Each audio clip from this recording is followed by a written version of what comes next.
Chapter 1. Heavy snow falls in winter, thick layers piling on red walls and rooftops. Urgent shouts sweep through the palace as the Imperial Guard surges forward, charging into a remote, secluded hall deep within the Forbidden City. The hall is overgrown with weeds, eerily desolate. The swiftly moving Imperial Guard rushes in, encircling the hall, and all stare solemnly at the man standing in the snow. Behind the guard, heavy court robes trail across the ground as Consort Dowager Ning, dignified and splendid, covers her nose and mouth with a jade handkerchief, condescending to enter this barren place. She looks with disgust at the man standing in the snow. The thick snow cannot conceal her opulence, yet when she glances down at him, there is not a trace of affection in her eyes. Instead, she embodies the arrogance of one seated in high station. The man in the snow wears only plain clothes, his face as pale as the snow, lacking all color. No charcoal fire has been lit in the hall, and the cold air pours in. He seems like a ghost imprisoned here, devoid of vitality, his eyes bottomless, his gaunt face filled with illness, and an ugly scar running along one side. Only his eyes stare straight past the snow-covered palace walls. Hearing the distant tolling of bells, he twitches the corner of his mouth and bursts into laughter, as if hearing a joke. At this unrestrained laughter, the consort dowager's face darkens further. She coldly glances at someone nearby, and then a man steps forward. With a spray of blood, a head crashes to the ground. The decapitated man still wears an expression of frantic urgency, as if desperate to convey some news to others, but before he can, his head is severed from his body. The man lowers his eyes and meets the gaze of the head of one who grew up with him. His eyes reveal no emotion. "That loyal dog of yours, even in death, wanted to rescue you," Consort Dowager Ning says with a chuckle. "I almost forgot, your highness is now out of your wits and probably can't even remember this eunuch you released from the palace. What a pity, you let him go, yet he thought to save his master, secretly contacting rebel ministers to come back and rescue you." The head's blood seeps into the snow, its unblinking eyes facing Ying Fusheng. His mind, long poisoned by toxins, seemed to finally grasp a thread of clarity. He laughs. "It seems my good imperial brother is anxious. Indeed, ascending the throne without legitimacy, even in his dreams, he must wake with a start." At the mention of the new emperor, Consort Dowager Ning grits her teeth. Behind her, the Imperial Guard raises their blades. A fast message had burst into the palace a stick of incense ago. The new emperor, upon ascension, is purging dissenters. All rebellious factions have been sentenced to extreme penalties, and the one confined in the cold palace is the last. No one expected that such a man, in the information-sealed Forbidden City, could ally with a prince from the northern border, of a different surname, to throw the entire court and country into upheaval. Rumors about the new emperor spread everywhere, the most persistent being that the new emperor's identity is questionable. He is not the biological son of Empress Xu. The eunuch reads the edict of guilt aloud. The guilty minister, Ying Fusheng, deceived his sovereign, colluded with rebels to plot treason, evidence conclusive. A cup of poisoned wine is granted for him to end his own life. "Considering we were once mother and son, do you have anything to say?" Consort Dowager Ning asks. "Why the rush, Consort Dowager? Just a eunuch, no need for you to dirty your hands." Ying Fusheng reaches out and closes the eunuch's eyes, his tone measured as if calm, yet every word defiant. "The Xu family isn't worried, yet you, Consort Dowager, are in a hurry to justify the new emperor. One might think the new emperor is your own son. But mother consort, if I rebel, do you think the new emperor will simply let you and the Ning family off lightly? Today the Ning family may be meritorious officials, tomorrow they could be traitors. Which do you think will give the new emperor more peace, leaving a lingering threat or eradicating the root? This madman, send the prince on his way," Consort Dowager Ning says through gritted teeth. The Imperial Guard moves forward. Behind Consort Ning, a palace attendant carrying a tray steps forward. A few flakes of snow melt into the cup, and the poisoned wine sways unsteadily. The chief eunuch says nothing. He presents the poisoned wine to Ying Fusheng. "Your Highness, please. A cup of poisoned wine." Ying Fusheng looks toward the desolate exterior of the hall. This barren place has probably never seen so many people set foot here. His brother actually spared so many guards to come. He laughs aloud, the sound echoing through the hall, even slightly eerie, causing the guards to tense with vigilance. "No need to trouble yourselves."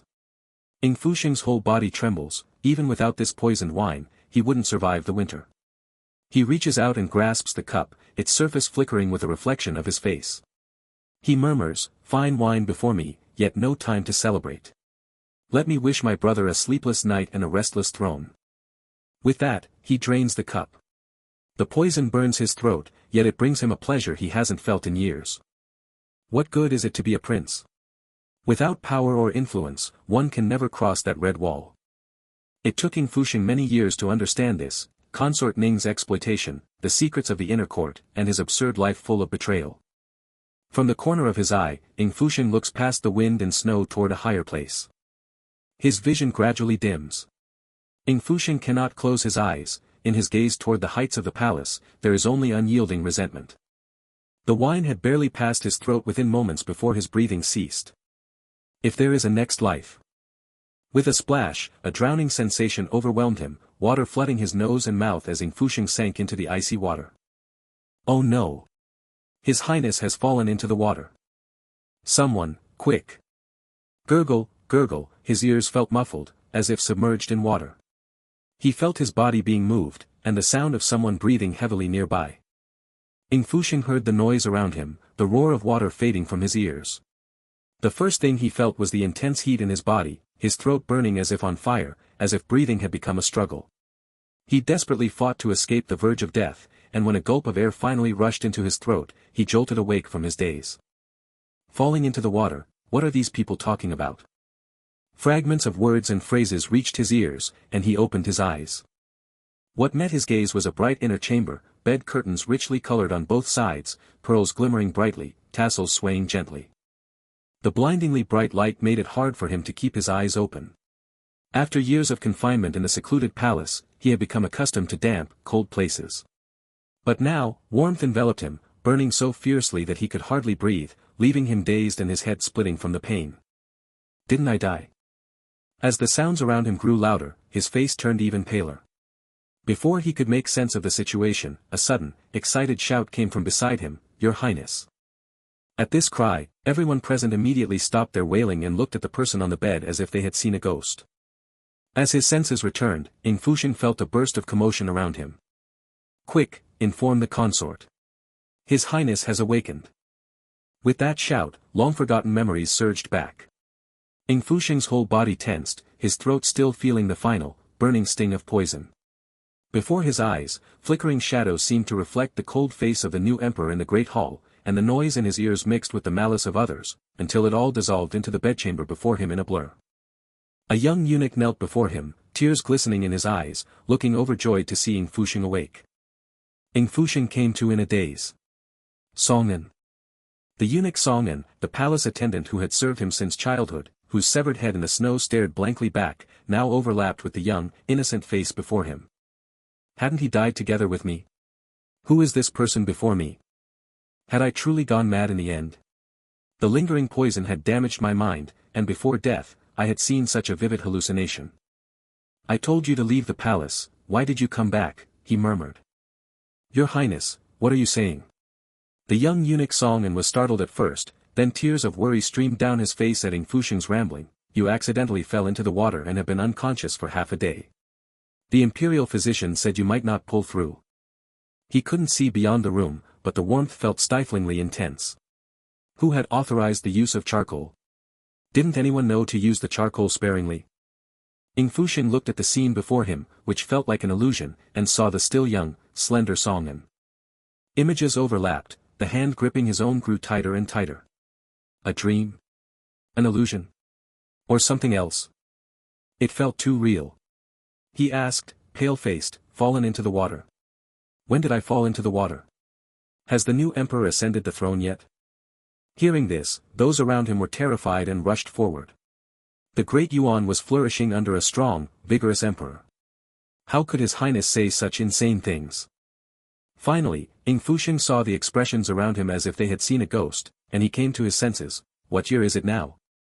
The 16th year of the Taiyuan reign. The attendant saw the 6th prince looking dazed and answered in unison. The 16th year of Taiyuan. That's 15 years ago. Ying Fusheng shuddered violently, looking around in bewilderment. Finally, his eyes settled on his own thin arms, marked with the lingering bruises from years of acupuncture, and beneath his deathly pale skin, his veins stood out starkly. Most importantly, these hands were those of a child. Stunned, he stared at the scene before him, his mind reeling, and through his fading vision, he saw the people around him. The familiar decor of the hall was completely different from the cold palace where he had been imprisoned for years. The brazier radiated warmth, keeping the cold wind at bay, and distant memories flooded back. This was actually the Weiyang Palace where he had lived as a child.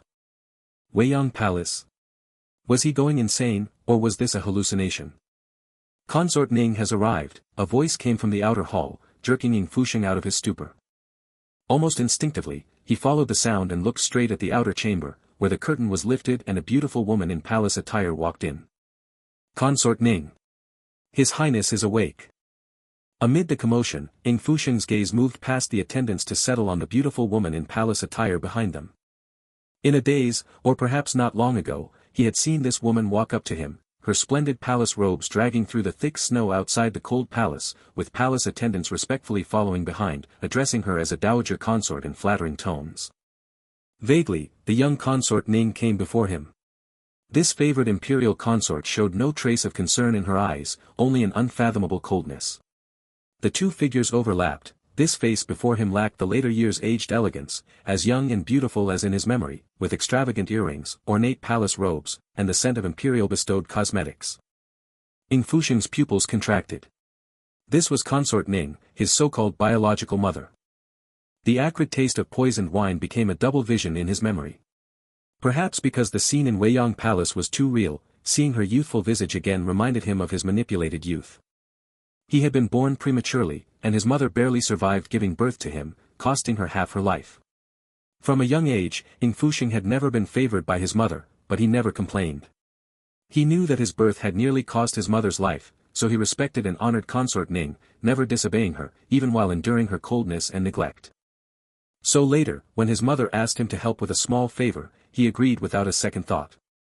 He never expected it to be the beginning of his entrapment. That small favor involved military accounts, and once touched, it was like toppling 1,000 mountains, directly angering his imperial father and resulting in his confinement in the deep palace.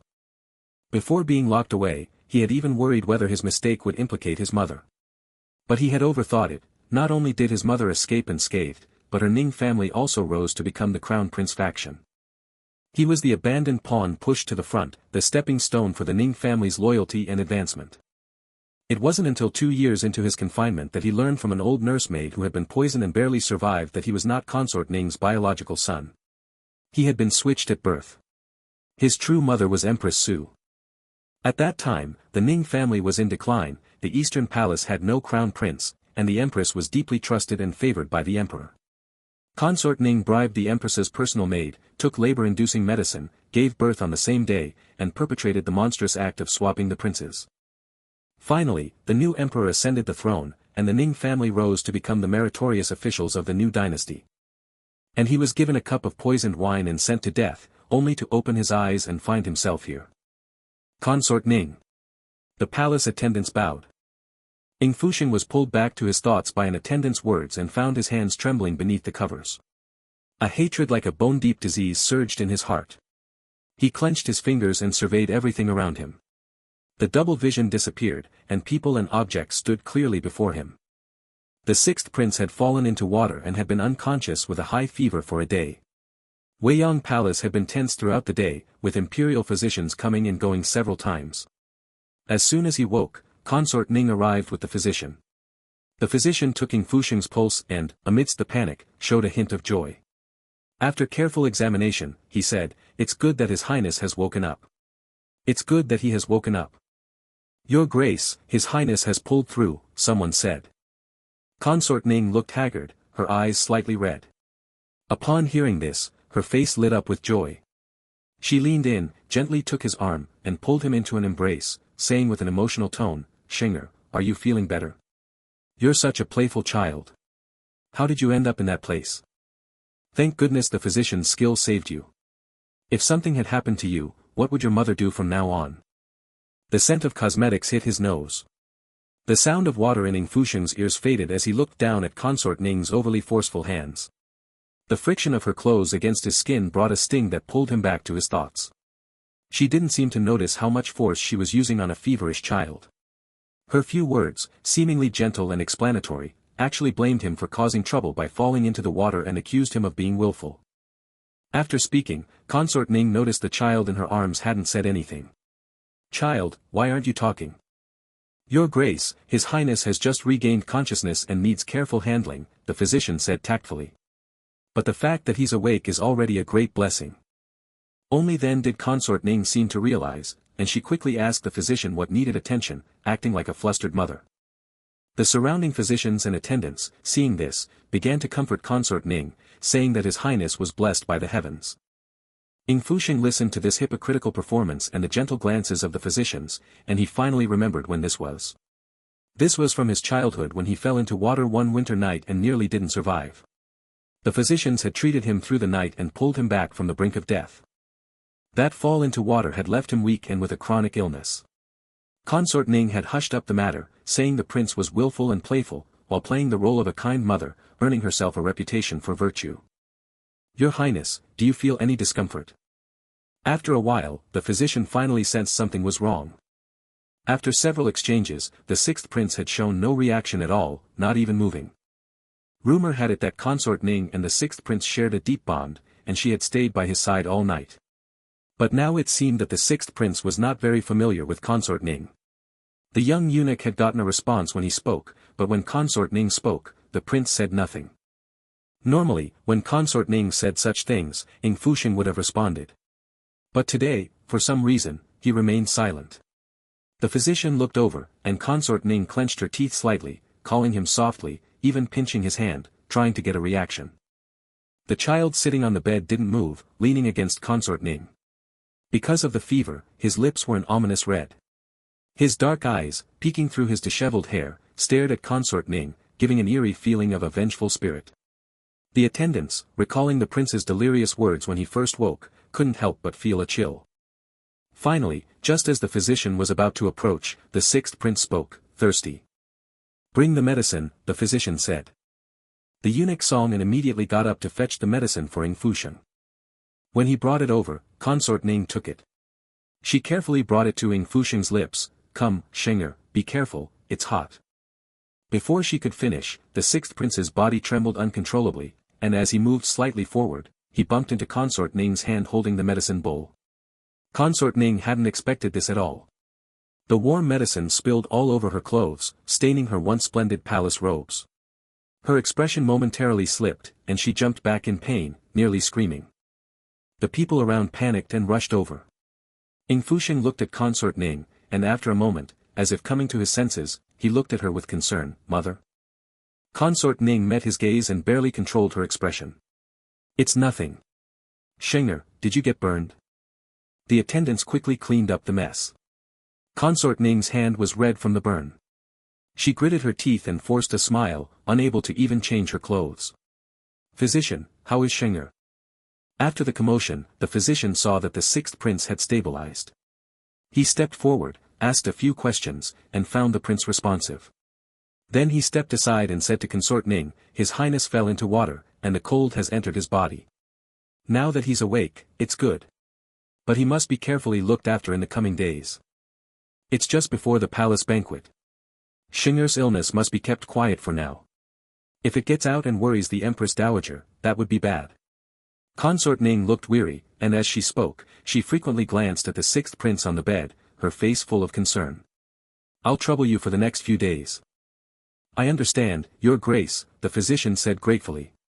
A prince falling into water and falling seriously ill could easily lead to blame falling on the imperial hospital. Finally, after seeing off the physician, Consort Ning's expression returned to calm. Suppressing her disgust, she looked at Ying Fusheng on the bed, her face completely blank. The look she gave him was like that for an ordinary patient, no pain or pity at all, as if she had just been going through the motions. Seeing that Ying Fusheng had little reaction, she thought to herself, why didn't this troublesome brat just burn himself to death? A palace maid brought a freshly prepared bowl of medicine. "Your Highness, Her Grace specially brewed this medicine and watched over it for over an hour." Consort Ning's patience was nearly exhausted.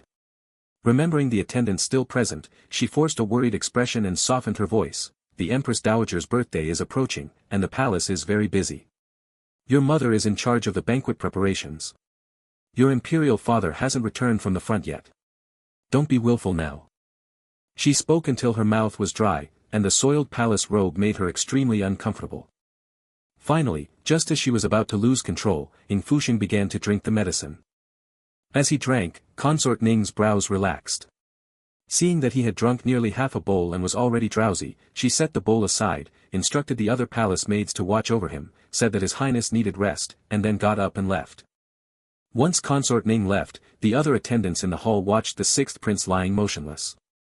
Especially when his eyes swept over them, it was unnerving. When the senior palace maid said he needed rest, several attendants quickly followed her out. As soon as they left, Ying Fusheng suddenly pressed on his throat, and a wave of nausea surged up. He vomited out all the medicine, startling the attendants led by Cining, who immediately cried out to call the physician, someone. Ying Fusheng, however, reached out and stopped Cining at that moment. After ensuring he had expelled all the medicine, his body still trembled with nausea, his chest heaving violently, throwing his emotions into turmoil. It took a while for the lingering nightmares to dissipate, and only then did he slowly shift his gaze to the medicine stains on the floor. He could not drink this medicine. As a child, his body had been frail, said to be weakened from a premature birth. Even if he managed to grow up smoothly, he would still be prone to frequent illnesses and ailments. Back then, Consort Ning had been very attentive, constantly seeking out tonic herbs to strengthen his body. It was for this reason that Ying Fusheng once believed Consort Ning loved him, just that she was not good at expressing it. But later, when he was confined in the depths of the palace with no one to rely on, a kind elderly female palace official diagnosed him and revealed the truth: he had been deeply harmed by a secret palace poison. It was a secret formula from the former dynasty, as the female official explained. Even if a royal physician examined him, they would only diagnose a weakened constitution. Without knowing the poison's nature, it was nearly impossible to detect it. Yet over time, it eroded his internal organs and affected his mind, eventually driving him insane or to an early death. Ying Fusheng stared at the dark stain of the spilled medicine on the floor. This so-called nourishing and restorative concoction was actually pushing him toward his doom. He averted his gaze and surveyed the lavish and warm bedchamber around him, but the next moment, it transformed in his mind into that dim and cold, oppressive prison of the palace. The howling wind seemed to tear through his thoughts. Your fever hasn't even gone down yet. I'll go find Sister Baizhu right away and have her prepare another batch. Baizhu was Consort Ning's personal maid. Cining finished speaking and was about to leave. But before he could take more than a few steps, the prince suddenly tugged his robe. He froze immediately, afraid of disturbing him. When he turned around, he met the prince's pitch-black eyes. Those eyes were clear yet fathomless, startling Cining. Cining, come closer, Ying Fusheng said. Cining approached hesitantly. The moment he drew near, the prince's warm hand rested on his neck. The sudden heat startled him. The prince seemed to be searching for something that wasn't there on his neck, remaining silent for a long while. Your Highness. Ying Fusheng felt the vivid pulse beneath his palm. A head that had died with eyes wide open, unwilling to close now held a vitality that was not there before. The pulse of blood brought him back to his senses. He concealed his strange expression and only spoke after a moment, it's nothing. You may leave. Cining was still somewhat uneasy, but seeing that the prince wished to rest, he had no choice but to step back. Outside the chamber, Consort Ning's orders had ensured no one else was inside. Once Cining left, the silence was absolute. This kind of silence was what Ying Fusheng knew best. After so many years, he had lived in a desolation that would suffocate anyone alive. Ying Fusheng wrapped his robe around himself and rose. He picked up the medicine bowl, sniffed it, then poured its contents into the coal brazier. The so-called tonic specially prepared by Consort Ning was instantly devoured by the flames, evaporating without a trace. He walked over to the bronze mirror not far away and saw his current self. His young face bore no trace of what he would become. His overly thin features were heavy with illness, his downturned eyes giving him a weak demeanor. Though he was already 10 years old, he looked like a child of 7 or 8. His small frame appeared frail and pitiful, making him an easy target. It was a face of childish cowardice, devoid of the scars left by blades in later years. Ying Fusheng's whole body burned with fever, yet cold crept into his heart, inch by inch. This was a face that did not resemble his mother. If there was any similarity, it lay faintly in the eyes, sharing a trace with his imperial father. It had none of the broad brows and large eyes characteristic of the Ning family. He had not died. He had returned to his childhood, to a time before everything had begun. Brother Qi was still on his way. Chapter 2. Chapter 2. Within the Weiyang palace, all was silent, with only a few palace attendants moving back and forth, whispering among themselves. After the sixth prince regained consciousness, the imperial physician had visited only a few times. Later, as the sixth prince's condition stabilized, the physician stopped coming altogether. The physician has already left his instructions. Gossip was shut out of the palace. Consort Ning sat before her mirror, merely nodding slightly upon hearing the maid's report, and thoroughly burned a secret letter from outside the palace. It was a secret letter from the Ning family. In recent days, there had been new movements in the court and country, with good news from the border. It seems His Majesty has won a great victory, Consort Ning said. Consort Ning, known for her virtue and gentleness, never vied for favor within the harem. Thus, during the preparations for the Empress Dowager's birthday banquet, several tasks were assigned to her, thus giving her the opportunity to learn the details of the Empress Dowager's birthday celebration. With the Ning family's updates, she learned first of the Emperor's triumphant return. This was great news for the Dayuan Empire at that time. News had spread everywhere, and the Emperor intended to celebrate it nationwide. It was a major event. A major event would naturally be grandly celebrated. Zhu, the palace maid, said, the sixth prince has not left his chamber in recent days. According to the physician, he has not fully recovered, and it seems the fever was so high that his mind is somewhat unclear. There have been many complaints among the attendants serving him. Consort Ning's hand, scalded by hot medicine a few days ago, still ached. Yet hearing Zhu's words lifted her spirits. If he's brain damaged from the fever, isn't that better? Saves me the trouble of coaxing him. Did he take the medicine? Over the years, hindered by the strict surveillance within the palace and the Ning family's past transgressions, she had to humble herself and go along with things. She had never been attentive to this child, intending to raise him to be useless, barely managing to cultivate a cowardly personality. But after all, a cowardly personality is nowhere near as easy to control as a complete waste. Especially that face, once he grows into it, it would be trouble. When necessary, that face need not be kept. Zhu thoughtfully attended to the lady's toilette, reporting in detail, your servant went to the pharmacy a few days ago, and they said the prince has been taking his medicine these days. Hearing that Ying Fusheng had taken all the medicine, a hint of pleasure appeared in her expression. The current emperor had a fair number of children, and the harem was full of women scrambling to rise. Consort Ning had maintained a persona of seclusion for over a decade, and Ying Fusheng was dull and inept, showing no signs of advancement.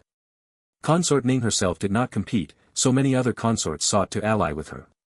Thanks to this, Consort Ning learned much that the Ning family could not control, secretly devising schemes for her own biological son. Empress Xu sits high as the mistress of the harem, but what of it? For all her airs, in the end, her child is still held firmly in my palm. Consort Ning listened to Zhu's report, growing more and more pleased. How is Kunming Palace lately? Zhu replied, the empress has gone to the temple to pray for blessings these past few days, and the crown prince has accompanied her. The crown prince was young, yet his reputation for filial piety had already spread far. As Zhu spoke of the crown prince's reputation, Consort Ning grew increasingly at ease. The crown prince, as the heir apparent, had the backing of the empress and the Xu family.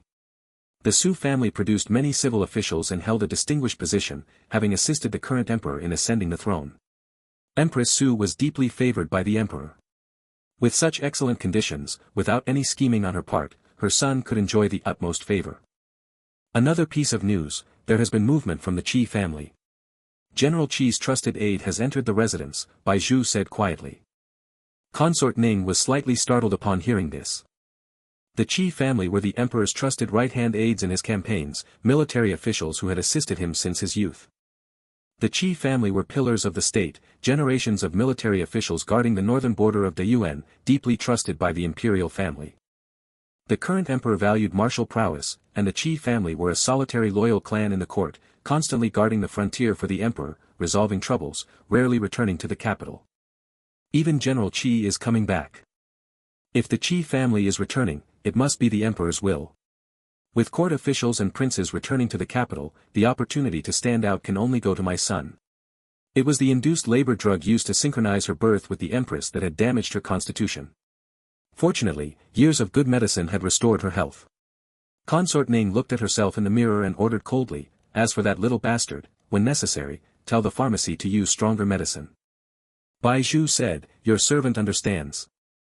On the other side of Weiyang Palace, Consort Ning had ordered that due to the severe cold, making it easy for pathogenic wind to invade the body, the prince's chambers had been kept tightly sealed for days. Other princes in the palace were held in high regard, but the sixth prince never interacted with them and was not favored by the emperor or empress dowager. Since his illness, other palaces had only sent a few gifts of consolation, few had actually visited. In recent days, since the sixth prince had awakened, his mind was drastically different from before. Previously, the sixth prince was a man of few words, somewhat cowardly. Since falling into the water and waking up, he could not recall the attendants who served him closely, and his reactions to people and questions were slow. He used to just say little, now he was completely silent, as if under some dark spell. In the small kitchen, the smell of medicine hung thick in the air. Several palace attendants stood outside whispering. Isn't he possessed? When I went to see him this morning, he just sat there without speaking. It's eerie. Who can say? He had such a high fever. Shoo, don't you want to live? Stop talking. Song-an, take the medicine to the prince. Song-an silently carried the medicine out. Catching the disdainful glances of the other attendants, he hunched over and walked past them. They always make him do it. He's willing, always pushing forward for any task. Enough. Song-an lowered his eyes, his hand tightening on the tray. Opportunities to serve before the prince were rare. In the past, the other attendants would flock to the prince's side, eager to curry favor. But now that the prince was ill, they feared responsibility and shoved the work onto him. The voices gradually faded.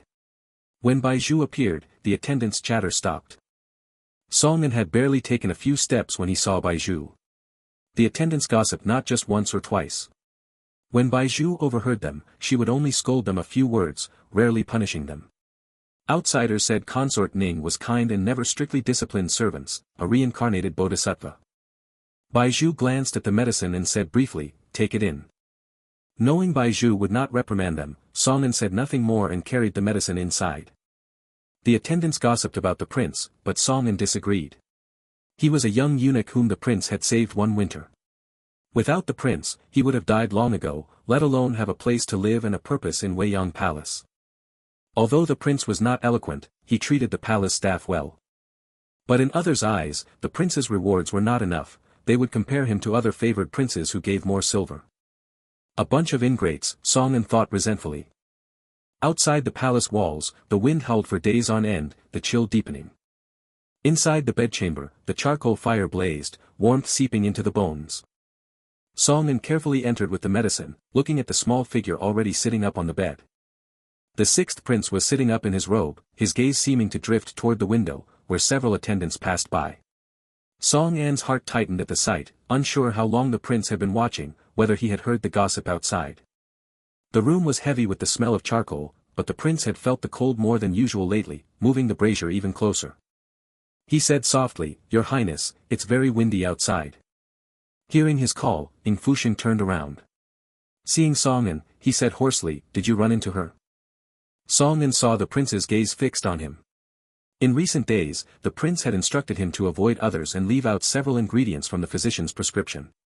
He said, just as you ordered. Sister Bai Zhu asked, and I only said I had warmed the medicine.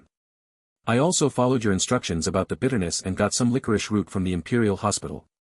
Sister Bai Zhu said nothing. Ying Fusheng looked at him. Song-an lowered his head, his face faintly gloomy, giving him a somewhat sharp and mean look. He knew his looks were not pleasing, often arousing disgust, so he always kept his head down, minimizing his presence. Ying Fusheng could vaguely see his own future self reflected in Song-an's face. The only person he could trust by his side was Song-an. Song-an noticed the prince's reticence. Did your highness hear something? Gossip, Ying Fusheng had heard plenty. Some people would deliberately come to the cold palace to badmouth him, several times a day, more entertaining than the performers hired by the consorts. Once, he called them in front of him to repeat their words. Those palace attendants stammered, begging forgiveness. Even though he was already a deposed prince, they still cowered before power and wealth, lacking even a shred of the courage they had when whispering in corners. He found it boring, not loud enough, not exciting enough. He asked, what did they say? Song-an was slightly startled, then replied, nothing. Ying Fusheng saw Song standing far away and beckoned him over. Song moved closer, feeling the warmth of the stove dispelling the outdoor chill. He looked at the prince cautiously, sensing that his highness had been a bit off lately. He had been rescued by the prince a few winters ago, when the prince was still young. After saving his life, the prince let him stay safely in Weiyang Palace. Even the name, Song, was something the prince came up with excitedly when he first started learning. Ying Fusheng took the medicine bowl from Song's hands, the warmth slowly bringing life back to his cold fingers. The steam from the medicine curled upward, mirroring his reflection and slowly hiding the chill in his eyes. These past few days, he had been pretending his fever hadn't subsided. Song was clever, and Consort Ning and Zhu remained unaware. After so many years, Consort Ning's vigilance had long eroded. Who would be overly wary of a 10-year-old child? But to be safe, Ying Fusheng still had Song secretly decoct the medicine and mix the new dregs with the old ones. Fortunately, the room was thick with the smell of medicine, and even when Zhu entered several times, she didn't notice the dregs that had been burned to ash along with the stove ashes. But after being fed secret drugs for 10 years, Ying Fusheng's body had long been weakened by maltreatment. This time, though it was only a fall into the water, the fever drained him of several days' vitality. Even after the fever broke, his bones ached faintly, and the slightest thought caused a splitting headache. He knew the residual poison in his body wasn't fully purged, and simply stopping the drugs wouldn't solve it. Over time, it might make Consort Ning suspect something. Seeking new medicine on his own would arouse suspicion. Fortunately, in his previous life, he had been chronically ill for a long time and still had some understanding of those secret drugs, so he could remove certain medicinal adjuvants. But this was not a long-term solution. If someone could administer secret drugs right under the imperial physician's nose, the physician who came to the palace often was probably in on it too. If he exposed these things, not only would no one believe him, but with Consort Ning covering for him, they'd say the fever made him lose his mind, then he would truly be trapped in a desperate situation. The chill in his bones just wouldn't let up, and even 2 charcoal stoves could not relieve the cold in his body. After finishing the bowl of medicine, Ying Fusheng couldn't help coughing a few times.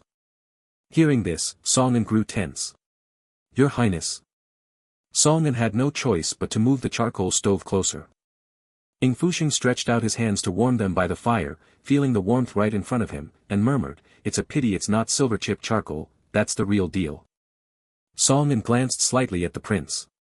Since waking after the fall into the water, His Highness had been particularly mindful of such things. A couple of days ago, when he woke up, he had even scolded Song for not being thrifty. Lately, he occasionally said a few hard-to-understand words.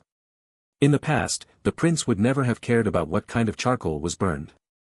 Ying Fusheng wrapped himself tighter. In the cold palace, where could such things be found? The charcoal that was distributed had to be fought for. But now, these small items could be obtained casually. This is why everyone wants to be above others. Seeing the prince's silence, Song glanced sideways at the small objects that had been sent over. Sister Zhu said the consort has sent some things. The prince longed for Consort Ning's affection, but during his many days of illness, she had only come once, mostly sending things to fob him off. Even though His Highness was her only child, Song didn't understand why the consort was so indifferent. Worried that the prince would feel hurt, he whispered, "Shall your servant arrange them for your highness?" Ying Fusheng's illness hadn't fully recovered, and there were faint signs of worsening. He was burning with fever all day. When the news reached Consort Ning, she knew that the little extra dose by Zhu had slipped and was taking effect. She came over a few times, faking concern, and it was obvious she had been in a good mood recently. Sometimes she would even bring Ying Fusheng a few small trinkets. Little paper trinkets, casually placed by Ying Fusheng's couch, with a few words of concern woven into her conversation. This had been the norm for many years. She would always show a bit of concern at the right moments, which would have made his foolish former self utterly devoted.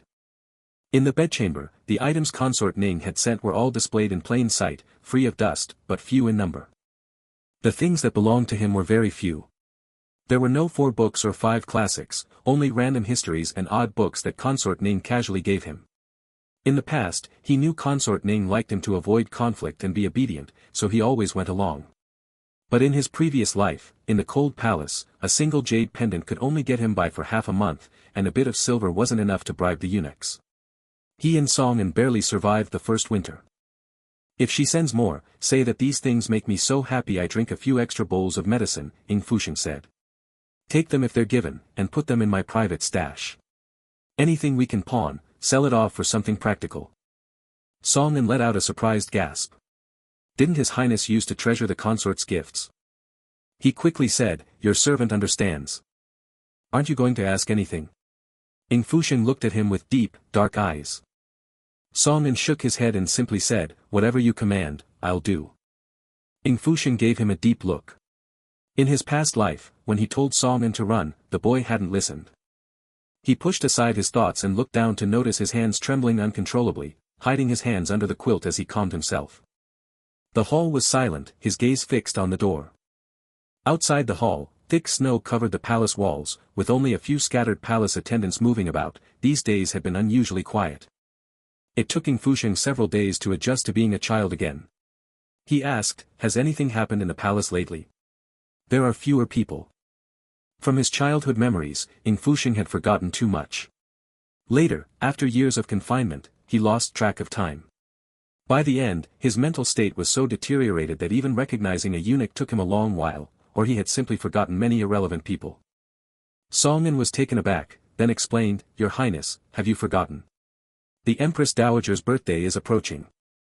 Those words cleared Ying Fusheng's foggy mind.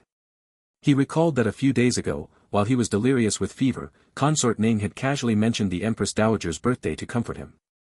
The Empress Dowager's birthday was always hosted by the Empress. In her previous life, Consort Ning had always maintained an aloof demeanor. Her most common tactic was to play the innocent and pull strings from behind the scenes, rarely taking action on her own. The Empress Dowager's birthday happened every year, but there was one particular occasion that was extremely important to Consort Ning. Is father about to return in triumph? Ying Fusheng asked hesitantly. Cining paused, slightly puzzled. His Majesty is still at the front lines, but I've heard from the palace attendants that good news has come from the court these past few days. So it was this period. Ying Fusheng's eyes sharpened. The details of his fall into the icy river that winter night were blurry in his memory. He had been burning with fever for days, nearly dying. Afterward, he could hardly recall what happened during his illness, let alone events from his childhood. He knew about this birthday because it was a major event praised in later generations. This was the time when his father, the emperor, personally led the campaign to conquer the border tribes. Coinciding with the Empress Dowager's birthday, the emperor returned victorious, and the entire nation rejoiced as a general amnesty was declared. All the princes and princesses vied for the emperor and Empress Dowager's favor at the banquet. Only he, because of a lingering severe illness, was left with chronic health problems and became a neglected and dispensable prince. But most importantly, at this banquet, all civil and military officials, even regional princes, were summoned back. The general amnesty was declared nationwide. In his previous life, at this very moment, the emperor returned in triumph, and at the banquet, Consort Ning's biological son, the false crown prince, stole the spotlight. He not only presented a gift that delighted the Empress Dowager but also won the emperor's praise with clever words. At the age of 10, he became famous throughout the land, laying the foundation for his future reputation as a virtuous prince, inspiring countless poor scholars. So I fell into the water at this time. Ying Fusheng's eyes flickered. He suspected that his fall into the water had been deliberately orchestrated by Consort Ning. The life-saving medicine laced with hidden ingredients, young as he was, he had no way to confront Consort Ning directly. Under the guise of care, she had confined and deliberately weakened him. If he continued like this, he would only be trapped within the walls of a single palace, reliving the same fate. Being trapped in Weiyang Palace was an inescapable cycle. Ying Fusheng could not accept it. To be used, imprisoned for years, living like a dog, and finally watching those who climbed over his corpse gain power, he and Cining were nothing but mere ants that could be crushed with a single word from those in high positions. Like now, even a life-saving dose of medicine had to be administered in secret. But why should it be like this? The birthday banquet was his only chance.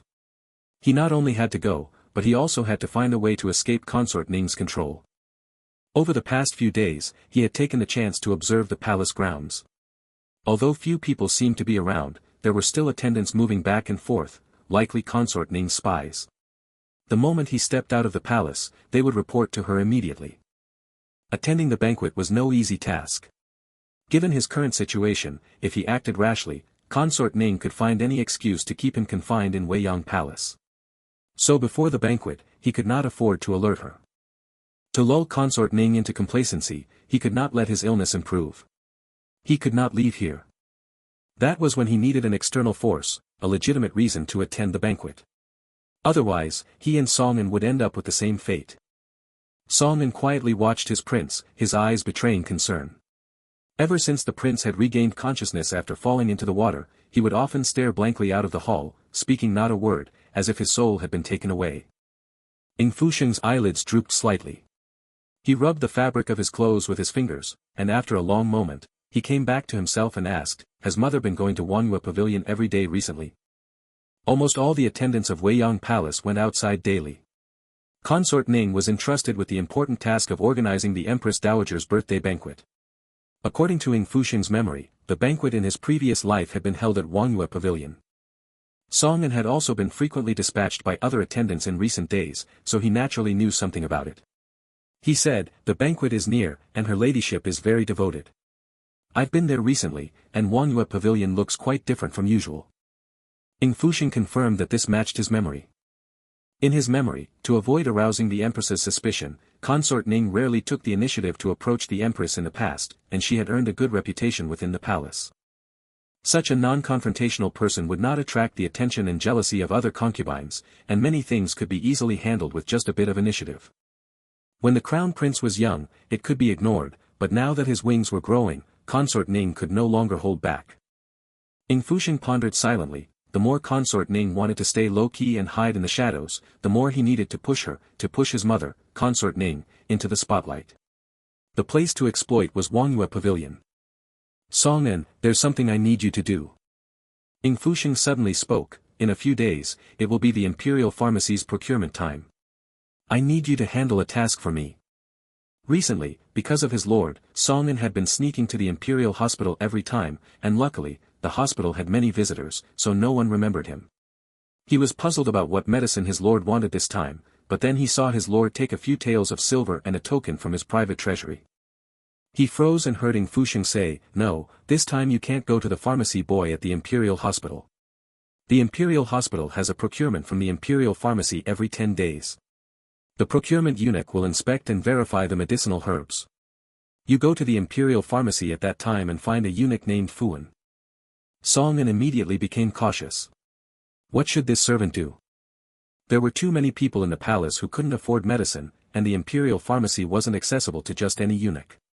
When medicine merchants delivered herbs to the Imperial City, amid the crowd and chaos, private transactions would occur. In his previous life, when Ying Fusheng was confined to the cold palace, he barely survived many times thanks to a female physician who treated him and informed him of this little backdoor to buy some medicine to stay alive. And the eunuch Fuan was the one who opened this path. Money could make the devil turn the millstone, especially in this palace, where such people were adept at reading the wind. When the female physician told him, she said that eunuch Fuan had worked in the Imperial Pharmacy for many years, had saved many palace servants who couldn't afford medicine, and had also handled many shady matters. This life-saving route was unknown to the palace nobles and hard to trace. Ying Fusheng gave a few simple instructions. Song was taken aback at first. He didn't know what his lord intended, but he still remembered everything. This servant understands. He then took the order and left. After he was gone, Ying Fusheng looked out through the crack in the window. The palace servants outside Weiyang Palace were still busy. When Song first went out, one or two servants glanced up at him, but seeing it was just a young eunuch, they lowered their heads and continued their sweeping, and no one noticed that Song had changed direction after leaving. Ying Fusheng watched those servants for a few moments, only turning back into the inner chamber after Song disappeared from sight. He then pulled out a simple acupuncture needle pack from behind the bedding, took out a needle, and pricked acupoints to stimulate his meridians and maintain his body temperature. Feeling the warmth rising inside, he cautiously disposed of everything else. When he lowered his eyes, they were filled with coldness. As the warmth inside him gradually rose, persistent fever was fatal for a young child. Ying Fusheng had no intention of courting death. The needling technique he used now was taught by a female physician in his previous life to stimulate blood flow. Back then, it was used to keep him alive through harsh winters. Now, it would overstimulate his body, raising his temperature enough to deceive others. Only by being sick to the point of unconsciousness would he avoid arousing suspicion. Ying Fusheng lowered his eyes and casually tossed aside the paper cricket he had treasured from his past life.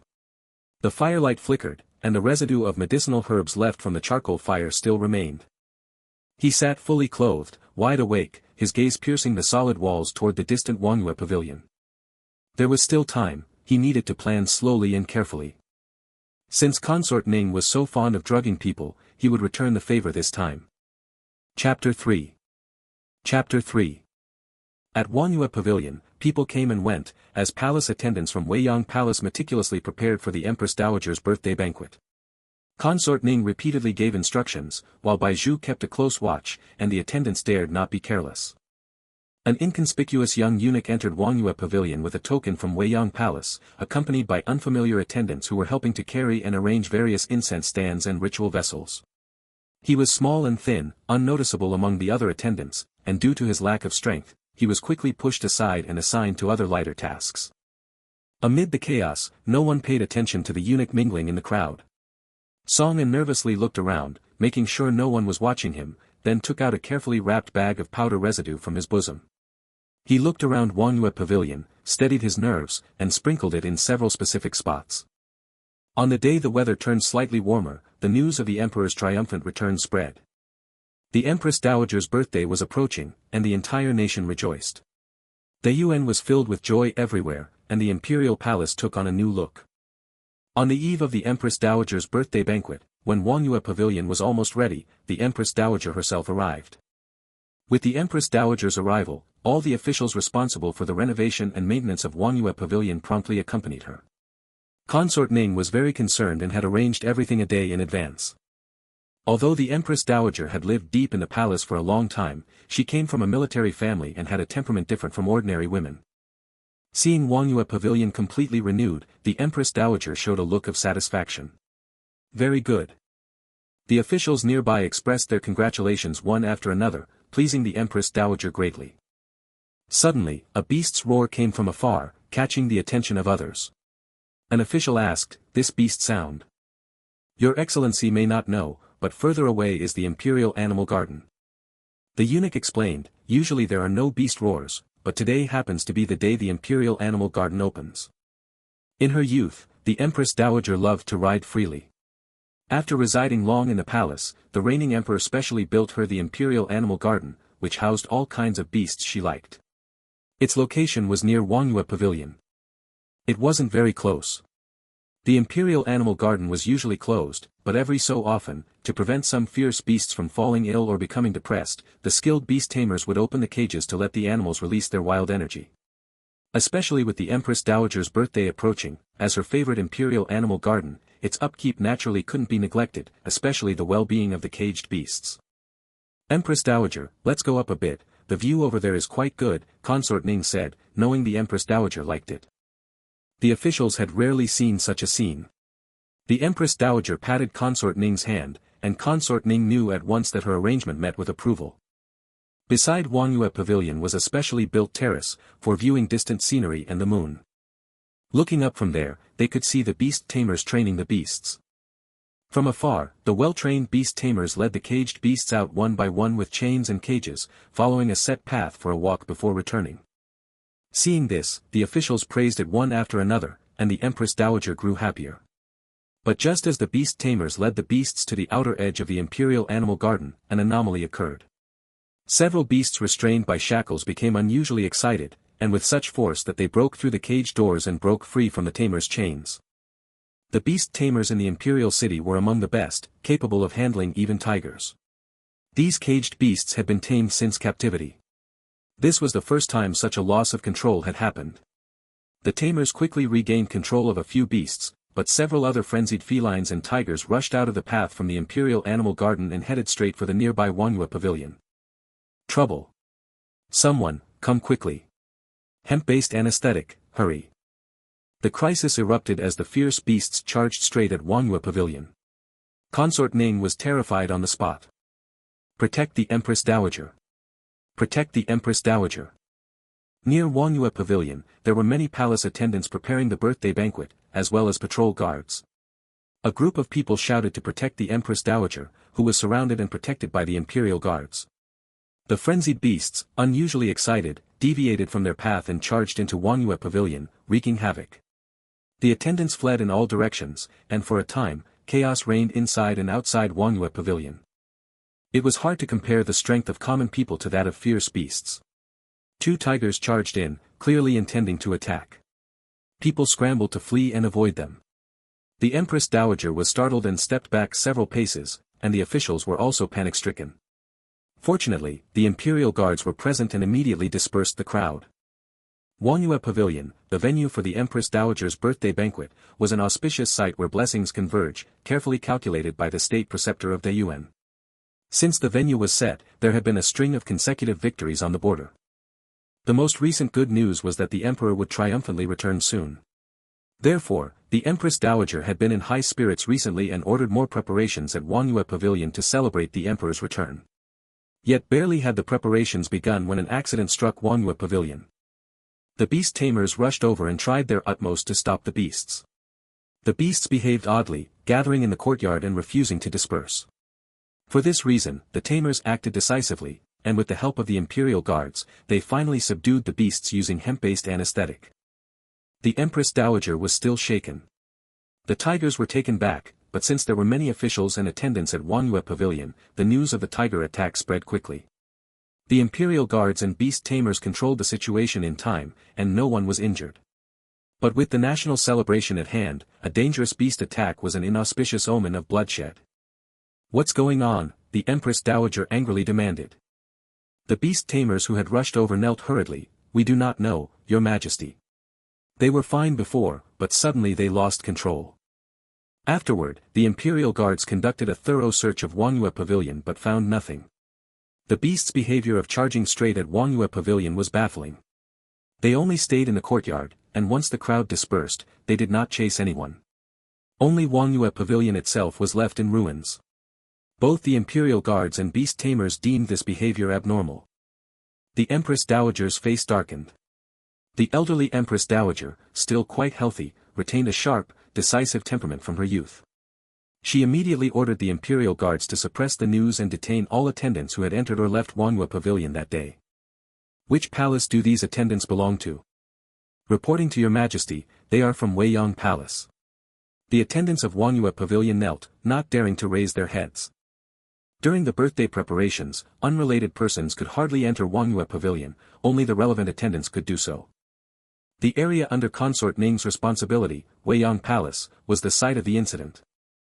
Consort Ning was terrified. She had been entrusted with managing Wangyue Pavilion based on her years of good reputation. To do it well, she handled everything herself, carefully overseeing every detail. Even the attendants entering and leaving Wangyue Pavilion could only use the tokens of Weiyang Palace. Although the tiger attack originated from the Imperial Animal Garden, the fact that it charged directly at Wangyue Pavilion made it a serious matter. As soon as the incident occurred, the Weiyang Palace attendants with Consort Ning panicked. Most of the Weiyang Palace attendants were present during the tiger attack. If something went wrong, it would be a major issue. Now that their pillar, Consort Ning, was not around, the entire Weiyang Palace was in disarray. Songan had just sent the decocted medicine to Weiyang Palace when he heard the news. In the past few days, he had been following his master's orders to visit Wangyue Pavilion multiple times. Today, his master had specifically instructed him not to go there, and then Wangyue Pavilion had trouble. His palms were sweaty. He vaguely sensed that this incident was connected to his master. Hearing the attendants say it was an inauspicious omen, he hurriedly entered his master's bedchamber. Outside, there was noise. Inside his master's bedchamber, it was quiet. Before he even entered the bedchamber, he saw his master stepping to the doorway for the first time in days. The news that the sixth prince had been ill for several days was no secret in Weiyang Palace, though the attendants had been ordered by Consort Ning not to spread it. This was the first time in this period that the attendants in the outer hall had seen the prince after his illness. They saw him looking sickly, his cheeks flushed an unnatural red, his eyes fixed straight ahead. "What happened?" Ying Fusheng asked. The attendants snapped out of it. Consort Ning was not around, but the young master of Weiyang Palace was still here. Before a few attendants could stop him, a quick-tongued attendant blurted out, "Your Highness, something happened at Wangyue Pavilion, and Consort Ning has been taken away." The events at Wangyue Pavilion were quickly told by the attendants. After finishing, they looked at the sixth prince and saw that, after hearing it, he looked dazed, his face turning pale. Consort Ning had just been taken away, and the sixth prince was still ill. The senior maid by Xu was nowhere to be found. For a time, no one in Weiyang Palace could take charge.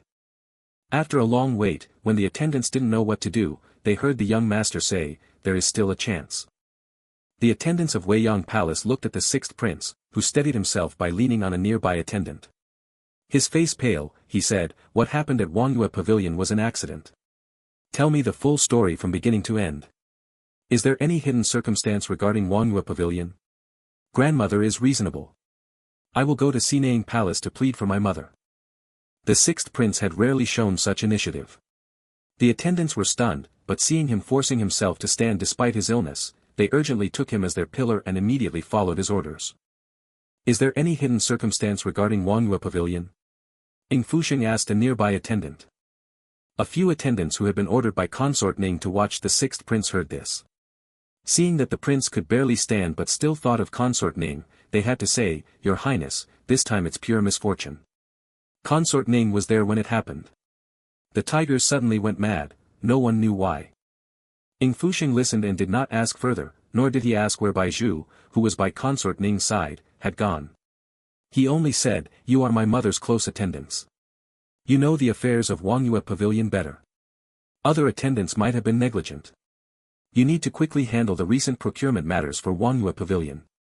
When it came to Consort Ning, the palace attendants understood that their mistress was the priority. They immediately obeyed and hurried out. Songen stood nervously when he heard his prince say, "Songen, help me change my clothes." Hearing his prince summon him, he finally came to his senses. Meeting his prince's gaze, Songen noticed a change in his eyes, a look of calm detachment that saw through everything. Songen stepped forward. "Your Highness. There are a few things I need to tell you. Afterward, you do not need to follow me," Ying Fusheng said. Song An's heart leaped into his throat. "Where is your Highness going?" His face pale, Ying Fusheng fixed his gaze on the other attendants awaiting orders, his eyes landing on the unobstructed doorway of his bedchamber. A bitter smile curled at the corner of his lips. "When my mother is in trouble, as her son, I should go to Cining Palace to plead for mercy."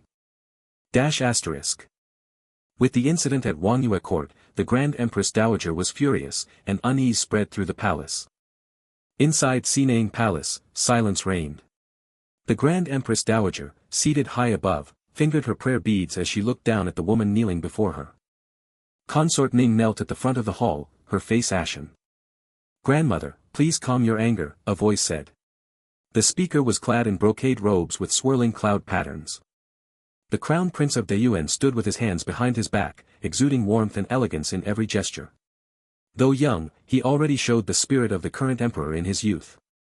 Now standing behind the Grand Empress Dowager, he rushed to Cining Palace immediately after the Wangyue Court incident. He first soothed the Grand Empress Dowager, then commanded the Imperial Guard to conduct a thorough investigation. In a short time, he had curtailed the rumors about the beast attack within the palace. Hearing his voice, Consort Ning could not help looking at the brilliant Crown Prince. To avoid any slip-ups, she had never revealed his true birth to him over the years, silently supporting him from behind, afraid even the slightest sign of trouble would raise suspicion. Even meeting her own son required appropriate occasions for her to openly look at him for a few moments. When their eyes met, the young Crown Prince tilted his head slightly, whispering to the Grand Empress Dowager.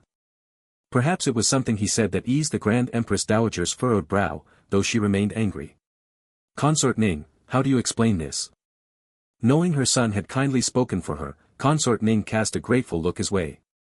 But she dared not stare openly, fearing that the Wangyue Court incident might implicate the Empress and the Crown Prince, displeasing the Grand Empress Dowager. "Your subject does not know." She dared not say more. With such a major incident before the birthday banquet, everyone had some responsibility. The banquet involved many segments, and the Empress could not handle everything alone, so she had tasked other consorts with assisting. Consort Ning rarely participated in such events, but this time, having heard border news beforehand, she proposed a plan to the Empress. The Empress, busy with prayers, naturally allowed her to manage the Wangyue Court affairs. Just 2 days ago, the Emperor's message arrived, and the Grand Empress Dowager had given her orders, but she messed them up immediately. If it were a minor issue, she could accept punishment. But this involved ominous signs and strange occurrences, completely unexpected. Clearly, her answer did not satisfy the Grand Empress Dowager. The Grand Empress Dowager's face darkened. "So, you're saying this was an accident?" Your subject was meticulous in every detail regarding Wangyue court and never dared to be careless, Consort Ning said, sensing the Grand Empress Dowager's rage and panicking inside.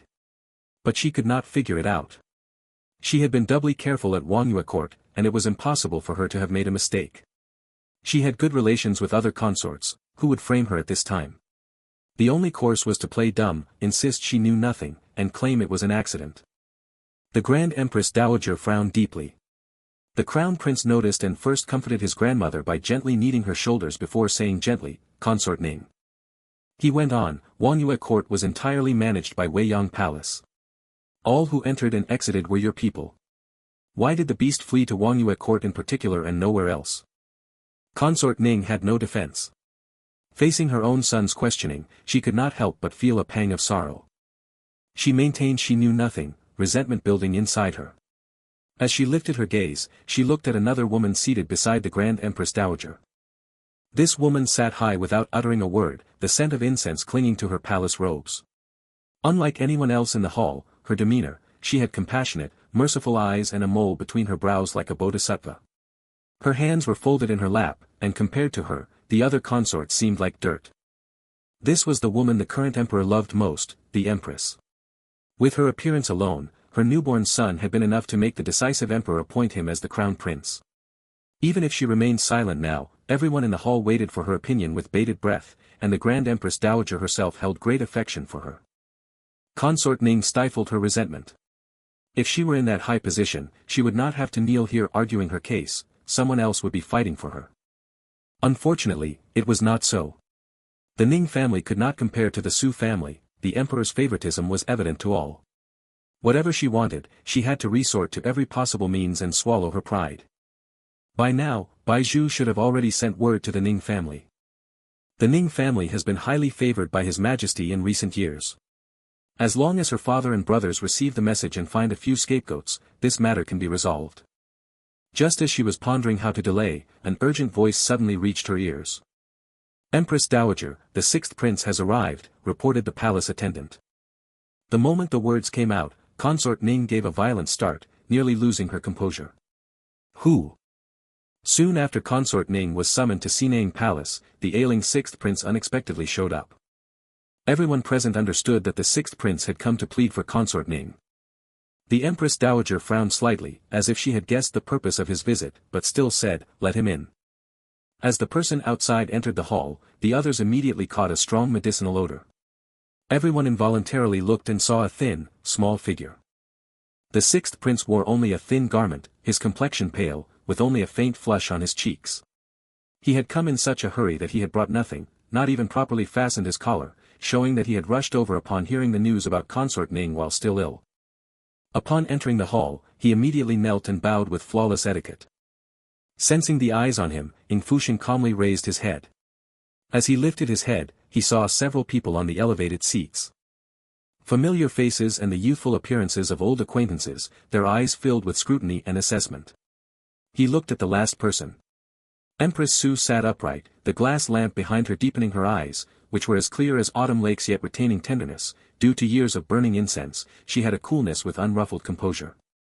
But the look she fixed on him was utterly unfamiliar. Chapter 4.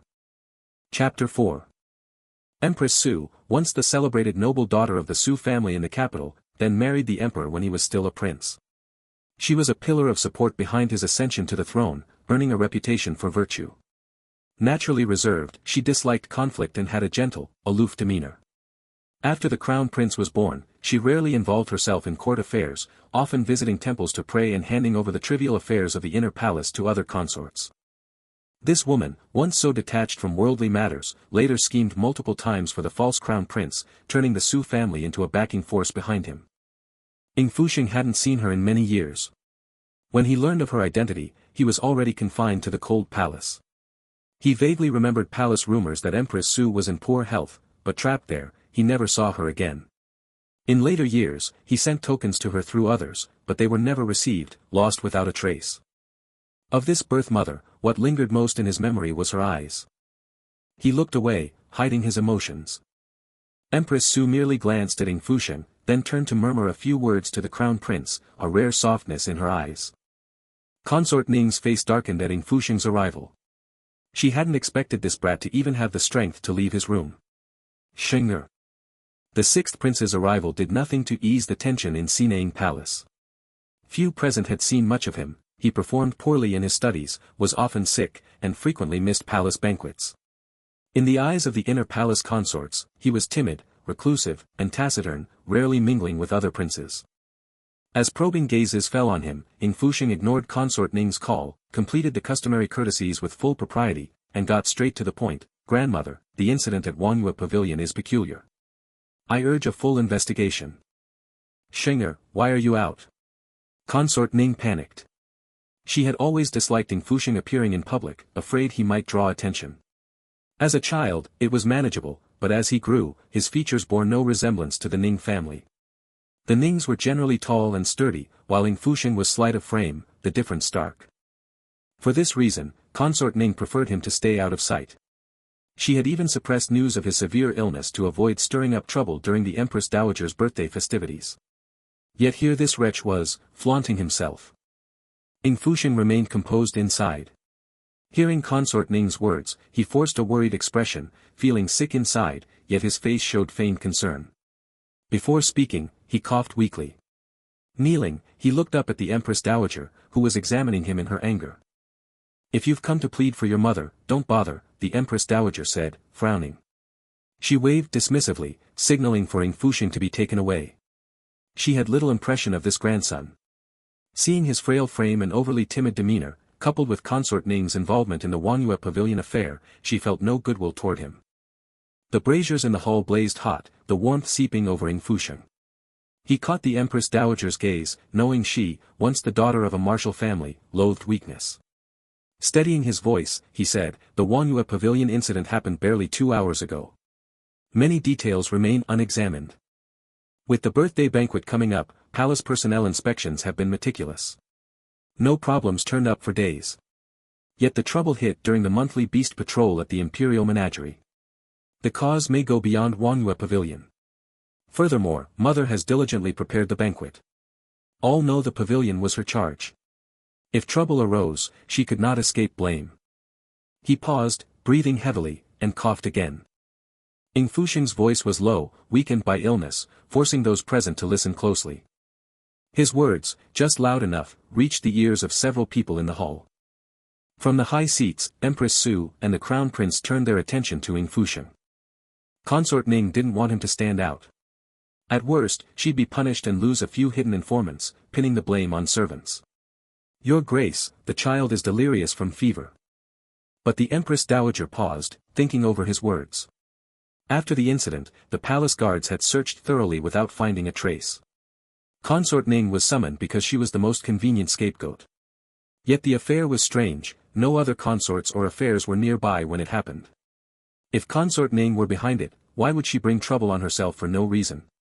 The sixth prince was known in the palace as timid and feeble.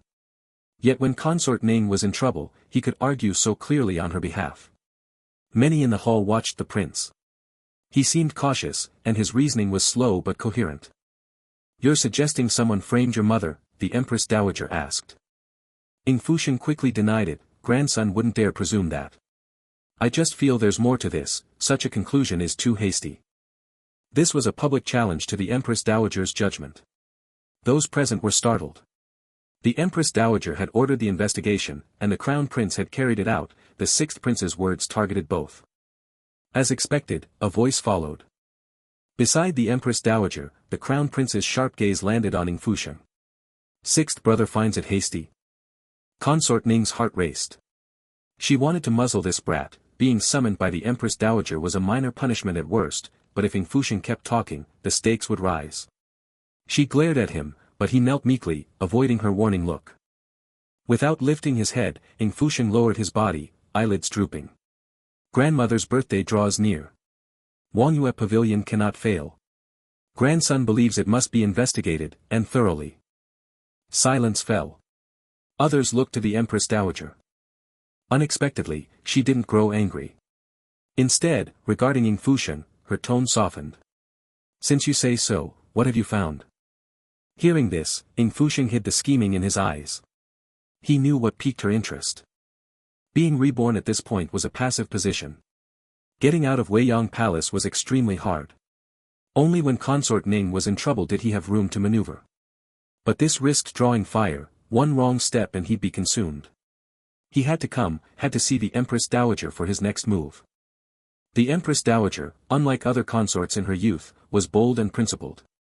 Showing weakness before her was like a losing move, draining her patience. Only direct hits worked. He knew she'd listened, that his gamble had paid off.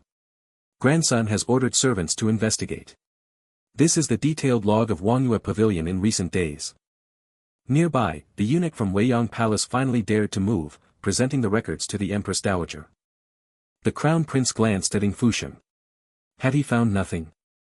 The Empress Dowager frowned. The eunuch whispered explanations. Even before Weiyang Palace's people reached Wangyue Pavilion, news had already reached her. The eunuch reported that the sixth prince was meticulously inspecting the treasures and paintings displayed there. These items, brought from outside the city to decorate the pavilion for the birthday, had been Consort Ning's recent focus. These were also checked by the Empress Dowager, even for poison, to no avail. Her patience wore thin. What's the issue? There is one, Ying Fusheng said, then turning to the beast tamer. Beasts follow instinct. The imperial menagerie is some distance from Wangyue Pavilion. After breaking free, the cage beast didn't head for where more servants were but charged straight for the pavilion. Grandson suspects something inside attracted it. The beast tamer replied, Your Grace, the sixth prince's reasoning holds merit. Everything inside was inspected upon entry. If something were problematic, it wouldn't have been brought in. By your logic, only servants entering and leaving the pavilion could tamper with it. Grandmother, when the palace guards searched, the hounds were more excited than usual but found no poison. The Crown Prince immediately spotted a flaw in Ying Fusheng's argument. How do you prove this isn't tied to your mother? There's one thing easily overlooked, Ying Fusheng said. What? The Empress Dowager asked. Incense, he replied. Hound senses are keen, they react to such things. This was plausible. Incense would be examined by physicians, while hounds only checked surfaces, an oversight. At his words, the Empress Dowager ordered an immediate check. The beast attack had thrown Wangyue Pavilion into chaos, leaving only traces of ash from incense urns. Presented to the hounds, the ash caused notable excitement, though not to frenzy, insufficient to clear Consort Ning. Hounds are trained, intelligent, and controlled. Even excited, they obey the tamer, Ying Fusheng said, drawing a deep breath. Grandmother, the Wangyue Pavilion incident likely isn't an ill omen. Not an ill omen. All were astonished. Empress Xu shifted her gaze, also looking at him. Even if the incense passed scrutiny, how could this alone rule out an omen? You claim it's not an omen. Are you pleading for your mother? The Empress Dowager asked. Grandson learned that the beast attacking the pavilion was a tiger cat, Ying Fusheng said. This wasn't secret, those who knew of the omen knew this. Kneeling, his voice hoarse from days of illness, he controlled his tone. The disturbance in the imperial menagerie likely stems from the incense. I read in miscellany that some herbs, potent and mildly toxic, are often deemed harmless and used as medicinal supplements. They're common. Yet, they have a peculiar effect, they can drive cats into a frenzy. Frenzy, exactly like today's event. As the atmosphere eased, Consort Ning felt no relief at her impending exoneration. Instead, she coldly eyed Ying Fusheng. Watching others drawn to his talk of catnip's effects, including the Empress Dowager and Empress, her anxiety grew. She grabbed him, snapping, You foolish child, what nonsense. Can you trust idle books? Ying Fusheng feigned timidity, stumbling toward her at her pull. Consort Ning, the Empress Dowager interjected. Consort Ning hadn't expected her light tug to knock him over. Hastily, she explained, the child is delirious, speaking wildly. Ying Fusheng barely managed to kneel upright and explained, It concerns Mother Consort, I dare not speak falsely. The Empress Dowager's brow finally relaxed, but still puzzled, she said, Summon Chu Tai. Soon, a court physician arrived in response to the summons. As soon as he arrived, the Empress Dowager ordered him to identify the incense. The physician pinched the powder and examined it carefully, his expression grave. Everyone in the hall awaited Chu Tai's conclusion. After a long moment, Chu Tai cautiously concluded, In this incense, besides Consort Ning's formula, there are some special medicinal herbs mixed in, like Actinidia polygama, silver vine. Upon hearing silver vine, those slightly familiar with pharmacology immediately understood. Seeing the Empress Dowager's confusion, the physician explained, "Your Majesty, these herbs like silver vine are often used as guiding herbs and are common in ordinary prescriptions." Ying Fusheng remained silent, knowing that the plan had worked. Silver vine is not a rare herb. In his previous life, Ying Fusheng suffered from chronic body pain, and silver vine could promote blood circulation, relieve pain, and calm the mind and nerves. He had used it for years, and over time, he learned that this herb had an effect unknown to most people. Human sense of smell is not acute, the dogs and beasts in the palace are specially trained to control themselves. But fierce beasts have exceptionally keen senses, and their wild nature is hard to suppress. When this substance reaches a certain amount, animals like lynxes and leopards would be attracted to the scent. Silver vine would briefly excite these animals but is harmless to them, and it would not be detected by the beast tamers. For the fierce beasts that have been confined in the animal sheds for a long time, this substance could arouse their wild instincts to the utmost, causing them to become excessively agitated. Seeing that the Empress Dowager had sent people to investigate, Ying Fusheng then slowly continued, "Mother Consort was very careful with the Moonview Pavilion. The incense was recently prepared by a master perfumer to have calming and soothing effects. Silver vine is similar to some incense ingredients, and if they were mixed up, it could have been mistaken. This substance is non-toxic to humans. In small doses, it can even calm the mind and brighten the eyes. Perhaps it was a mistake." The beast tamer followed a fixed route when letting the animals out. He had song and deliberately scatter silver vine along these routes to attract the fierce beasts to the Moonview Pavilion. As long as they reached the Moonview Pavilion, his goal would be achieved. Many people had trodden through the snow, and the Imperial Guard's movements were particularly heavy. With the cold weather persisting these days, the powdered silver vine left in the snow lingered for a long time. However, once the Imperial Guard launched a thorough investigation, disturbing the snowy ground, these powders would melt with the snow and sink into the soil. The small amount of remaining powder, when examined by the guard, would likely be dismissed as accidental spillage from palace attendants carrying spices, arousing no suspicion. Moreover, with the Empress Dowager's presence today, the Imperial Guard had been waiting outside. One or two tigers escaping, with a beast tamer nearby, was no great challenge for the battle-hardened guard. After hearing the physician's explanation, the Empress Dowager frowned and asked the beast tamer, "Is this true?" "Your Imperial Highness, there are indeed some folk methods for taming beasts. I have heard that certain herbs can soothe an animal's mood," the beast tamer replied truthfully. "Such herbs are not found within the Imperial City, they must have come in with the spice deliveries." The sixth prince's reasoning is not without merit. "If your Imperial Highness has doubts, you could order some silver vine brought here to test it." Soon, attendants fetched some silver vine, as the Empress Dowager's palace happened to keep several cats. When the silver vine was placed before them, the cats rolled over, mewed, and gnawed on it in utter excitement. Cats were usually lethargic in winter, but this sight intrigued the Empress Dowager. She had never expected such a small thing could have such a remarkable effect. She had always loved these animals and had even replaced several groups of attendants because the cats were too inactive, never realizing this herb could work wonders. The Imperial Guard also took some cats to the moon-gazing pavilion to investigate. They found traces of powder residue on some of the spice stands and in the surrounding environment. This fully explained the scene. Although the tigers had attacked, they were more drawn by the scent of the herbs, appearing frenzied but easily avoided by others. If not for this, it would have been difficult to escape without casualties under those circumstances. If the herb had such an effect, then all the doubts were resolved. "Your Imperial Highness, this appears to be the case," reported the Imperial Guard. Consort Ning hadn't expected things to go exactly as Ying Fusheng had said. She looked at him, only to meet his gaze. His eyes were as flat and devoid of emotion as when he had first opened them during his illness days ago, yet they carried an eerie chill. For a moment, she found herself unable to speak, and then Ying Fusheng began.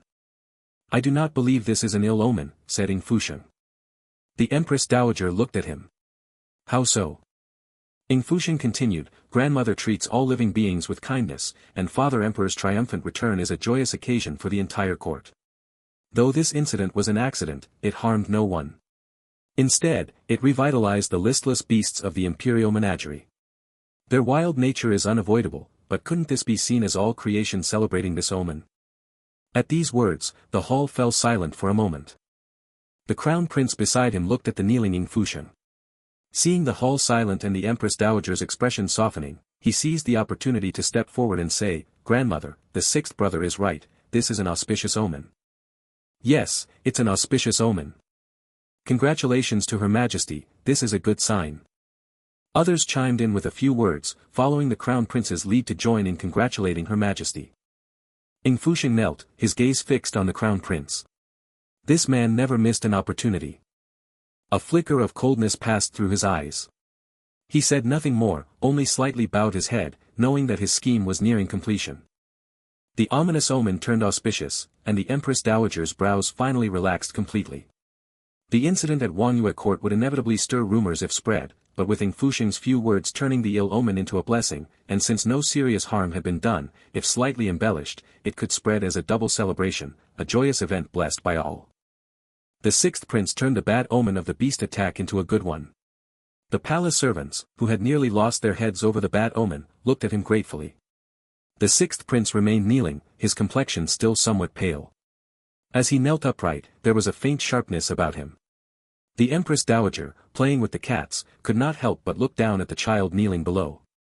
From where she sat, she noticed that his features bore a resemblance to the current emperor in his youth. The current emperor, trained in martial arts from a young age under her guidance, was slightly thinner than the other princes due to years of practice. As a child, there was hardly any flesh on his face, making him especially similar to the current Ying Fusheng. Consort Ning had kept to herself for years, and even this prince of hers rarely came to pay respects to the Empress Dowager. She still thought of him as she had when he was a child. A few days ago, when she heard he had fallen into water and caught a chill, she had sent people to check on him several times. Consort Ning said the illness was not severe, but judging by his current state, he still hadn't fully recovered. Her mood lifted somewhat thanks to the cats. Seeing that the boy had come to beg for his mother even though he was sick showed he was filial. Her impression of Ying Fusheng improved. The more she looked, the more she liked his face. "Little Six speaks well, this is an auspicious omen," the Empress Dowager declared. At her words, the others in the palace immediately understood how to proceed. Consort Ning broke out in a cold sweat. Though displeased inside, she had no choice but to acknowledge this little bastard's contribution. Why is he still kneeling?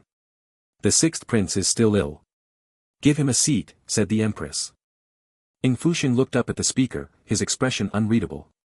The Empress's words jerked the others back to their senses. Only then did they realize that the sixth prince had been kneeling all this time. Several palace servants hurried forward to help him.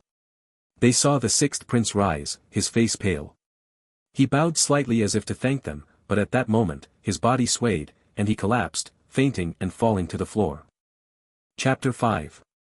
Chapter 5. The hall immediately fell into chaos, and Chu Tai stepped forward to take a pulse. As soon as he touched Ying Fusheng, he noticed his hand was scalding hot. Consort Ning was greatly startled and was about to go over to check when she saw Chu Tai's expression turn grave.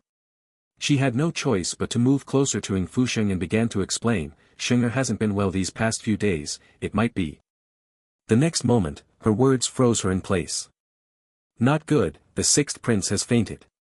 The sixth prince had just resolved a major incident when he suddenly collapsed in the hall. Even the Empress Dowager could no longer stay seated and came over to check.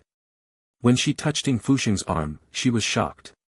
Up close, she saw that his closed eyes were covered in cold sweat, and his temperature was so high. How had this child endured it without a word until now? Empress Xu frowned slightly, casting a sidelong glance at the surrounding attendants. The servants quickly sprang into action. The Empress Dowager ordered the attendants to move Ying Fusheng to a couch. Consort Ning broke out in a sweat. She wanted to speak, but the chaos gave her no chance. She had to follow the others, and when she saw the Crown Prince trying to approach, she panicked and reached out to block him. "Your Highness the Crown Prince." The Crown Prince looked at her in confusion. Empress Xu and the Empress Dowager, who were walking ahead, suddenly turned back, noticing Consort Ning's strange behavior. Seeing the odd expressions of the other attendants, Consort Ning realized she had overstepped. She hastily explained, "The miasma of illness is too strong, Your Highness is of great value."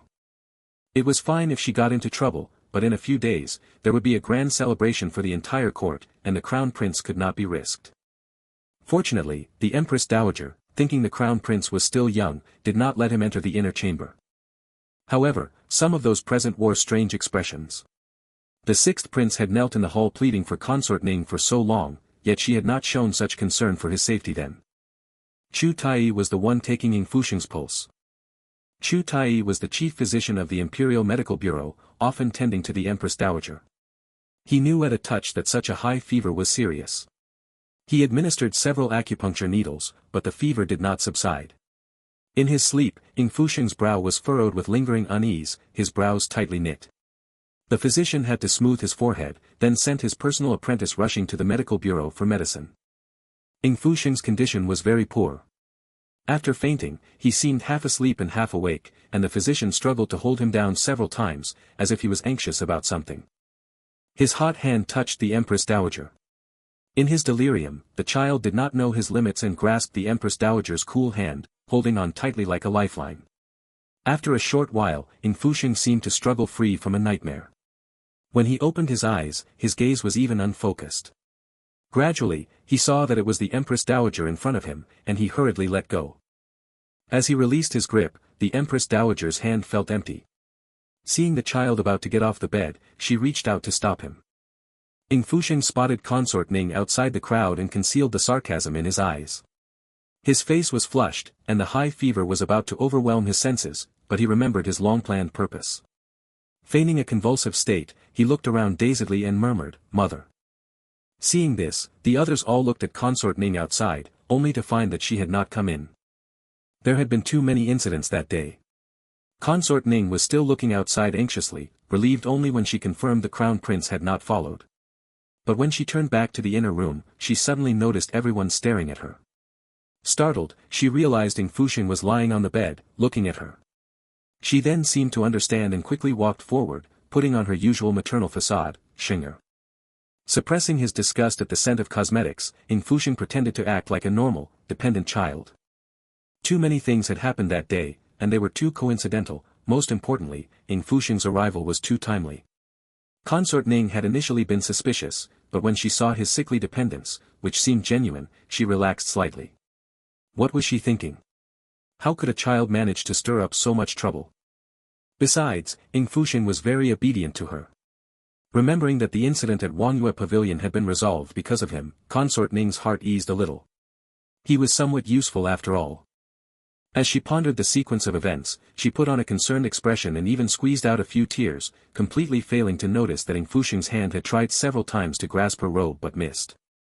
The Empress Dowager happened to be standing nearby, observing the silent exchange between mother and son. Ying Fusheng's hand slipped several times, and Consort Ning didn't even notice.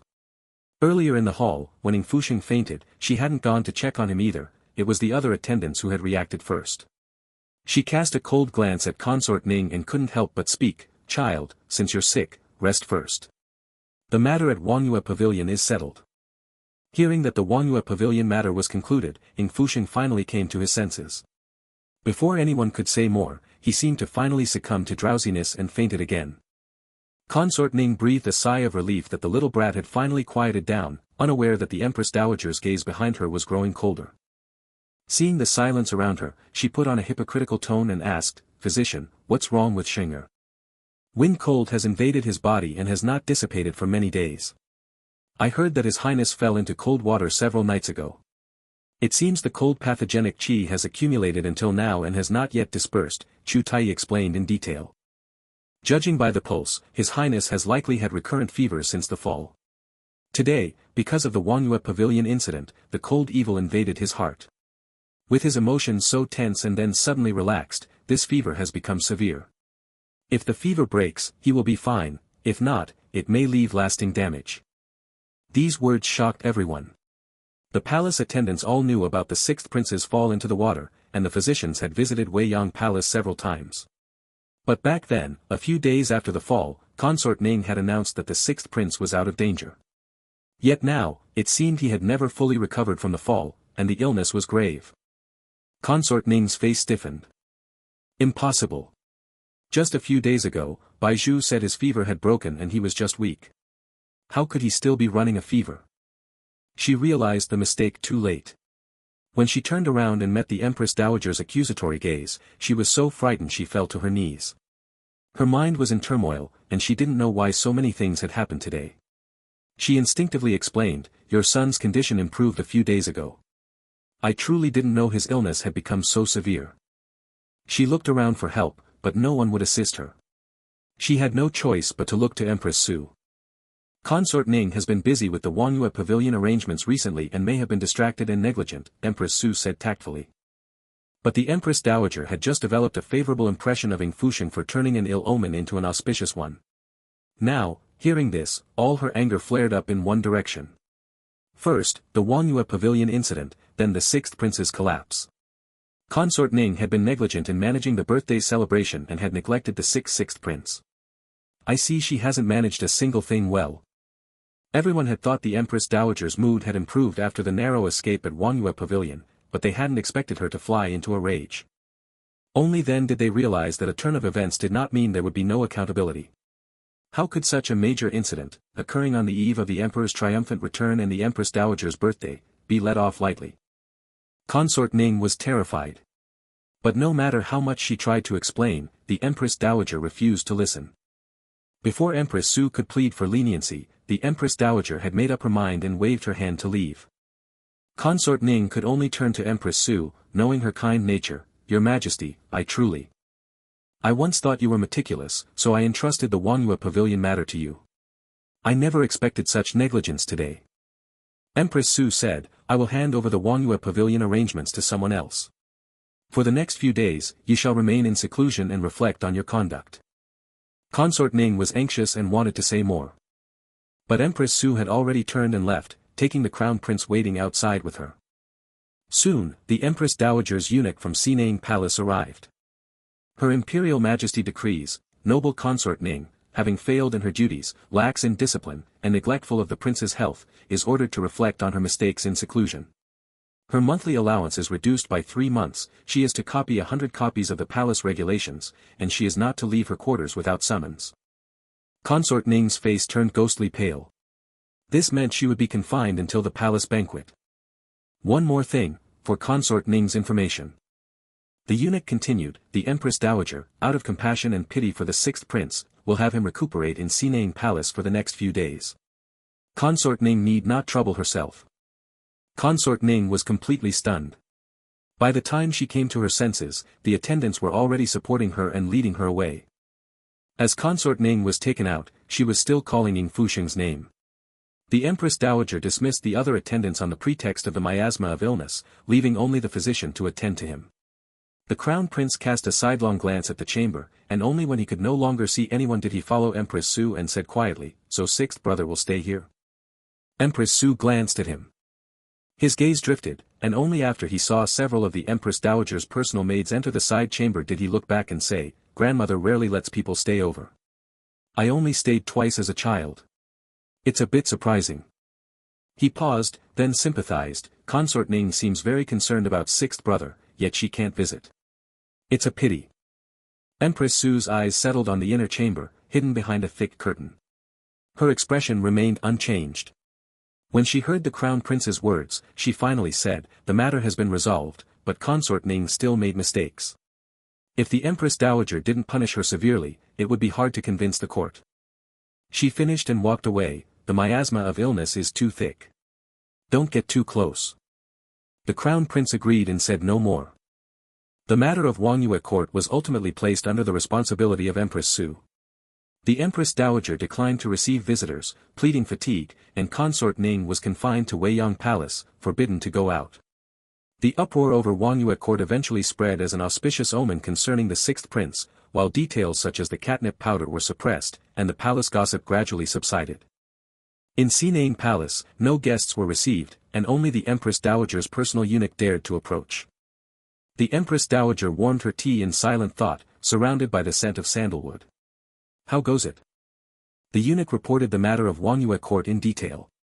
After the incident today, the palace attendants had inspected again, and indeed the problem lay with the incense.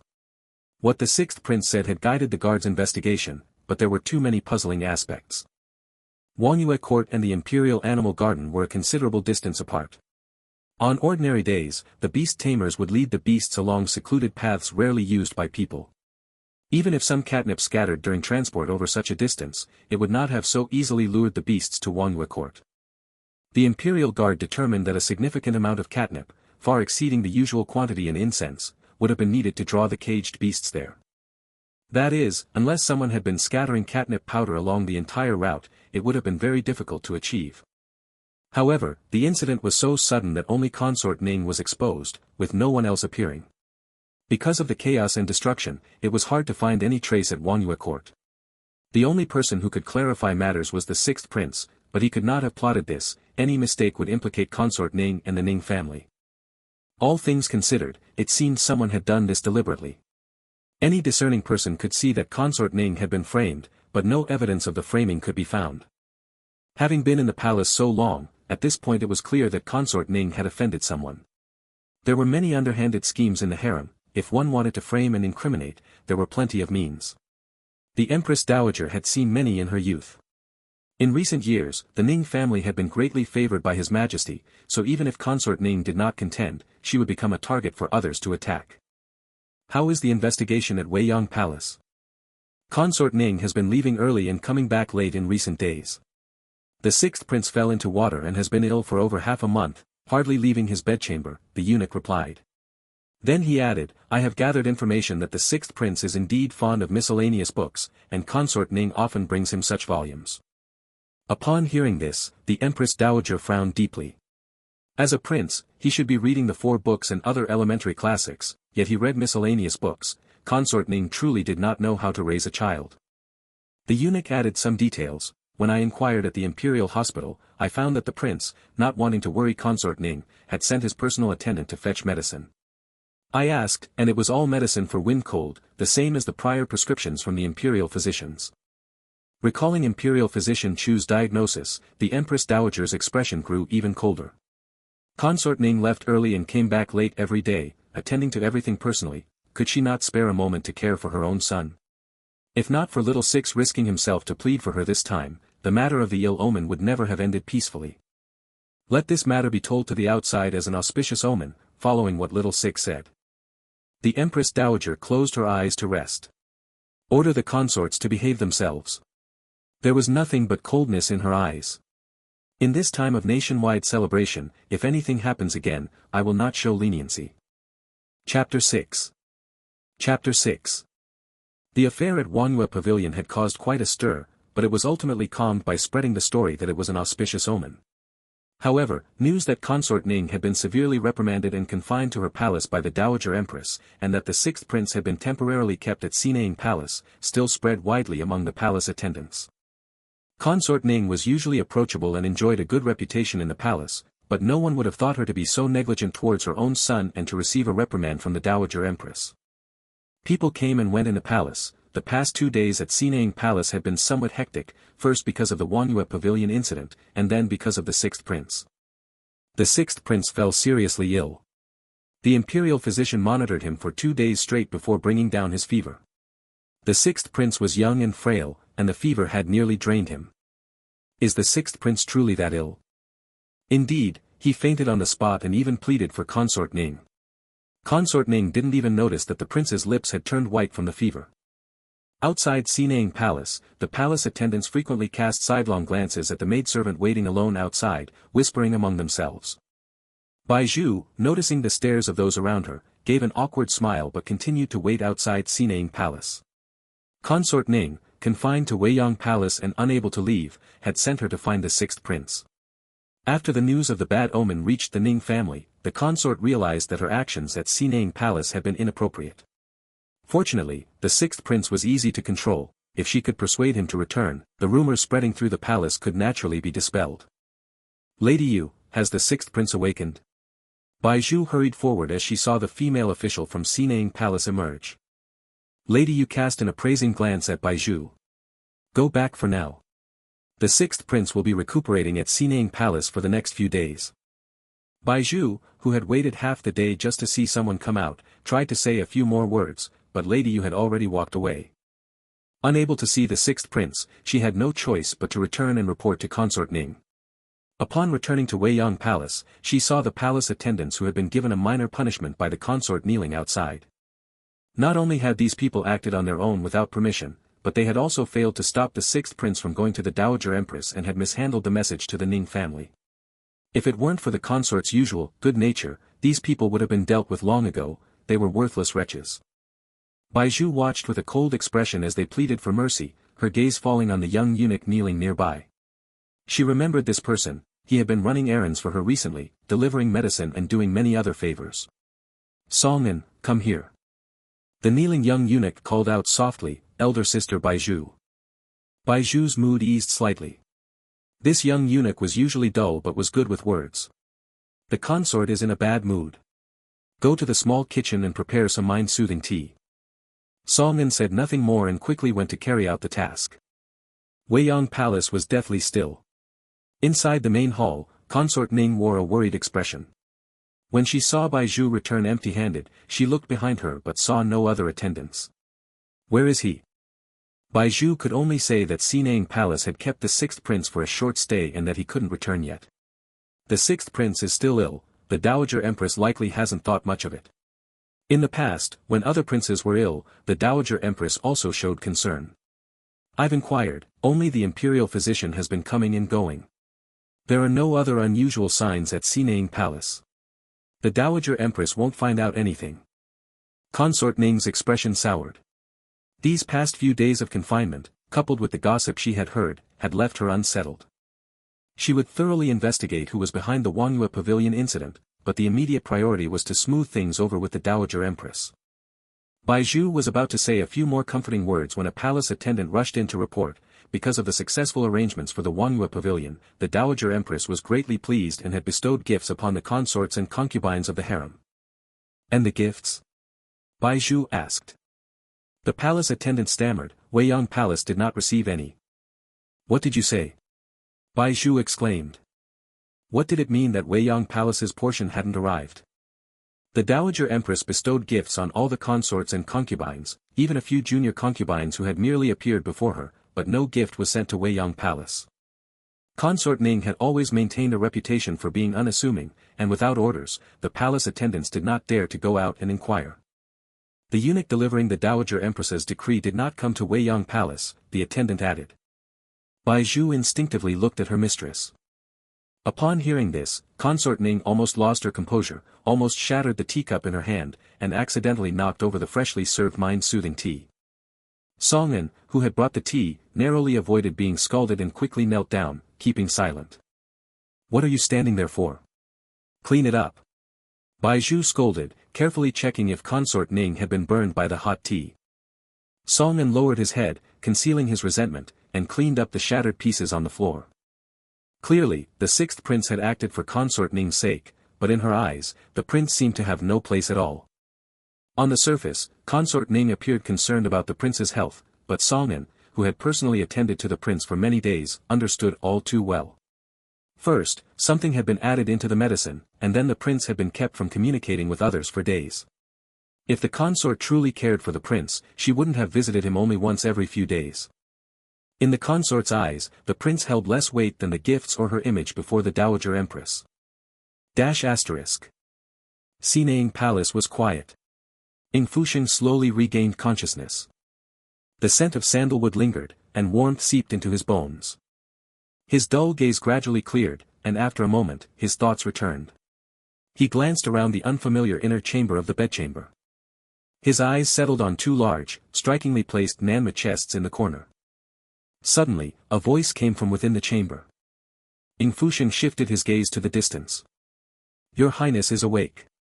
Someone lifted the curtain and entered, followed by two palace maids. A senior palace matron approached. He quickly recognized her. Lady Yu, the female official of Cining Palace, who had served the Dowager Empress for many years and handled all matters of Cining Palace on her behalf. Sensing the sixth prince's slight discomfort in the unfamiliar surroundings, Lady Yu spoke. Consort Ning has been confined as a minor punishment from the Dowager Empress. Your Highness need not worry, focus on recovering. It was rare for princes to stay at Cining Palace. The Dowager Empress did not like to keep people, and the only prince who had ever stayed briefly was the Crown Prince. The palace hadn't prepared much, this side hall appeared to have been hastily arranged. Upon hearing this, Ying Fusheng wanted to call for Songin, but stopped before the words left his lips. He noticed Lady Yu's appraising gaze and thought of the many eyes watching Weiyang Palace after Consort Ning's incident. At this moment, he could not show too much concern for Cining. The imperial physician conducted his examination, and Lady Yu did not linger long. After delivering her message, she left. Ying Fusheng's gaze fell on the distant Danmei chests. A maid noticed and reminded him, "Your Highness, those are gifts from the Dowager Empress." Gifts? Ying Fusheng was somewhat surprised. When he saw a few books among them that seemed out of place with the other gifts, it occurred to him, these were probably added later. He looked out the window. Lady Yu had already walked far away. The gifts were all valuable items. One chest was half open, and Ying Fusheng noticed only a few of the exposed items, which were obviously valuable. Before he could think further, the silence was broken as the outside suddenly became lively. Vaguely, he caught a glimpse of a figure in bright robes passing by. It was the Crown Prince, who came daily to pay his respects to the Dowager Empress. Ying Fusheng pondered briefly, then, with the help of a palace attendant, stood upright. Despite his illness, he said, "Help me dress. I have been staying here for several days and have received the Dowager Empress's gifts. I should go and pay my respects to grandmother." Cining Palace was livelier than usual today. As soon as he stepped out of the main hall, he could sense the different atmosphere within the palace. Ying Fusheng looked up at the heights above. The air was cold and biting, as if the chill had seeped into his lungs.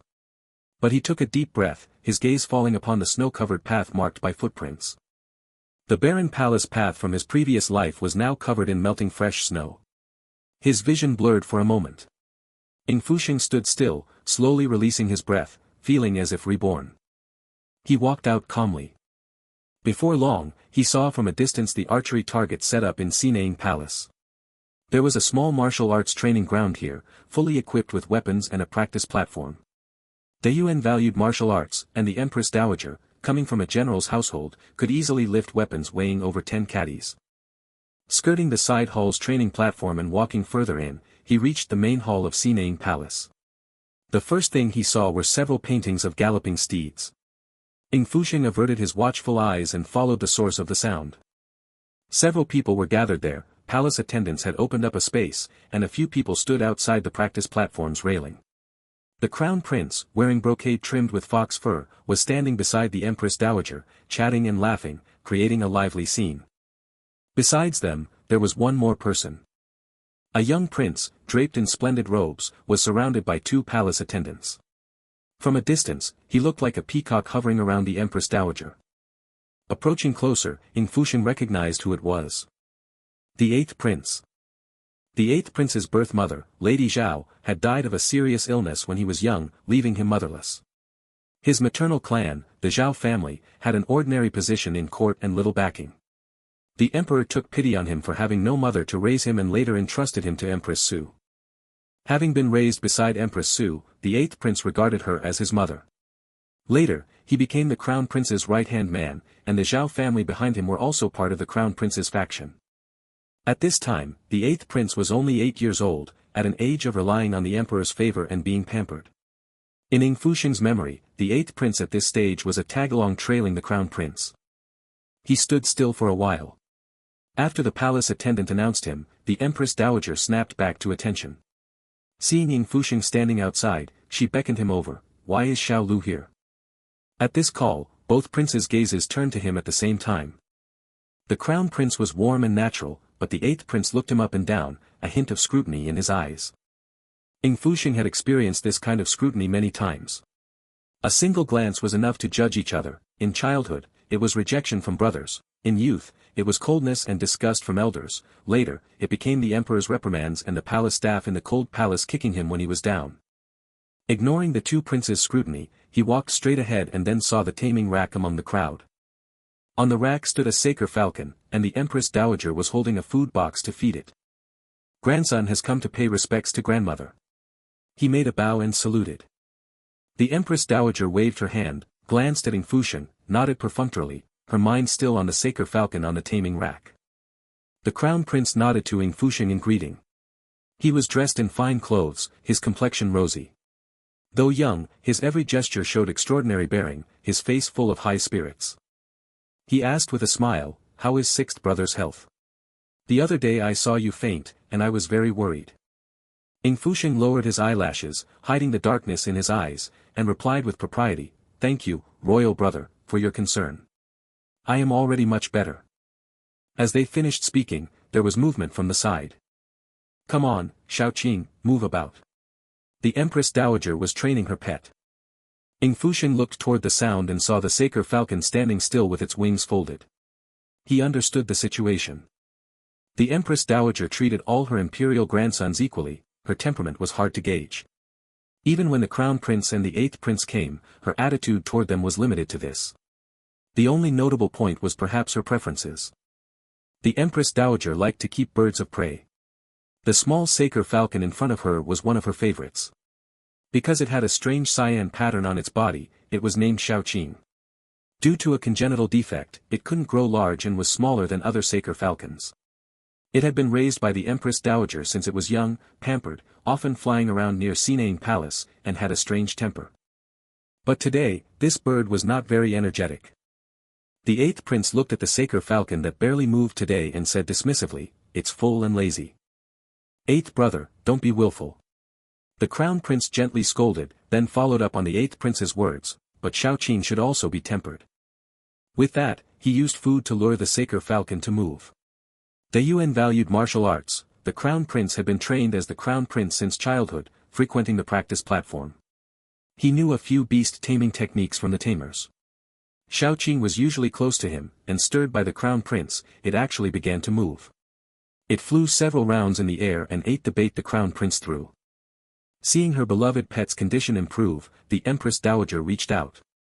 The Saker falcon swooped down and landed steadily on her arm. "The practice platform has taught you many things." The Crown Prince replied modestly, "I only know the basics." The Empress Dowager said no more, and her mood visibly improved a little. The palace attendants of Cining Palace seemed very accustomed to the arrival of the Crown Prince and the 8th Prince. The scene of harmonious grandparents and grandchildren was warm and cheerful. The Crown Prince played peacemaker, the 8th Prince had a sweet mouth, and after a few exchanges, they had already putting Fusheng aside. Everyone's attention was on the Crown Prince.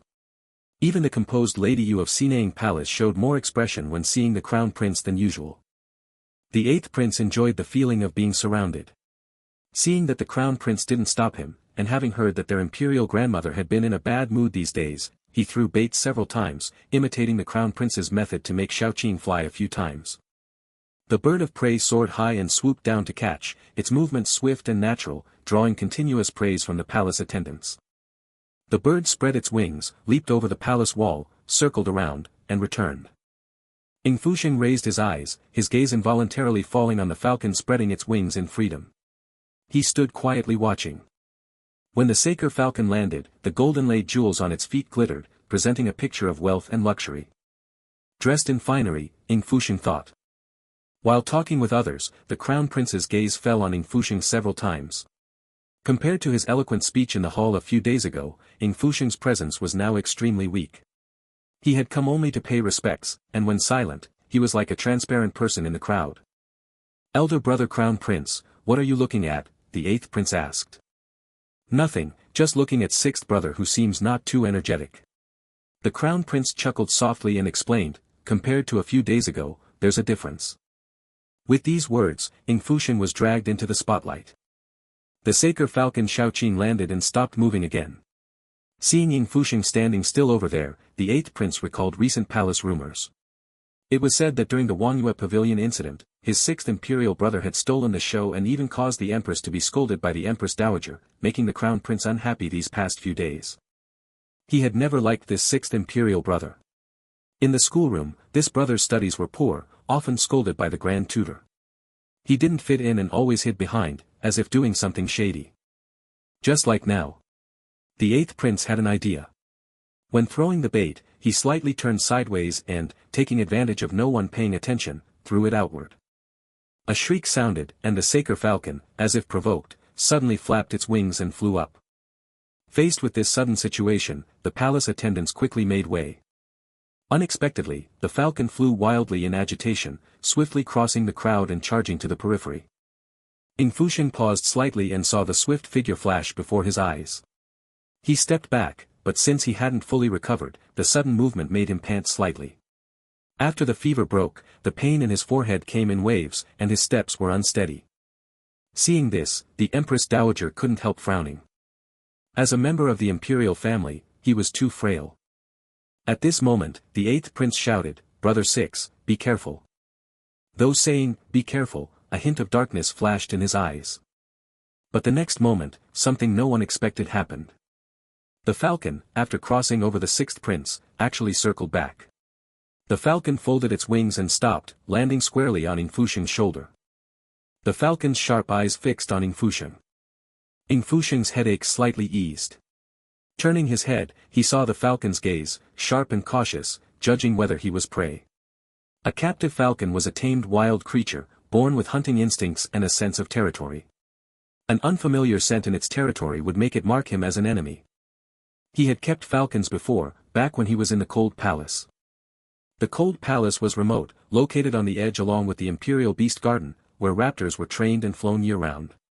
To send messages beyond the palace walls, flying to the desert border, that person once gave him a fledgling. During the falconry training, his hands and even arms were covered with the falcon's claw marks. Day and night, when he was delirious, the only thing in the palace was a hungry falcon glaring at him, trying to eat his flesh. He had seen fiercer looks than that before, let alone this falcon that was so fat it could barely fly. Ying Fusheng's gaze swept over the falcon's feathered body, her wings pressed close to the body, a self-protective posture. As Xiaoqing stared at him, Ying Fusheng looked back at it. When their eyes met, this highly intelligent falcon seemed to sense something in Ying Fusheng's gaze. Seeming intimidated, she hopped back a step and watched him warily, neither attacking nor leaving. The nearby palace attendants, afraid of disturbing the prince, came over on their own to take the falcon away. Ying Fusheng stopped and lowered his eyes, his gaze lingering on her wing. Suddenly he said, "She seems to be injured." The 8th prince thought he was frightened silly, and he sneered inwardly. This falcon had just been hunting, how could she be injured? Seeing this, the crown prince glanced at the 8th prince, then stepped forward. "6th brother, don't move. Let the attendants." Before he could finish, Ying Fusheng suddenly reached out and gently placed his hand on the falcon on his shoulder. The seemingly reckless move startled everyone around. This sudden action made the falcon flap her wings and struggle, but Ying Fusheng's swift hand held her wings, instantly calming her panicked flapping. Gradually, the falcon calmed down. When the hidden wound was revealed, the crown prince's movement paused slightly. The Empress Dowager, about to step forward to stop him, her expression tightened. "Quick, call the beast tamer." The beast tamer arrived quickly, not daring to delay, immediately inspecting the falcon. Noticing him frown without meaning to, the Empress Dowager's heart tightened. "Is there any serious problem?" The beast tamer shook his head, and the Empress Dowager breathed a sigh of relief. After a moment, the beast tamer stood up and said, "Originally it wasn't a big problem, just a common thorn injury, probably from passing through bushes.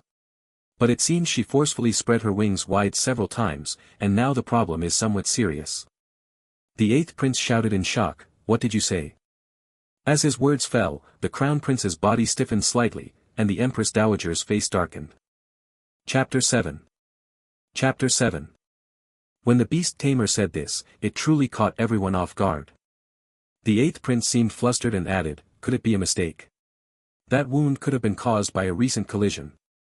He was, after all, still a young boy, and in his agitation, he didn't know what he was saying. The beast tamer lifted the wing, revealing a tear beneath that, though hidden at first glance, had already split wide open. Forcing flight under such an injury would only worsen the wound. Those present understood implicitly.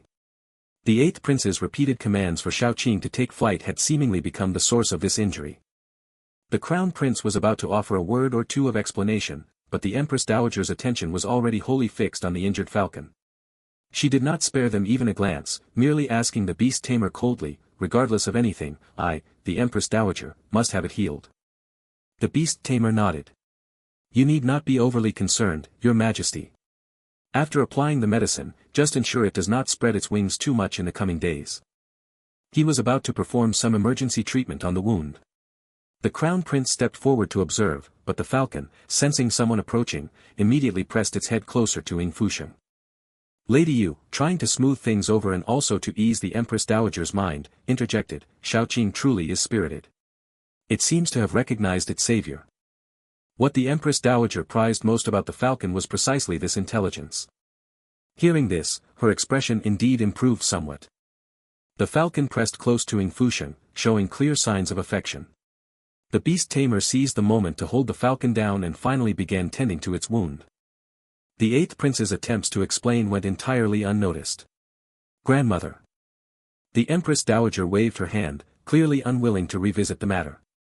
As the eighth prince continued to rush to justify himself, Ying Fusheng turned his head slightly and noticed the crown prince, who had fallen silent beside him.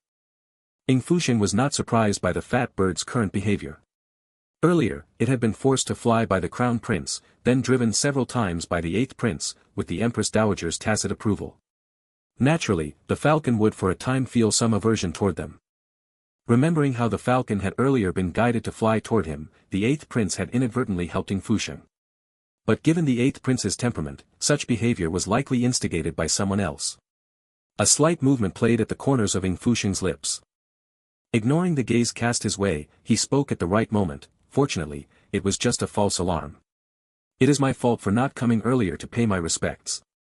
Had I done so, perhaps I might have noticed the problem sooner. As he spoke, his eyes revealed a hint of self-reproach. The Empress Dowager, realizing only belatedly that he had just recovered from a serious illness, looked at him directly for the first time since he arrived. Are you feeling better now? Ying Fusheng replied respectfully, thanks to grandmother's concern, I am much better now. The exchange between grandmother and grandson left the crown prince, who had suddenly been sidelined, feeling rather awkward. As he glanced at Ying Fusheng, he lowered his eyes to conceal the deep color beneath. It was then that he suddenly spoke, asking. I've heard that the sixth brother rarely leaves Weiyang Palace. How is it that you are so familiar with falcons? Hearing this, everyone was taken aback. They recalled that it was the sixth prince who had subdued Xiaoqing. Without him, it would not have been so easy to restrain the struggling raptor. Ying Fusheng, however, appeared puzzled. After a moment of hesitation, he said, what does familiarity have to do with it? It was flying low, and its posture seemed off, easy to pin down. Hearing Ying Fusheng's naive response, the Empress Dowager laughed. You wouldn't know this, but it always flies like that. This is your first time seeing it, which is why the others didn't notice either. Ying Fusheng looked at the bird, his face registering a dawning realization. He murmured, is that so? The Empress Dowager's laughter eased the atmosphere. The staff of Cining Palace were accustomed to Xiaoqing's odd flying posture, and they knew this was the sixth prince's first encounter with it. He had stumbled upon Xiaoqing's wound by chance. So this was why the little creature had been so irritable lately, no one had discovered its injury. Compared to ordinary falcons, Xiaoqing was far smaller in build. It was usually pampered by the Empress Dowager, and its fierce demeanor diminished when at rest, leaving it looking like a chubby ball. Seeing that Xiaoqing had been treated and had hopped a little farther away, its round eyes fixed on Ying Fusheng, who stood beside the Empress Dowager. Meeting the little fat bird's gaze, so free of wariness, lacking the sharpness of a falcon, and instead imbued with an endearing innocence, Ying Fusheng was reminded of how different it was from the falcon he had once owned. That falcon, when injured and returning to him, had looked at him with entirely different eyes, hostile, threatening, as if it wanted to kill him. Witnessing this, the Empress Dowager smiled. Xiaoqing seems to have taken a liking to you. If you have nothing to do, come and see it more often. Ying Fusheng pushed away his thoughts. Lowering his head, a faint smile curved at the corner of his lips. Yes. Grandson will certainly visit often. Watching the falcon that had once been close to him now currying favor with someone else, a flicker of displeasure passed through the eighth prince's eyes. He was about to step forward, but the crown prince beside him took his hand. With a slight glance, the crown prince silenced the eighth prince. The crown prince stood quietly, watching and listening to the conversation between the Empress Dowager and Ying Fusheng. The knuckles of his fingers, hidden in his sleeve, tightened. His expression had unknowingly grown cold. By the time they left Cining Palace and returned to Cunning Palace, Empress Xu was handling matters concerning Wangyue Pavilion, waiting for the two to join her for the evening meal. The eighth prince, who had always stayed by Empress Xu's side, was sulking the moment he returned and remained silent for a long while. Seeing him silent, Empress Xu asked, what's wrong? The crown prince recalled the Empress Dowager's smile toward Ying Fusheng just before they left. The Empress Dowager treated all princes and princesses in the palace equally, and her decision to let Ying Fusheng stay temporarily at Cining Palace had already been unexpected. Thinking back to the ominous incident at Wangyue Pavilion, he had originally arranged things to win the Empress Dowager's favor and mitigate the fallout from that bad omen. He had never anticipated Ying Fusheng's sudden appearance.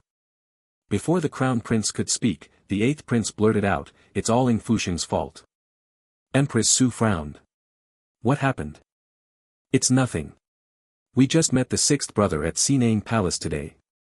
He seemed much better from his illness and came to pay respects to grandmother." The Crown Prince did not stop the 8th Prince from speaking. Only when he saw Empress Xu's inquiring gaze did he continue, "He looked well. He knows how to please grandmother." These past few days, as Empress Xu dealt with the Wangyue Pavilion affair, she had come to realize how much trouble Ying Fusheng's earlier words had saved. Consort Ning might be lacking in judgment, but this child was indeed filial. Even while ill, he remembered to pay respects to the Empress Dowager. He is a child who knows his place. The 8th Prince fumed, "He's just pretending. He put on that act. If he knew the bird was injured, why didn't he say so earlier? He only pointed it out then to curry favor with grandmother." Empress Xu asked, "What happened?" The Crown Prince had no choice but to recount the day's events. Shaoqing was injured, and grandmother was in a bad mood. But the 6th brother must have noticed the problem earlier. He didn't say anything, only revealing it when the beast tamer arrived later. Empress Xu was somewhat surprised. She remembered that child, recalled his clear and logical defense when Consort Ning was in trouble. Ordinarily, she had little impression of this prince. Ying Fusheng was not particularly outstanding, and she seldom heard anecdotes about him. She only vaguely remembered him as a quiet, taciturn child who rarely spoke. He had just recovered and left his quarters. None of you had noticed the injury. How could he have known beforehand? The 8th Prince grew agitated. He did. Empress Xu merely glanced at the 8th Prince and said, "Your mother has taught you, observe first, act later. Do not act impulsively." The Crown Prince's hand, resting under the table, clenched tighter. Mother's words are wise. Hearing Empress Xu praising Fusheng, the 8th Prince felt a surge of resentment. He only took a few bites of his meal. Empress Xu then looked at the palace maid beside her, who seemed to understand something and promptly withdrew. Turning her gaze to the Crown Prince, Empress Xu's tone suddenly changed. "Do you dislike this younger brother of yours?" "How could I?" The Crown Prince stiffened. "You are the Crown Prince of the Eastern Palace. Others will not become obstacles in your path." Empress Xu continued, "If you dislike him, you may tell me directly. The 6th brother is unwell, so naturally, grandmother would be concerned about him." The Crown Prince concealed the deep look in his eyes, resuming his usual warm demeanor. He added several dishes to Empress Xu's plate and asked, as if casually, "Mother, is the birthday gift for grandmother ready?" "No need for you to worry. These days, focus on reviewing your lessons and don't fall behind when your father returns." Empress Xu's voice softened toward the Crown Prince, seeming to glance at him, before gently saying, "Let's eat first." After the meal, when the Crown Prince left Cunning Palace, it was already late in the evening. A palace attendant ran out from within, carrying several garments and the Empress's message, "Your Highness, Her Majesty noticed you were dressed lightly and specifically instructed to send these clothes. You must take care of your health." Seeing this, the Crown Prince looked back at Cunning Palace. The attendant said, "Her Majesty cares deeply for you." She does care. His mother rarely concerned herself with affairs within the palace, but she was always attentive to his matters, arranging even minor illnesses and trivial issues meticulously. The Crown Prince draped the clothes over his shoulders, gripping the hem slightly. Only after the Empress's people had departed did he ask the attendant, "What birthday gift is Her Majesty preparing?" The Crown Prince's personal attendant replied, "Your Highness, it is still the same as before. Her Majesty specially sent someone to the common folk to procure several paintings and calligraphy works. Her Majesty's birthday gifts are always simple." The Crown Prince masked the fleeting shadow in his eyes. Empress Xu was known for her aloof nature, never actively seeking the Emperor's favor. This was common knowledge in the palace. But couldn't she think more for herself? The Emperor has just achieved a great victory, how could paintings and calligraphy be presentable? The Crown Prince turned, as if to say something, but suddenly halted. In past years, he had raised the issue, but each time his mother responded, "Your father dislikes extravagance, doing more only invites more mistakes." This time would likely be the same. Amid national celebrations, his mother still failed to adapt. Seeing him pause, the attendant cautiously spoke, "Your Highness. It's nothing." The crown prince seemed preoccupied with other thoughts, his tone turning cold. Return to the palace. By nightfall, Cining Palace grew quiet. Earlier, the Grand Empress Dowager had invited Ying Fusheng to dine. Even with a light diet after illness, you must eat some minced meat. Ying Fusheng paused slightly as something was added to his bowl. The Grand Empress Dowager disliked speaking during meals. After this remark, she softened, and the meal passed quietly, as the attendants seemed accustomed. The Grand Empress Dowager rarely kept anyone for meals. Even when the Crown Prince and 8th Prince visited earlier, she hadn't invited them. Ying Fusheng looked at the food in his bowl, eating obediently. Years of captivity had taught him to read people's moods. After the grandmother and grandson finished eating, Ying Fusheng rose to take his leave. But just as he was about to go, the Grand Empress Dowager suddenly called him back. She said little, merely giving Lady Yu a meaningful look. Soon, Lady Yu brought a fox fur cloak and draped it over him. It's cold outside, Your Highness must take care of your health. Thank you, grandmother. Ying Fusheng bowed. The Grand Empress Dowager simply waved her hand. Go and rest. Returning to the side hall, Lady Yu personally brought the medicinal broth for the day. The Grand Empress Dowager had a cold temperament, she treated all princes equally. If there was any favoritism, it was toward the Crown Prince.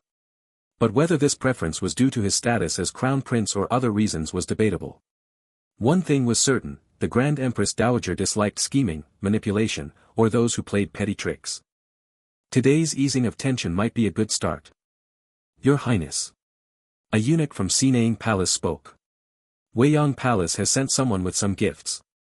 During Ying Fusheng's illness, Weiyang Palace had repeatedly sent people, but Cining Palace's stance had been firm, and Consort Ning's people had not been allowed in.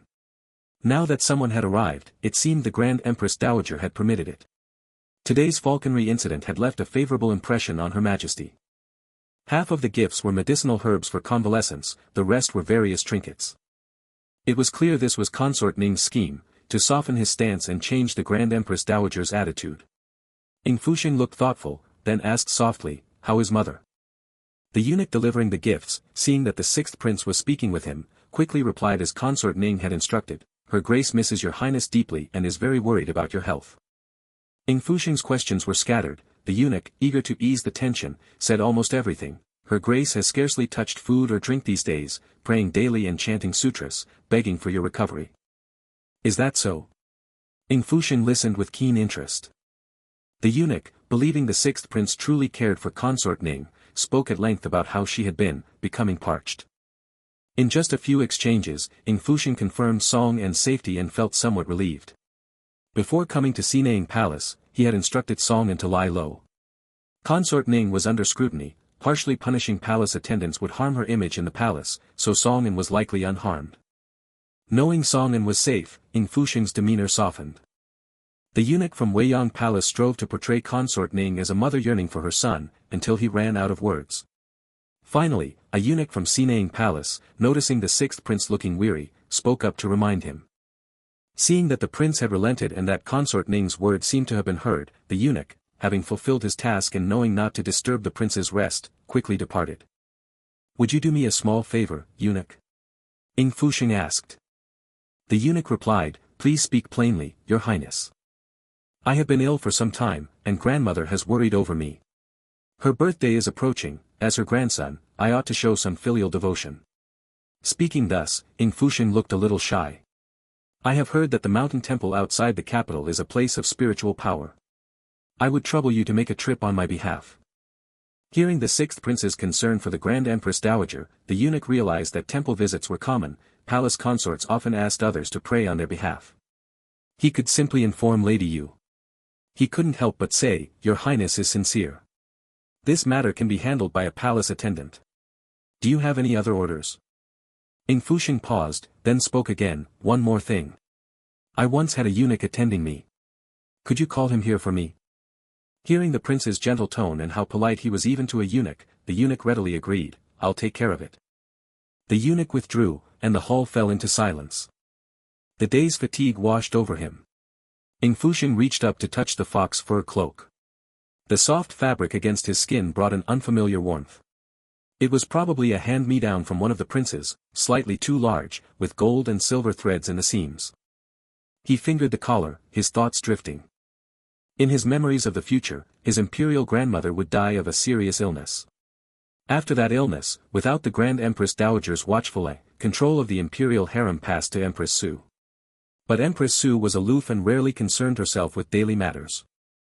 This led to chaos in the harem, covert rivalries among consorts, and many spies planted even in the court and among the people, especially among the eunuchs serving his father. All of this laid the groundwork for his father's eventual incurable illness and death during a coup. But that was years in the future. Illness had come and gone quickly, his grandmother's face had already faded from his memory. The birthday banquet. Ying Fusheng murmured. It's a joyous occasion.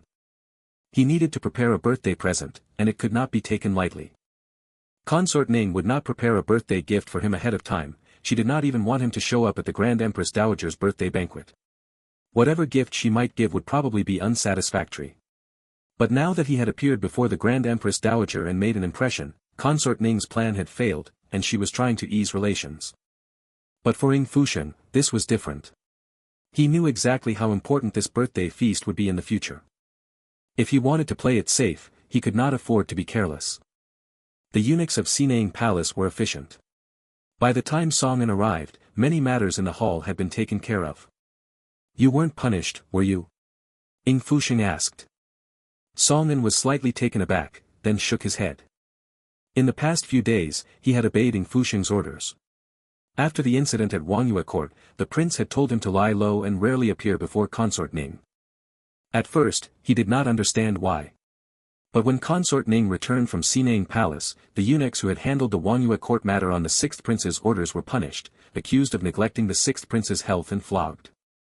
These people had been overjoyed when Consort Ning was released back to the palace, expecting rewards, only to be punished instead. All of them protested loudly. So the prince had known all along. Ying Fusheng touched the paper and brush sent by the eunuch, his fingertips gliding over them with a hint of reverence. Those who crave glory rush to claim every merit, but sometimes certain things are just bait dangled ahead, reaping what they've sown is as entertaining as a play. Song An froze, then looked at the prince, realizing this remark was sincerely meant for him. Feeling as if his thoughts had been read, he stood there at a loss, hands fidgeting. Your Highness, I didn't. Come, grind the ink, Ying Fusheng said instead. Seeing the prince wasn't blaming him, Song An quickly stepped forward. As he took the ink stick, he heard the prince's next words, this is fine imperial ink, use it sparingly, now. He tensed up, and his first stroke landed too heavily. Song An said awkwardly, I'm not very good at. Ying Fusheng saw Song An's clumsy hands, his gaze pausing for a moment before he noticed how young the boy really was. Song An watched nervously, his fingers slightly clenched, until he suddenly heard a soft sigh from nearby, followed by the prince's words, bring it here, I'll teach you. Eyes downcast, Ying Fusheng took the ink stick with a touch of care. In the cold palace, he'd never had anything this fine. Good things should be used sparingly, he said. Song An quickly replied, Your Highness will surely receive many rewards in the future. What rewards? A poison cup? Ying Fusheng smiled, enjoying a rare moment of ease, then said, You're right. Whatever he wanted, he had to earn it himself. Song An learned quickly. Ying Fusheng watched his movements as pen, ink, and paper lay before him, the chill in his body unabated. Only 10 days remained until the emperor's return, time was running out. Over the next few days, Ying Fusheng did not neglect courtesies, visiting the Empress Dowager every day at the appointed hour. Consort Ning sent people several times, under the pretense of concern, to spy on Ying Fusheng's condition. But after several days of morning visits, the Empress Dowager could see for herself that he was not fully recovered. Since Ying Fusheng did not speak up, she did not take it up. This infuriated Consort Ning, who fumed in private, yet restrained herself due to her carefully crafted public persona. Ying Fusheng spoke little. When paying respects to the Empress Dowager, he performed the rites properly and did not disturb her with idle chatter. Many princes came to Cining Palace to pay their respects, and Ying Fusheng struck the right balance. He offered no sweet words, but over the few days, the Empress Dowager came to view this grandson favorably. Preparations for the Wangyue court banquet were in full swing. After Consort Ning settled matters in the palace, tension and hidden currents filled the palace, until a sudden urgent report arrived within the palace. The wind and snow subsided. In the distance, troops approached the outskirts of the capital. Amidst the heavy clatter of hooves, war banners snapped in the wind. The common people, hearing the commotion, looked out from within the city walls and saw, among thousands of horses and soldiers, the imperial chariot returning in triumph to the capital. Chapter 8. Chapter 8. On December 15, the emperor returned triumphantly to the capital after leading a personal campaign. When the army reached outside the city, the people cheered. The gates of the capital were wide open. The emperor, clad in battle armor, was followed by the imperial guards and the formidable chief family army, their flags fluttering. As they approached the capital, the people cheered with joy. The Daiyuan emperor had spent half his life on horseback, constantly engaged in warfare. On this often war-torn land, it was his readiness to fight at a moment's notice and his personal leadership in battle that had brought stability and peace to the Daiyuan people. The news that the emperor had personally gone to the border, killed and beheaded the barbarian generals, and secured 13 cities for Daiyuan had already spread far and wide. The heavy iron cavalry entered, their warhorses' hooves shaking the ground. The people looked up at the majestic emperor, who was followed by thousands of troops and horses. The chief family army accompanied the imperial escort into the capital, basking in the city's splendor. When they reached the outer city, the heavily armed soldiers removed their armor and set up camp outside. "Welcome your majesty's triumphant return," the assembled officials shouted in unison, and a chorus of "Long live the emperor" echoed. The emperor's personal expedition had defeated the northern barbarians, and his bravery was widely praised. The imperial procession returned to the court and held a court session. The emperor shed his heavy armor, donned his dragon robe, and as he entered the great hall, the atmosphere was solemn. The current prosperity of Daiyuan was not only due to the widely praised imperial expeditions but also due to the emperor himself. This emperor had fought on the battlefield since his youth, capturing multiple cities. Before reaching middle age, his merits had overshadowed the rulers. Later, when the old emperor was critically ill, he launched a coup and ascended the throne. After founding the new dynasty, he ruled with military force, expanding Daiyuan's vast territory. This great victory over the northern barbarians drove them beyond the northern border, securing 10 years of peace for Daiyuan's frontiers. The civil and military officials performed the kowtow ritual. On the high throne, the emperor was in his prime, and the aura of years of warfare and killing made him intimidating without effort, so much so that no one dared to look directly at him. Only when he waved his hand and said, "Rise," did the officials dare to lift their heads. At the first court session after the emperor's return, military officers were rewarded according to their merits. The news of the emperor's general amnesty soon spread throughout the palace. In the inner palace, to welcome the emperor, the consorts dressed in their finest attire. On the Empress Dowager's birthday, all consorts came to Cining Palace to pay respects. As soon as Ying Fusheng entered the hall, he noticed the gazes coming from all directions. As a prince staying temporarily with the Empress Dowager, he naturally attracted attention. After a few days of rest, his complexion had improved considerably.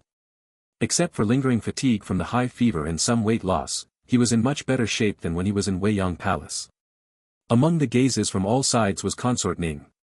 After being confined for many days, with her duties taken by others, she had repeatedly sent people to speak with Ying Fusheng, even feigning illness. But Ying Fusheng hadn't returned to the palace, so she had to wait until today to see him. When Ying Fusheng met Consort Ning again, she seemed much more restrained, attending to everything meticulously in front of the Empress Dowager. As Ying Fusheng approached her, she wore the most loving smile, every word inquiring about his health, afraid of displeasing the Empress Dowager in any way. "Mother consort," Ying Fusheng said. "Is Shenger feeling better?" Consort Ning asked with a smile, terrified of making a misstep that might displease the Empress Dowager. After the Wangyue Pavilion incident, the Ning family had sent word that her handling of the matter was improper, leaving her frustrated for days. Now, seeing this bastard looking better, she still had to speak gently to him. "The palace banquet is tonight. Go back to Weiyang Palace and change your clothes." Ying Fusheng noticed the Empress Dowager's gaze shift toward them and obediently agreed. Seeing Ying Fusheng's docile demeanor, and relieved that the child hadn't grown estranged after half a month away, Consort Ning felt a bit more settled. When Ying Fusheng went to pay respects to the Empress Dowager, her eyes narrowed slightly. "Didn't I tell you to give him the medicine these past few days?" Baizhu had instructed that simple-minded young eunuch, saying it was licorice powder to alleviate the bitterness for the sixth prince. That young eunuch had actually believed it. Several times, Consort Ning had even gone to the pharmacy to check, confirming that the eunuch had added the medicine. Now, seeing the sixth prince's condition, she couldn't be sure. She could only say, perhaps the Imperial Medical Institute has been overprescribing tonics lately. The prescriptions from the imperial physicians of Cining Palace were unknown to them. Baizhu naturally wouldn't dare to act recklessly, so she had kept the dosage low. Seeing that the sixth prince seemed to have just recovered from a serious illness, Consort Ning speculated that imperial physician Chu's prescriptions were indeed extraordinary, allowing this bastard to get out of bed. She thought to herself, such a survivor. Your ladyship, Baizhu knew her mistress's temperament well. What about the prince's birthday gift? Consort Ning knew that Ying Fusheng's attendance at the palace banquet was inevitable. If he didn't prepare a birthday gift, she, as his mother, would have to prepare one for him.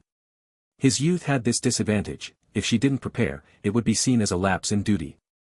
Intending to keep a low profile, she decided that her own gift must be proper. Take a small portion from my gift and give it as his. Instruct the eunuchs attending him. Just pick 2 suitable items. After paying respects to the Empress Dowager, the various palaces prepared for the evening banquet. When Ying Fusheng returned to Weiyang Palace, he saw the birthday gifts prepared by other palace staff. He glanced over them and picked out a few overly extravagant items, and had Song and put them away in the storeroom. Seeing this, Song and was a bit surprised. Consort Ning hadn't provided many items, and these 2 were the most suitable of them. Your Highness. Ying Fusheng didn't explain much. He simply placed 2 scrolls, apparently paintings or calligraphy, into the birthday gift for the Empress Dowager and instructed Song and to watch over the gifts and not let any other palace staff touch them. As music and dance began, night fell. The Wangyue pavilion was brightly lit. Female singers and male musicians entered to perform. This was the first palace banquet after the emperor's triumphant return, and the Directorate of Ceremonial and the Ministry of Rites dared not slack off. The entire banquet was harmonious, with singing and dancing creating a lively atmosphere. When Ying Fusheng arrived, he was momentarily dazed by the brightly lit Wangyue pavilion at night. In Weiyang Palace, he had been severely ill, and Cining Palace was very quiet. Since his rebirth, this was his first time in a crowded setting. He looked at the officials and their families entering in pairs from afar. The cheerful sounds turned into a piercing, howling wind in his ears, causing a thin layer of sweat to form on his palms. He shook off the illusory sound of the wind and gradually readjusted to the lively scene before him. The young princes and princesses of the palace all stood together. As Ying Fusheng approached, those around him noticed him. The imperial clan consisted of only so many members, and every prince and princess had appeared at palace banquets, except for the sixth prince.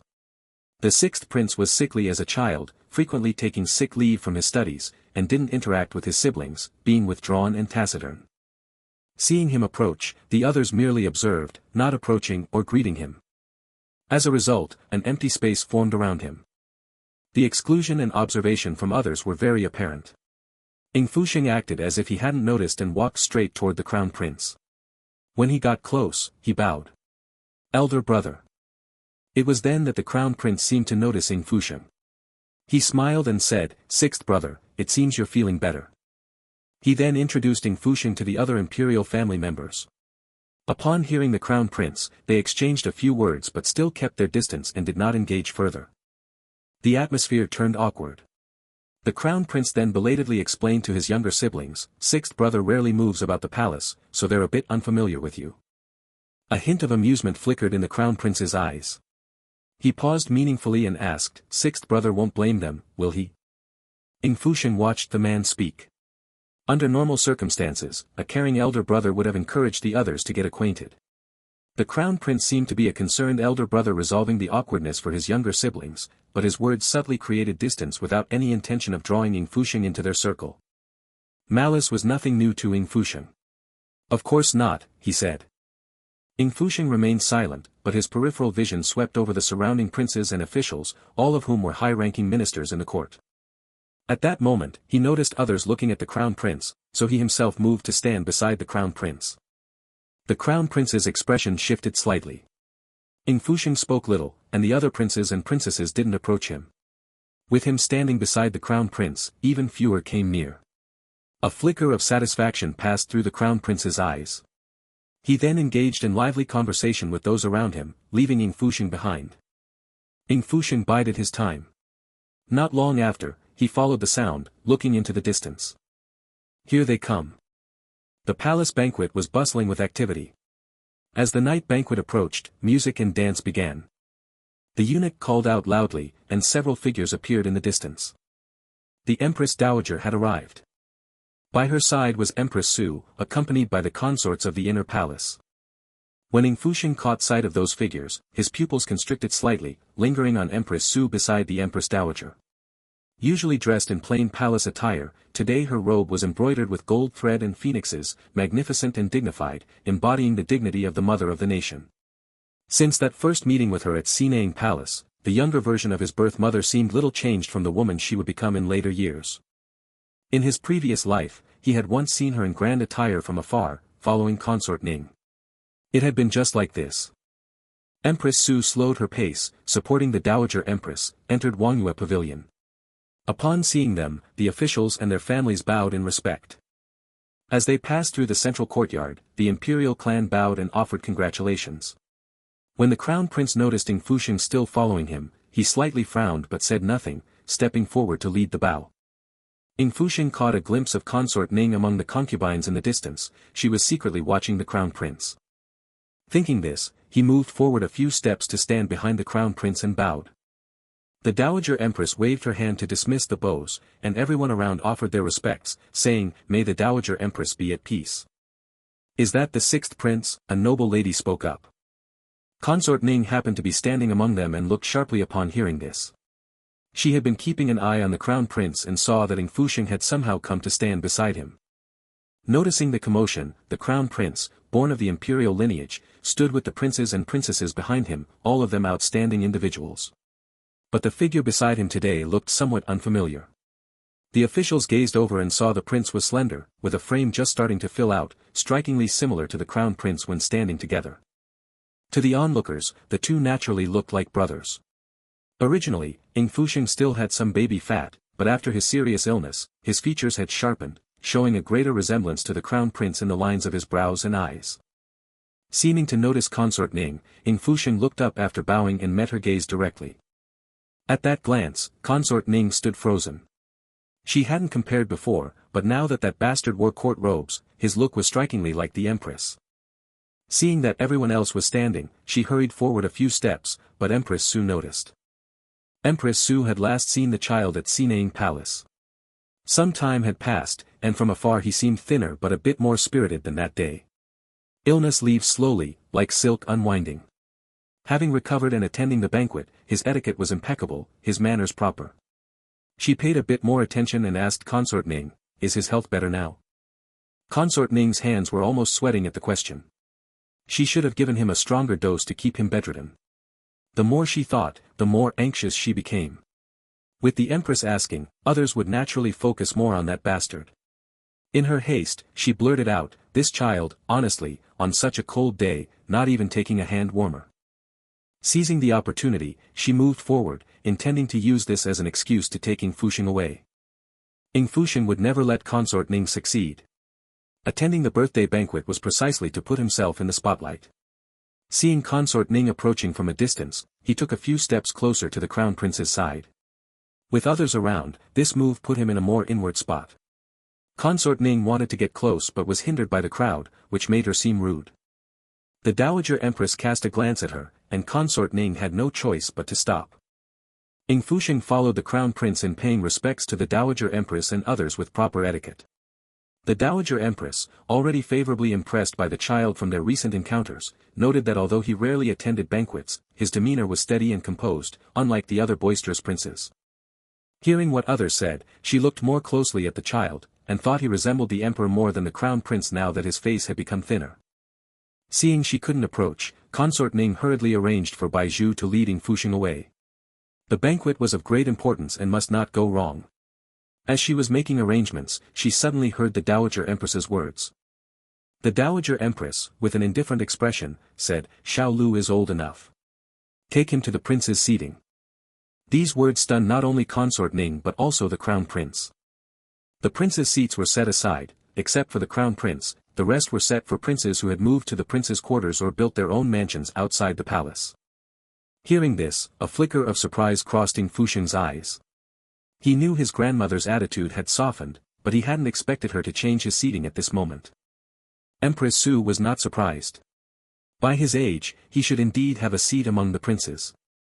Since the sixth prince rarely attended banquets and looked younger, only after the empress spoke did others remember that the sixth prince was close in age to the crown prince and old enough to be independent. Everyone looked at Ying Fusheng, who bowed and said, "Thank you, grandmother." Empress Xu ordered the attendants, "Give the sixth prince a hand warmer, so Consort Ning does not have to worry." Ying Fusheng hesitated slightly. "Thank you, Empress Xu." Consort Ning clutched her handkerchief tightly, her panic barely concealed. But with the Dowager Empress and Empress speaking, she dared not defy them, especially on the Dowager Empress's birthday. Before she could think of a plan, a loud shout came from afar. At that shout, everyone present turned to look. Ying Fusheng saw the golden figure in the distance. "The Emperor has arrived." A long cry rang out. The arrival of the sovereign silenced everyone, and they all bowed in obeisance. Chapter 9. Chapter 9. "Take your seats," the eunuch called out loudly, and the officials rose to enter the banquet. Ying Fusheng, guided by the palace attendants, walked into the seating area where a newly arranged prince's table awaited. The officials bowed in greeting. As Ying Fusheng bent down, he glimpsed a distant figure through his fingers. When that familiar figure came into view beneath the imperial crown, the emperor's sharp brows and bright eyes revealed an unreadable expression. His face, younger than in later portraits, still carried an undeniable authority. The scent of bloodshed from the battlefield still clung to him, and as his gaze swept across, the surrounding crowd fell silent. The eunuchs followed with lowered heads behind the emperor until he ascended to the elevated seat. The jade pendants of his crown clinked softly as he surveyed the officials below him. Without a word, the overwhelming pressure of the supreme ruler already overshadowed the entire moon-gazing pavilion. The emperor's sidelong glance swept over the civil and military officials in the hall, finally stopping at the head seat of the military section. There sat the newly returned general of the northern garrison, Shen. Having set aside his dark armor, Shen had a tension that ordinary men lacked, like a coiled wolf, ready to strike at any moment. Behind him stood a group of generals. The Qi family, the emperor's right-hand men and trusted aides through years of campaigns, had contributed greatly to the emperor's triumphant return to court. They had been granted the special privilege of stationing the Qi family army at the outskirts of the city. Just by being present, they intimidated many civil officials. "Brother Qi," the emperor said with a warm smile. Shen strode forward, stepping briskly, back straight, and bowed before the throne, "Your Majesty."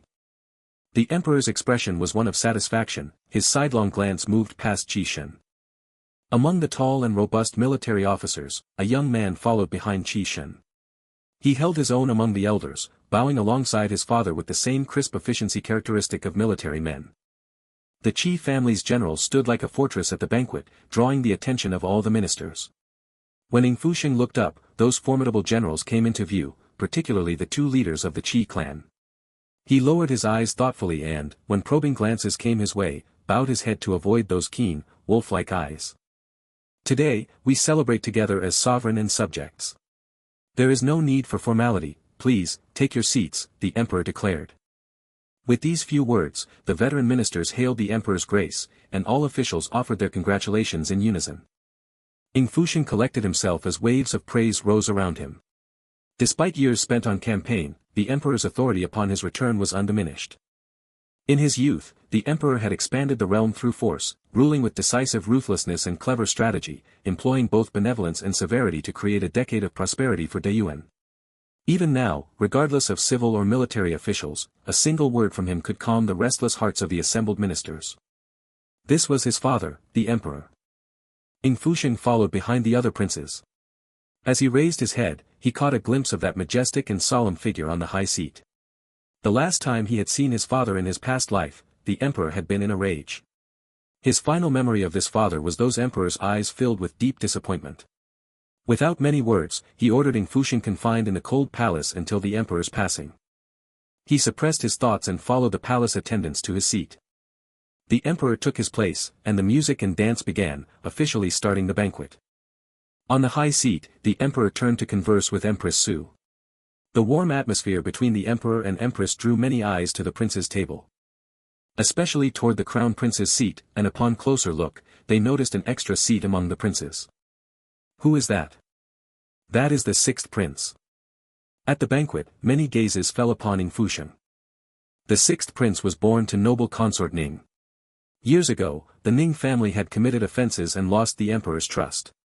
Only in recent years had the Ning family gradually regained favor, with Lord Ning maneuvering for many years to be promoted to vice minister. In the palace, noble Consort Ning had been gentle and low-key, avoiding the spotlight in all matters, earning a fine reputation. Coupled with the sixth prince's lack of scholarly achievement and frail health, he was hardly noticeable among the princes and princesses. On ordinary days, the sixth prince seldom attended palace banquets, so many among those present only saw this prince, long bedridden with illness, for the first time today, prompting more than a few glances. His placement at the prince's table today was the Empress Dowager's special decree, with his seat positioned just behind the crown prince. Noticing so many gazes directed at herself and Ying Fusheng, noble Consort Ning's anxiety grew and turned to resentment. If only this little bastard hadn't shown up, there would be no such trouble. Today, the attendees were all high-ranking ministers of the court, a rare gathering of officials.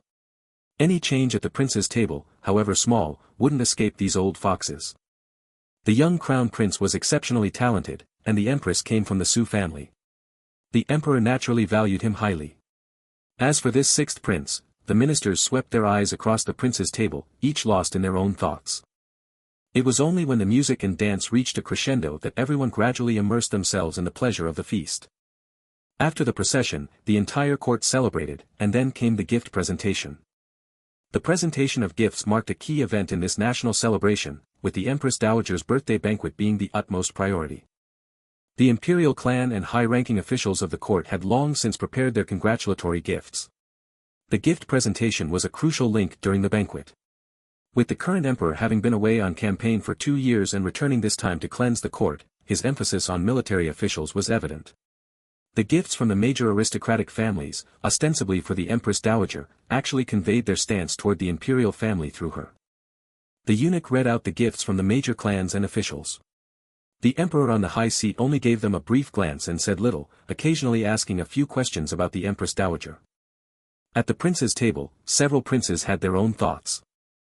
Aside from the fourth prince, who died young, the current emperor had only 3 elder princes, all of whom had already established residences outside the palace and were sent by the emperor to gain experience in court. Apart from the third prince, who had yet to report for duty, the other 2 princes had achieved something. The first prince served in the Ministry of Revenue, the second prince in the Ministry of Works, each with their own plans. As the emperor's eldest son, the first prince held a special status. He stepped forward first, presenting several heavy gifts, weapons forged from 1,000-year-old black steel. The Yuan valued martial prowess, and the Empress Dowager came from a military family. Within the palace, there were even imperial animal parks and training grounds. The specially made weapons presented on stage earned praise from every military officer present. Moreover, these weapons were tailored to the Empress Dowager herself, the very soft sword she favored in her younger days. After this, the gifts from the second and third princes were nothing special. At this moment, the eighth prince, who had been under the care of the consorts, rushed forward. He strode to the center of the hall and bowed properly. "Father, I have also prepared a gift for grandmother." Empress Xu's brows showed a hint of helplessness. The eighth prince's tendency to act spoiled and arrogant was not unusual, but rushing to present his gift ahead of others was rather reckless. What was brought out turned out to be a rather flashy beast-taming chariot. This was one of the gifts Empress Xu had prepared for the eighth prince, and the child had carefully picked the flashiest one. "Little 8, his temperament hasn't changed a bit," the emperor said, his expression unchanged. He did not blame the eighth prince. He simply sat there, and the others at the banquet couldn't help but watch his face, trying to discern his attitude by reading his imperial countenance. However, the emperor's preferences were unclear. After many gifts had been presented, he hadn't shown much emotion. The crown prince behaved appropriately, showing no irritation at having his turn cut in line. He looked at the eighth prince with what seemed like gentleness, but a flicker of relief flashed in his eyes. Luckily, he had changed his gift beforehand. Due to his status as crown prince, the crown prince's seat was at the head of the table, besides several other princes seated together. After the eighth prince presented his gift, the crown prince first spoke on his behalf. "Eighth brother is innocent in nature, and he put considerable thought into choosing his gift."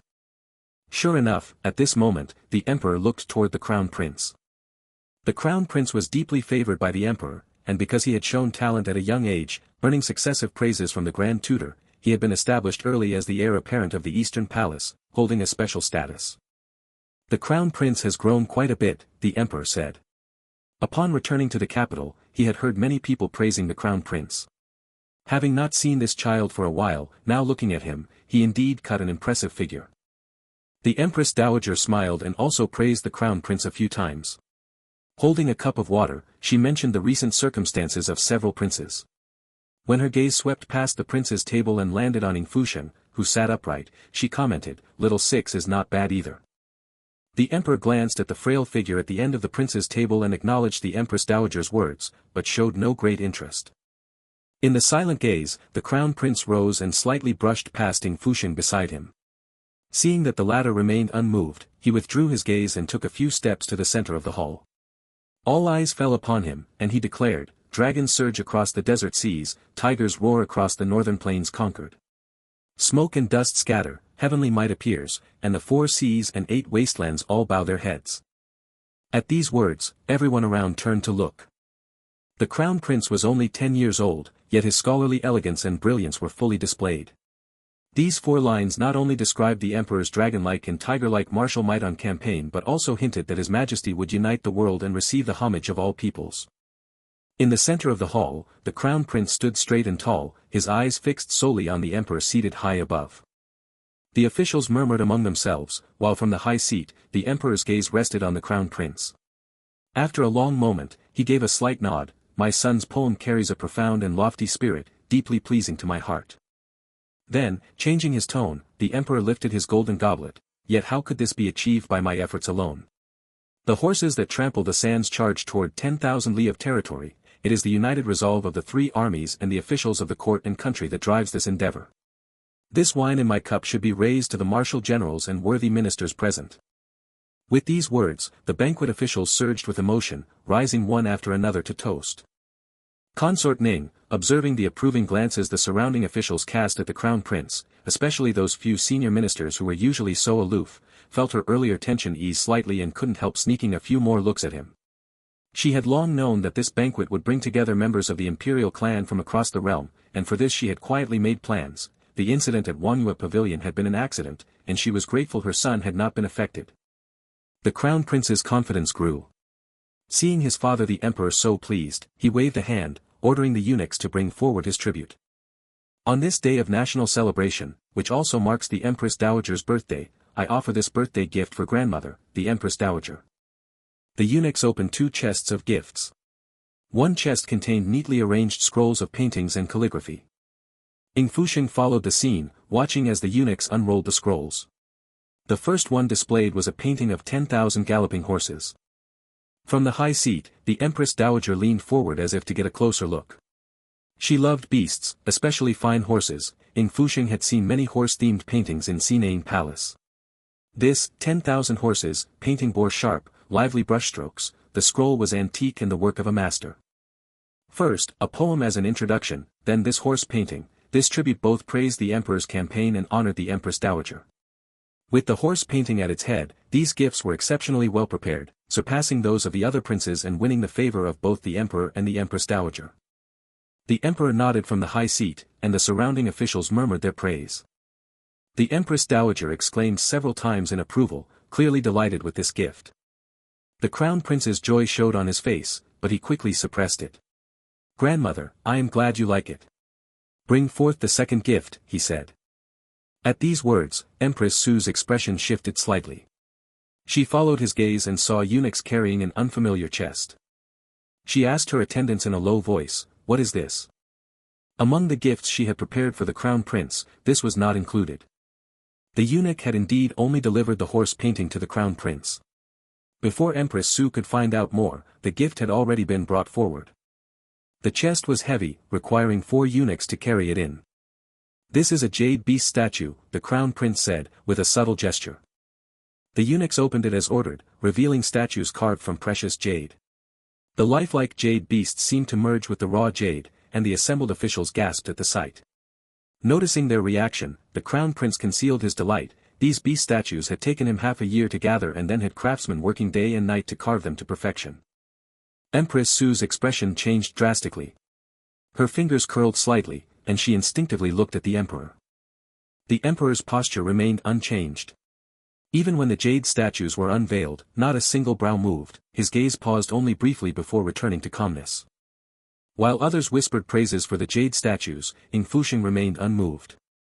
On his table, the wine in his cup swayed slightly, his gaze fell on the military officials seated across from him.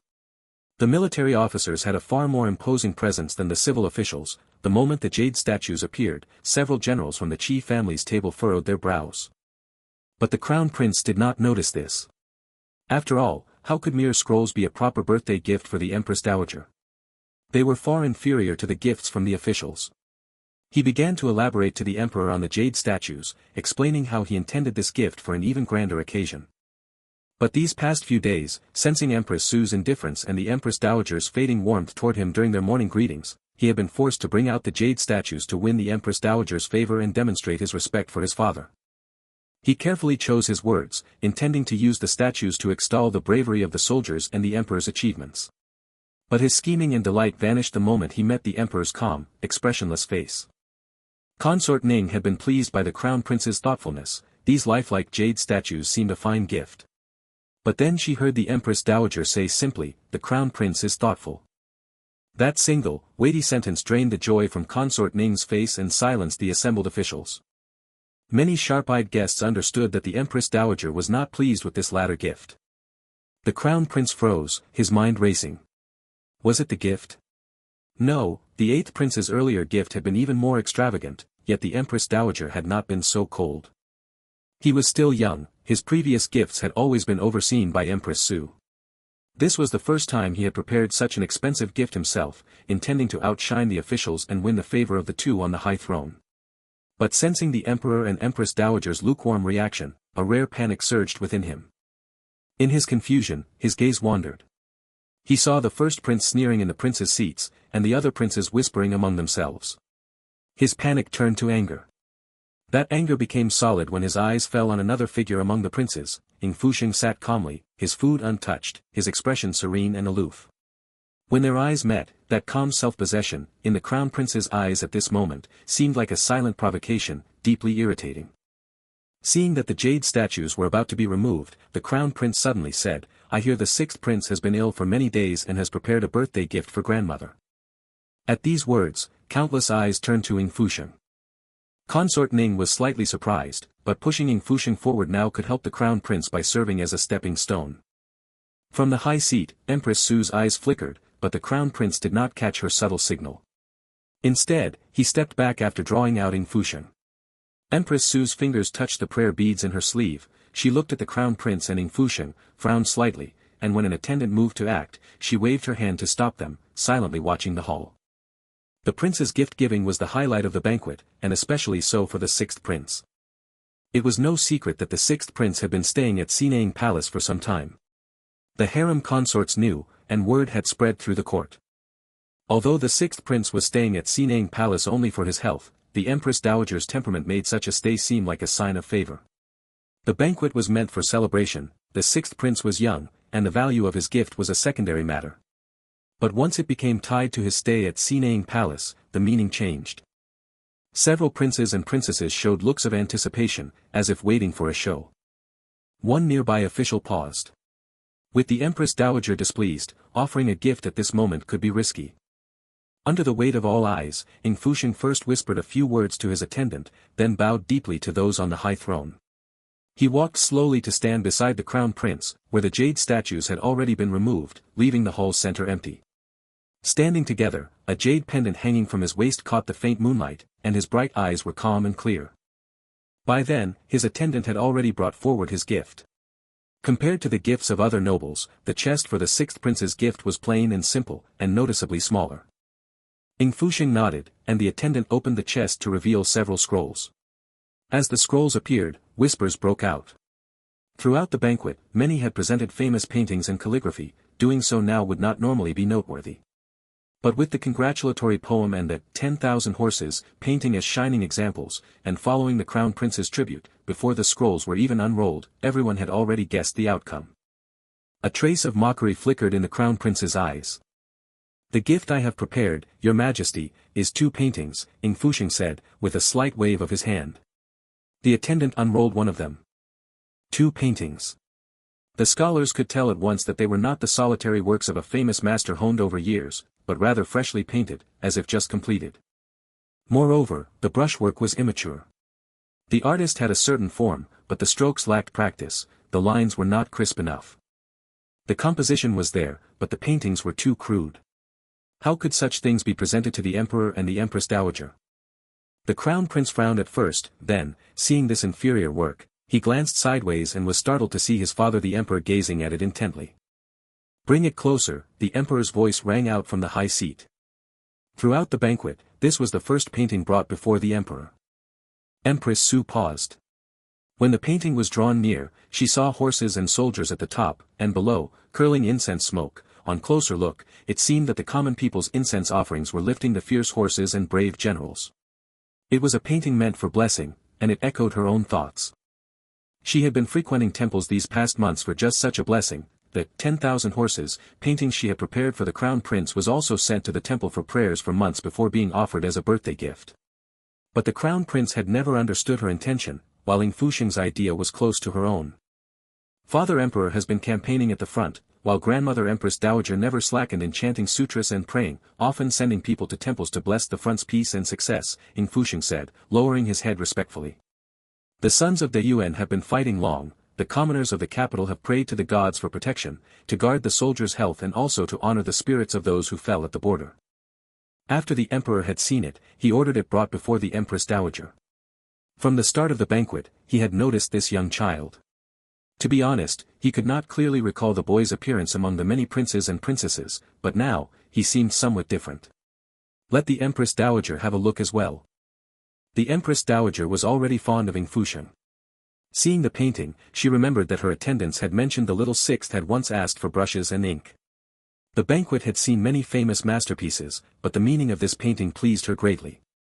The emperor's attitude stiffened the crown prince's posture, and Consort Ning's expression turned extremely sour. Many eyes fell on Consort Ning. She had no idea that Ying Fusheng had prepared such a thing.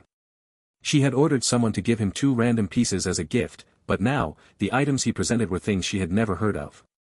The gazes that came from all directions assumed that she had prepared them for him. The feeling of being exposed under everyone's scrutiny was unbearable. She wore a smile, but inwardly her handkerchief was nearly torn to shreds. But the matter did not end there. As the crowd buzzed with discussion, a voice fell from the high seat. Ying Fusheng, hearing these words, showed a trace of shame and embarrassment on his face. His hesitant demeanor seemed quite interesting to the emperor. The boy had been on his best behavior all feast and was finally showing a childlike side, who remarked, "What is it?" Ying Fusheng then had someone unroll the scroll. As soon as it opened, the brushstrokes looked even messier. From top to bottom, the strokes ranged from immature to skilled, making it difficult to discern the painting's intent. "What is this?" the emperor frowned. Ying Fusheng explained, "This is a painting using incense ash. This humble son is slow-witted. I sought out eminent monks and requested some incense ashes to use as ink. As for these traces, they were drawn by pilgrims who recently visited temples to pray. They hold the prayers of the common people." At this, he pointed to several strokes and continued, "But this humble son has never left the palace, so this may be somewhat careless.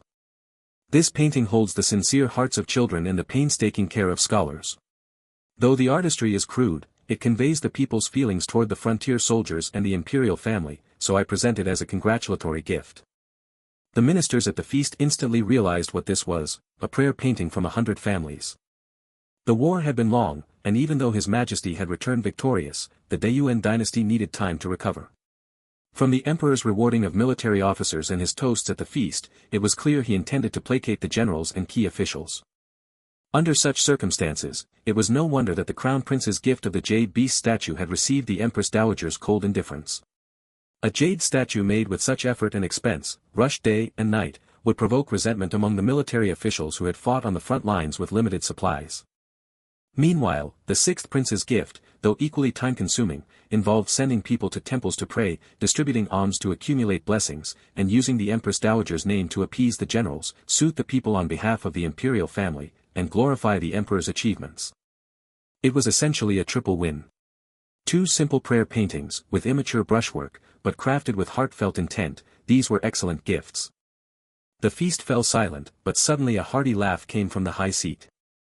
The emperor's gaze rested on Ying Fusheng without saying much else, but his demeanor showed great delight.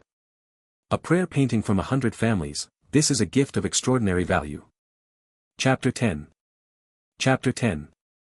Throughout the gift-giving at the palace banquet, this was the first time the emperor had offered such high praise for a gift. Countless probing gazes fell upon him. When Ying Fusheng heard the emperor's laughter, he seemed to snap out of his cautious worry. He looked up toward the high seat, a flicker of confusion on his face before he recovered and responded, "Thank you, Imperial Father." The emperor acted as if he hadn't noticed the undercurrents among the officials at the feast. For the first time, he looked directly at Ying Fusheng. From his elevated position, he could only see the small head bowed before him, such a frail physique for the royal family. At their first meeting, he truly hadn't paid much attention to this child, his behavior was proper and cautious, and compared to the calm confidence of the other princes, Ying Fusheng seemed somewhat timid. His expression steadied as he observed Ying Fusheng standing respectfully in the courtyard. "The prayer offering is precious. None of your elder brothers thought of this. How did you come to present such a gift?" At the emperor's question, the expressions of the ministers darkened, and several princes at the prince's table changed color. Ying Fusheng's fingernails pressed slightly into his palm as he maintained a restrained posture. "Your son's gift is far inferior to those of my elder brothers. The gifts my brothers prepared only show their outward form. However, during my illness, the Empress and His Highness the Crown Prince frequently went to pray. His Highness didn't speak of it, but that doesn't mean he didn't do it. I believe the same is true for all my brothers." These words took everyone by surprise. The expressions of several princes at the table eased slightly. Sending gifts might seem trivial, but it was fraught with undercurrents. Otherwise, the Crown Prince wouldn't have gone to the trouble of crafting a fine jade beast statue. Who won and who lost was evident from the Emperor's reaction. What was unexpected was that Ying Fusheng had actually helped the other princes out of a tight spot. Such words were not flattering. If he had seized the opportunity to claim credit, he would surely have received great favor from the Emperor. But he did not. Though the Crown Prince managed to maintain a faint smile on his lips, there was no trace of amusement in his eyes. He felt no gratitude toward Ying Fusheng for his rescue, instead, there was a sense of being overshadowed. Behind him, some imperial clansmen and senior officials exchanged knowing glances, their gazes a mix of surprise and scrutiny, clearly plotting something. In the silence of the banquet, Ying Fusheng spoke calmly from the courtyard. "Your son is dull-witted and frail. When I was ill, my mother consort recited sutras and prayed, and Grand Empress Dowager cared for me, allowing me to return from the brink of death." His words were earnest and precise. Prayer is the wish of the people, and also the wish of the imperial family. The Empire's soldiers have given their all. Though I cannot be there in person, I wish to do what little I can. Consort Ning stiffened. The consorts cast glances her way. It was well known that Consort Ning had been punished by being made to recite sutras and was even confined to her palace. With just these few words, Ying Fusheng had diffused the situation regarding Wangyue at court and even attributed part of the merit to Consort Ning. How could such words come from a 10-year-old child? Clearly, Consort Ning had taught him. Noble Consort Ning's well-maintained face froze. From the moment Ying Fusheng had presented those two paintings, everything had gone beyond her expectations. Flustered, she barely managed to maintain her composure. When had these things been prepared? How had that bastard dared to think of preparing them bypassing her? Yet she couldn't deny it, the credit fell squarely on her. Panicked, she looked around. In the distance, the Crown Prince didn't even spare her a glance. She could only stare into the courtyard, longing to pull that bastard down from there. The candlelight in Wangyue court flickered, casting a serene shadow over Ying Fusheng's lowered brows. The atmosphere at the palace banquet had subtly shifted after this gift. The Grand Empress Dowager looked kindly at Xiao Lu. These two gifts had indeed exceeded her expectations. While others had chosen gifts themed around weapons and beasts, Ying Fusheng's gift focused on prayer. She looked at the Emperor. This child is sincere. The Emperor's gaze shifted slightly. His fingers tapped lightly on the armrest of the dragon throne, a look of surprise in his eyes. This child seemed frail, but the will he displayed was more than that. He nodded in approval and suddenly asked, "Since you care for the soldiers and pray for them, do you know why they fight?" At these words, the military officials in the banquet looked up, and the civil officials wore expressions of shock. The Crown Prince's face grew even darker. His own gift had received no praise from the Emperor, and now Ying Fusheng had not only been praised but was even being questioned by their father in front of all these court officials. Gazes from all directions fell upon Ying Fusheng like needles pricking his back. When he heard the emperor's question, he paused for a moment as if thinking. The emperor, in his elevated seat, showed rare patience. He rubbed the thumb ring on his thumb, his gaze seeming calm but penetrating. Ying Fusheng's fingers tightened inside his sleeve, but his face showed no alarm, only a hint of distress. "What, is this question so difficult?" the emperor asked, though his eyes inadvertently swept over the civil official seats, where the vice minister of rights was seated. This question was not just difficult. Anyone among the court could see what was at stake, and the emperor surely could as well. Moreover, the banquet was filled with military generals, all watching. Even officials had to think twice before speaking, let alone a prince. At the table, several military officials looked over. General Shen, sat upright. The young man beside him frowned slightly, his gaze falling on the prince in the courtyard. Silence fell around them. Ying Fusheng in the courtyard was quiet for only a moment. His clear eyes seemed to hold a trace of sadness. His voice was clear and earnest. "To answer Imperial Father, your son does not understand grand principles. But during my illness, I heard the attendants say that soldiers fight to protect the nation and its people, to protect us." At this, his voice became slightly subdued, "but when they go to war, they either win or never return. The soldiers might not come back. During my illness, I also hoped for Imperial Father's return. Since I feel this way, the soldiers' families must also have parents or children waiting for them. If they die on the battlefield, will they find their way home?" As his voice faded, those present seemed not to have anticipated such a simple answer. The young prince's innocent reply echoed in Wangyue court, the heartfelt response of a child. Prayer had no deeper meaning, it was merely a hope that the souls of the departed would find their way home. The emperor on his high seat was slightly startled. The sharp, penetrating look in his eyes seemed to melt like spring snow, replaced by a trace of surprise and complex emotion. "Good, well said." His gaze fell on Ying Fusheng's thin shoulders. "Though you are young, you have a sincere heart. Rare indeed." With that, he unexpectedly beckoned to Ying Fusheng. Come to me." At these words, several faces at the banquet changed. Consort Ning looked up in disbelief, and the crown prince could barely maintain his composure. Ying Fusheng's eyes widened in surprise. Meeting the emperor's gaze, he bowed slightly and walked up the steps. The people beside him seemed to shrink away as the surroundings fell silent. The scent of dragon ambergris was close at hand. His palms were cold as he approached the emperor step by step. The emperor patted his thin shoulder. The unfathomable eyes that had been scrutinizing him now showed an unfamiliar warmth. Ying Fusheng could even hear a soft chuckle. As the laughter subsided, the emperor looked at the civil and military officials in the courtyard. "Did you all hear that? Some truths, sometimes you don't see as clearly as a child." He nodded slightly at Ying Fusheng, his tone softening. "Do you know what must be done now?" From the corner of his eye, Ying Fusheng saw the officials in the courtyard. The warmth on his shoulder was both comforting and heavy as 1,000 pounds. 1,000 thoughts swirled in his mind, but before the emperor, they condensed into the innocence and confusion befitting his age. He said, "Your son does not understand." The emperor nodded but did not press further. His gaze swept over the assembled ministers. The roads have a place of return, and families have a direction to look toward. Today, on the Grand Empress Dowager's birthday, we shall establish a shrine for the fallen soldiers according to her wishes. In the northern campaign, the loyal souls of our soldiers forged the strength of the Yuan. Those who rendered service to the state shall be commemorated in the shrine. Let temples across the land hold 7 days of prayer rituals, allowing the people to offer blessings, comfort the hearts of the living, and guide the soldiers' souls home. Ying Fusheng was stunned. The ministers rose one after another. "Your Majesty is wise." The Yuan valued martial prowess. Both the current and previous emperors had used force to end wars. Even the Grand Empress Dowager came from a military family.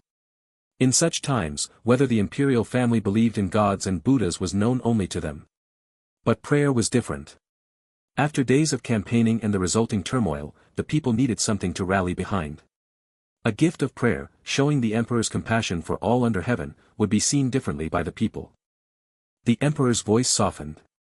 The sixth prince, for his merit in the prayer offering, is granted a century-old ginseng to strengthen his constitution. The matter of establishing the shrine for the fallen soldiers and the prayer rituals must not be delayed. The emperor's gaze turned to the vice minister of rites. Vice Minister Ning, this task shall be yours. Vice Minister Ning of the Ministry of Rites was flattered and startled. He immediately stood and hurried forward. Your servant accepts the decree. Many at the banquet turned their eyes to Vice Minister Ning. The Ning family had been quiet for years. But with the sixth prince's sudden rise to prominence today, the Ning family had ridden the wave. As undercurrents surged through the banquet, Ying Fusheng bowed with his hands clasped. His eyelids drooped slightly, the earlier innocence vanishing without a trace. He gathered his robes and withdrew his sleeves. Only after receiving the emperor's permission did he return to his seat. Instantly, gazes followed him. At the prince's table, the looks were especially intense. The crown prince barely managed to maintain his facade of fraternal warmth. He forced a smile at Ying Fusheng, but his hand under the table was clenched so tightly that his nails dug into his palm. The first prince and second prince, who sat nearby, regarded Ying Fusheng with interest. For the first time since the banquet began, they nodded to him in acknowledgement. Gentlemen, make yourselves at ease. A banquet is for shared joy, the emperor said. With the gifts presented, the palace banquet continued with music and dance. Earlier that day, the emperor had rewarded the military officers for their achievements. Now, through the Grand Empress Dowager's birthday gifts, he was distributing pensions. Many looked at Vice Minister Ning. Few believed that a gift so thoughtful had been prepared by a 10-year-old child. It seemed more likely that the Ning family behind the sixth prince had been plotting. At once, more eyes turned toward Vice Minister Ning and noble Consort Ning. What had seemed like the Ning family's cautious restraint now appeared to be a matter of timing. The banquet stretched on. After several rounds of wine, the atmosphere grew lively. At this point, the emperor excused himself for a brief rest. The mood in the hall shifted instantly. The gift presentation and Vice Minister Ning made Ying Fusheng the center of attention among the prince's seats. His earlier childish yet highly praised words drew curious glances from many officials. It was his first time attending a palace banquet, and his every move and word displayed a deliberately quiet and restrained demeanor, with only a trace of elation lingering between his brows, as if he was completely unaware of the undercurrents running deep within the palace. This behavior, seen by the surrounding officials, appeared simple. Seeing his joy worn on his sleeve made him easy to read, but their speculations about Vice Minister Ning were entirely different. Vice Minister Ning. Vice Minister Ning suddenly received attention from his fellow colleagues. In ordinary times, he would never have enjoyed such glory. The Ning family had never been highly regarded at court, and though things had improved in recent years, their long absence from the imperial presence still left them somewhat lacking. But the sixth prince's appearance had brought him some limelight, and even those who previously disdained to speak with him came over. He'd been nervous today because of the recent incident at the Wangyue pavilion, but he never expected to gain the emperor's favor at the palace banquet. This not only delighted him but also gave him a sense of newfound clarity. It was an unexpected joy. From a distance, he shot noble Consort Ning a glare, warning her not to act rashly, and then used the chance to chat briefly with the official before him. The Ning family had never been so glorious. After years of being stifled, Vice Minister Ning was now getting toasts from his peers at the banquet. Among the prince's seats, Ying Fusheng followed the sound and glanced at Vice Minister Ning's triumphant appearance, a trace of mockery flickering under his calm facade. He nudged the wine cup in front of him, its reflection showing the Ning family stepping into the light. Vice Minister Ning basked in the flattery of his peers, unaware that he had become the focus of many eyes. Ying Fusheng averted his gaze. Not far away, among the civil official seats, several elderly grand counselors were seated, led by the Xu family of the Qinglu faction. Among them, an old man was nodding slightly, seemingly observing the commotion in the hall, his peripheral vision sweeping past him. His eyes shifted subtly, and he understood clearly. The Xu family had long been the leaders of the Qinglu faction and Empress Xu's own family, a power that would one day help the crown prince rise to the throne. The Xu family. The reflection in his cup stopped swaying, and with a submissive expression, his gaze fixed on a distant point. Among the consort seats, noble Consort Ning saw her father mingling among the officials, and then looked at Ying Fusheng. Her face pale, she twisted her handkerchief in her hands. Sister, the sixth prince has really won the emperor's favor this time, said one consort. How could this be? Noble Consort Ning barely managed to force a polite smile, but inside, she could not laugh at all. The other consorts thought differently. The sixth prince's gift had clearly been carefully prepared. Normally, Consort Ning never fights, but she was clearly saving her big move for now. Several consorts wore smiles, but Consort Ning's panic grew with each passing moment. The scene she had envisioned, the crown prince stealing the spotlight, did not materialize. She had contacted the Ning family in the Ministry of Rights beforehand, sending word to the crown prince's side, but her own family had ignored her hints time and again, showing no regard for her. Now, Ying Fusheng had stolen the show, and the crown prince seemed dull in comparison. This was not the outcome she wanted. That said, as she swept the gathered ministers with a glance, she could have killed Ying Fusheng right then and there. Sister is usually so easygoing, but it turns out she put a lot of thought into that gift, another consort said pointedly. You've even outshone His Highness the Crown Prince. Just as Consort Ning was about to defend herself, the Crown Prince suddenly turned to face her. She instinctively tried to smile at him, but she saw his cold look, eyes wary and hostile toward her. Author's note. Shen is Zhou Ji's dad. They're both still young. Shen Gu begins his act. Zhou Gu, frowning. Chapter 11. Chapter 11. Be careful, sister, someone called out. Consort Ning's fingers slipped, knocking over her wine goblet. The liquid splashed across the floor. The crown prince had already left his seat, only his retreating figure remaining. Many eyes turned toward her, and Consort Ning caught the Empress Dowager's warning glance from the high seat. Seeing the crown prince approach the Empress to offer tea, she panicked, her fingers turning icy. The crown prince paid no heed to Consort Ning behind him. As he drew near the Empress, he sensed her reproachful gaze and softened his voice, "Mother." Empress Xu's slender fingers paused on the cup. Seeing the crown prince's hesitant expression, she set the cup down. You shouldn't have acted on your own with the birthday gift for the emperor. Noticing his troubled expression with no sign of remorse, Empress Xu sighed and shook her head. The crown prince's gaze repeatedly drifted toward the banquet hall, where the highly visible sixth prince sat, already eclipsing him in attention. Her initial appreciation for Ying Fusheng gradually faded. Looking at her son, who was at a loss before her, she said softly, "I've told you before, no one will become an obstacle for you." The crown prince was startled. "Mother." "Be that as it may." Empress Xu placed her hand on his. "If your maternal grandfather says anything, don't take it too seriously." At the mention of his maternal grandfather, the crown prince tensed and followed Empress Xu's gaze. Among the civil officials' seats, an elderly man stirred the wine before him and cast a distant glance in his direction. The crown prince knew well that tonight's affair might have already sparked his grandfather's displeasure. Even without his mother saying so, he sensed her disappointment. He unconsciously tightened his grip on his sleeves, the scene of Ying Fusheng presenting the painting and earning the hall's admiration replaying in his mind. The sounds of music filled the Wangyue pavilion. Ying Fusheng silently averted his gaze from Empress Xu. He didn't need to guess. The moment he saw the jade beast statue, he knew the crown prince had swapped the gifts on his own. In his former life, the crown prince had shone at the birthday banquet, mainly due to two gifts. Without the swap, the 10,000 horses painting would have become a tool for the Xu family, praising Emperor Wu and the generals, with the young crown prince using it to honor them before the entire court.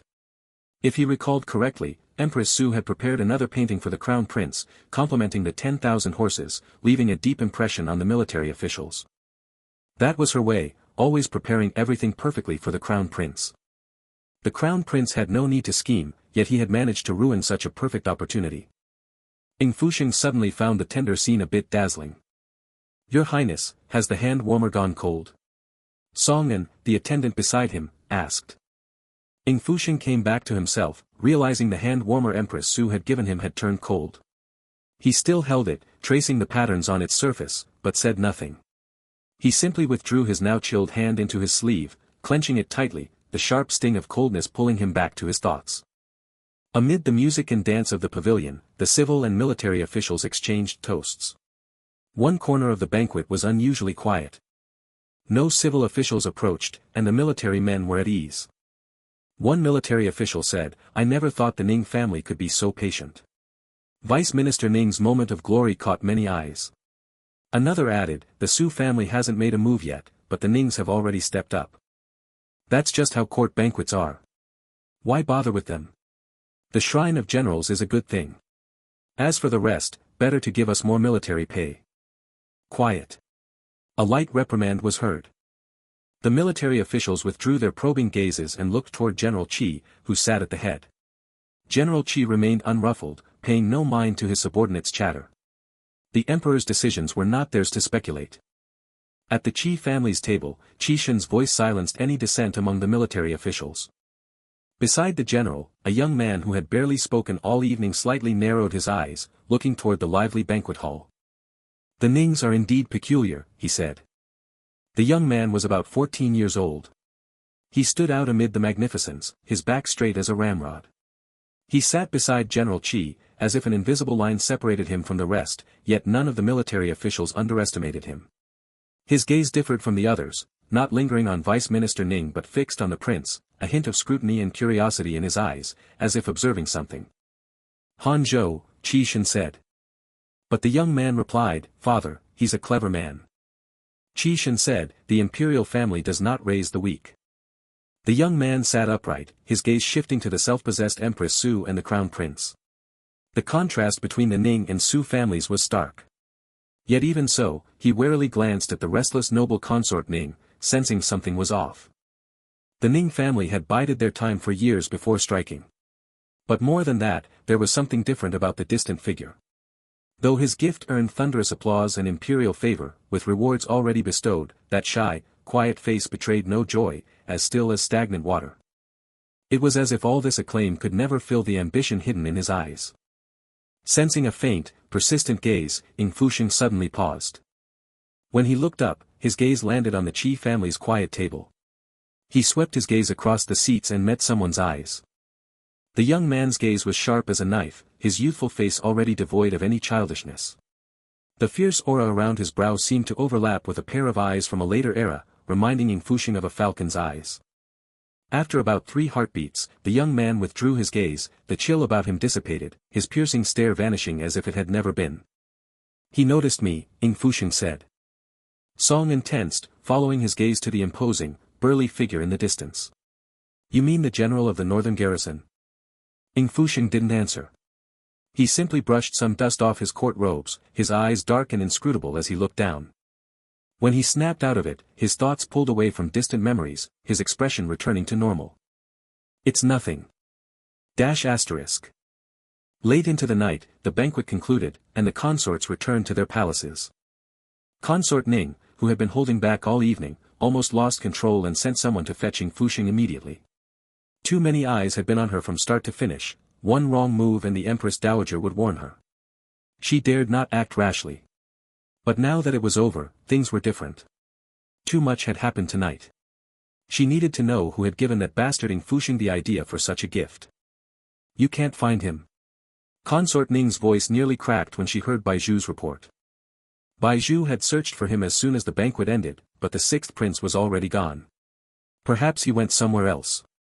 "I'll look again." As the banquet dispersed, people came and went. Ying Fusheng deliberately took a detour.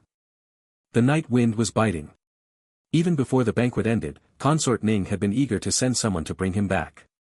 True to her nature, she had held back until the end, but now that the crown prince hadn't shown, she must be anxious as his birth mother.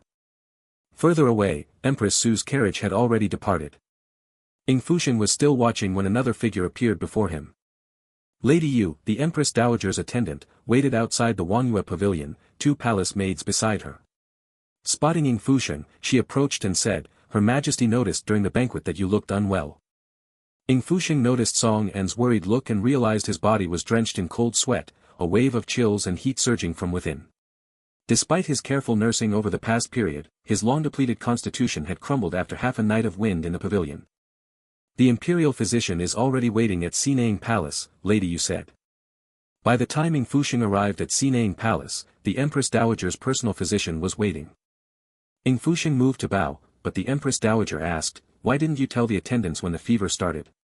Ying Fusheng was taken aback, as if he hadn't expected the Empress Dowager to ask this question, and for a moment, he didn't react. The Empress Dowager glanced at him slightly and waved for the imperial physician to come over. He had been putting on a show throughout the palace banquet, knowing exactly what facade to put on to lull the wary into complacency. Wearing a false mask for so long, by the time Ying Fusheng came back to his senses, the imperial physician was already checking his pulse. The main hall of Cining Palace was filled with the lingering scent of sandalwood. As the physician checked his pulse, the Empress Dowager sat nearby. Fresh from the banquet, her regal aura had yet to dissipate, and her usually expressionless face bore an added layer of calm. Only when the physician spoke with Lady Yu did she tilt her ear to listen a few times, her hand pausing and resuming its motion as she turned the prayer beads. The night wind is strong. You should have worn more clothes, the Empress Dowager said, lifting her eyelids slightly. Ying Fusheng paused, then admitted his fault directly. Your grandson, will be more careful next time. The Empress Dowager said nothing more. He watched her sit beside him, her carefully maintained face showing signs of age. Even as the physician spoke, she merely listened to a few words indifferently, as if her earlier scolding had been nothing but an illusion. Your Highness's constitution is depleted, even minor drafts and chills pose a hidden danger, the physician said. Over this period, he had taken Ying Fusheng's pulse many times and had long anticipated the near-exhausted state of his foundation. This will require careful recuperation. Prescribe a few nourishing formulas for him, the Empress Dowager finally nodded, addressing Lady Yu. Light a few more braziers in the side hall to keep him from catching cold. It's getting late, escort the sixth prince to rest. Before Ying Fusheng could speak, the Empress Dowager had already arranged everything. She was always decisive in her actions, and once she finished her instructions, she raised her hand in a gesture. Lady Yu approached from beside her to support her arm, signaling that it was time for her to retire. Your Highness, a palace attendant prompted. Only then did Ying Fusheng bow, following the attendant as he departed. Watching Ying Fusheng disappear into the distance, Lady Yu helped the Empress Dowager close the window and said quietly, Consort Ning has sent someone to inquire. I have turned them away as per your orders. Should I explain the matter to Consort Ning? The Empress Dowager closed her eyes, resting, her hand stilling slowly as she turned the prayer beads. You noticed his complexion turning worse, but Consort Ning did not. A perfectly good prince, look what she's turned him into. Lady Yu paused briefly at this. Having served the Empress Dowager for many years, she understood the implication of her words. The Empress Dowager valued tranquility and had always treated the princes and princesses of the harem uniformly, without favoritism. The sixth prince's overnight stay at Cining Palace might seem like a special case, but if it had been any other prince, the Empress Dowager would have similarly let him rest and recover. Recently, the sixth prince had been making his morning and evening visits with proper formality. The Empress Dowager seemed indifferent, but she noticed everything, especially the birthday gift he had prepared. With Cining Palace filled with her eyes and ears, sincerity, or lack thereof was something she could judge most clearly. Consort Ning's inability to raise a proper prince had become a settled conclusion in the Empress Dowager's mind. Your servant understands, Lady Yu replied. The night in Cining Palace was extremely quiet. When Ying Fusheng returned to the side hall, he felt the warmth within. Following the Empress Dowager's instructions, the attendants had already prepared everything. Songan had been accompanying His Highness during his stay at Cining Palace, and he had noticed, not just the Empress Dowager, but also how attentive the palace staff were, so different from Weiyang Palace. He was about to speak when he looked up and saw His Highness staring at the charcoal brazier. Lady Yu told them to bring all this silver thread charcoal, a palace attendant said. Ying Fusheng turned his head. On a side table in the distance were several inkstones, newly delivered by the Empress Dowager. The precious inkstones were left uncovered. Ying Fusheng lowered his gaze. When his fingers touched the bed mat, it was warm, clearly preheated with a stove, the heat lingering and constant. Your Highness, the Empress Dowager is very good to you, Songan said. Very well. Ying Fusheng didn't quite understand. The attendants carried out the Empress Dowager's orders, but with her nature, she wouldn't show favoritism toward any prince. Yet the arrangements tonight clearly showed her favor. She could have sent the imperial physician to Weiyang Palace instead of keeping him here. Had she discovered something? He had been so conspicuous during the banquet that many people had taken notice. This move at the birthday feast was indeed rash, but he had no other opportunity. Only this could bring the Ning family and himself, a marginal prince, to the attention of those in power. If he were to return to Weiyang Palace, the incident at Wangyue Court would surely leave Consort Ning with a lasting impression. Given her ruthlessness, who knew if he'd ever get another chance? Young and limited in every way, the only person who could reign in Consort Ning was the Empress Dowager. Ying Fusheng had considered other plans and thought of using the Empress Dowager. He had planned to shamelessly stay on at Cining Palace after the feast. Dignity and formality were things to show when needed and discard when not. But before he could act, the Empress Dowager herself chose to keep him. The more he thought, the more his head ached. The Empress Dowager's unusual behavior bewildered him. Having been schemed against too often in his past life, now any small kindness made him suspect hidden motives. Ying Fusheng, breaking his habit, pushed open the window. Outside, the palace attendants had withdrawn, leaving only 2 night guards. Ying Fusheng stopped mid-gesture. "Your Highness, it's cold outside," Cining said, confused. "Is something wrong?" Ying Fusheng closed the window, his thoughts fading like smoke. Nothing. The warmth of the palace gradually enveloped him, and the lingering chill in his bones eased slightly. The Empress Dowager had left no other spies behind. It was more free of surveillance than even Weiyang Palace. It was as though all these arrangements were simply, for his sake. Chapter 12. Chapter 12. Cunning Palace was silent, the palace banquet having concluded. Empress Xu returned to the palace late, and as soon as she arrived, news came from the Eastern Palace. The Crown Prince had returned in a displeased mood, and had fallen silent. The Crown Prince has shut himself in his palace, saying he wants some quiet and asking that no servants disturb him, reported a palace maid. After returning to the Eastern Palace, the Crown Prince even threw a fit, a rare occurrence. Those in the Eastern Palace had only ever seen the Crown Prince's gentle demeanor, this was the first time they witnessed him lose his temper. Empress Xu poured herself some hot tea while listening to the maid's report, her hand circling the rim of the cup. "It's cold. Have someone bring him an extra robe." The maid hurried off, leaving only the Empress's personal attendant by her side. "How is it that I didn't know the Crown Prince sought a jade carver?" Empress Xu asked. "His Highness kept it secret from the palace, saying he wanted to surprise you, Your Majesty," replied the maid. A surprise. That was indeed something her son would do. But with such a major event as the birthday banquet, Empress Xu's gaze darkened slightly as she took a sip of tea. "Is that so? Deceiving his superiors and keeping it from his subordinates, no need for him to stay in Cunning Palace anymore." The maid fell silent at this. Her Majesty had always been this way. When she gave birth to the Crown Prince, it was a near-death experience. At that time, the imperial physicians had all said the baby could not be saved. His Majesty ordered them to prioritize saving the Empress, resorting to strong medicine. Fortunately, things turned out well, and the Crown Prince was born safely. But the Empress's constitution was damaged from the childbirth, making subsequent pregnancies difficult. When she regained consciousness, Her Majesty had stared at the Crown Prince for a long time, and her temperament changed dramatically thereafter. She became extremely cautious with His Highness. When the Crown Prince was gravely ill as a child, she prayed at the temple for an entire month and has since devoted herself to Buddhism, praying for his safety. When it comes to matters concerning the Crown Prince, though she shows nothing on the surface, she handles everything personally. This time, preparations for the birthday gift had been in the works for a long while. The Xu family had already begun spreading word of the Crown Prince's virtuous reputation, never expecting him to act on his own. Yet despite this, Her Majesty did not abandon the Crown Prince. She only said that His Highness was still young and needed tempering, and she specially explained things to Grand Secretary Xu. Over time, everyone in the palace said Her Majesty had attained a Buddha-like nature through her devotion to Buddhism, but the truth was that such calm only held when matters regarding the Crown Prince were not involved. When the Crown Prince was concerned, every action Her Majesty took was fiercer than anyone else's. The palace was quiet. A maid had already gone out, and soon shouts could be heard from outside. Empress Xu remained unmoved, her jade-like hand resting on the cup, tapping it rhythmically, one knock after another, like a wooden fish. "Was it Consort Ning's gift?" Empress Xu asked.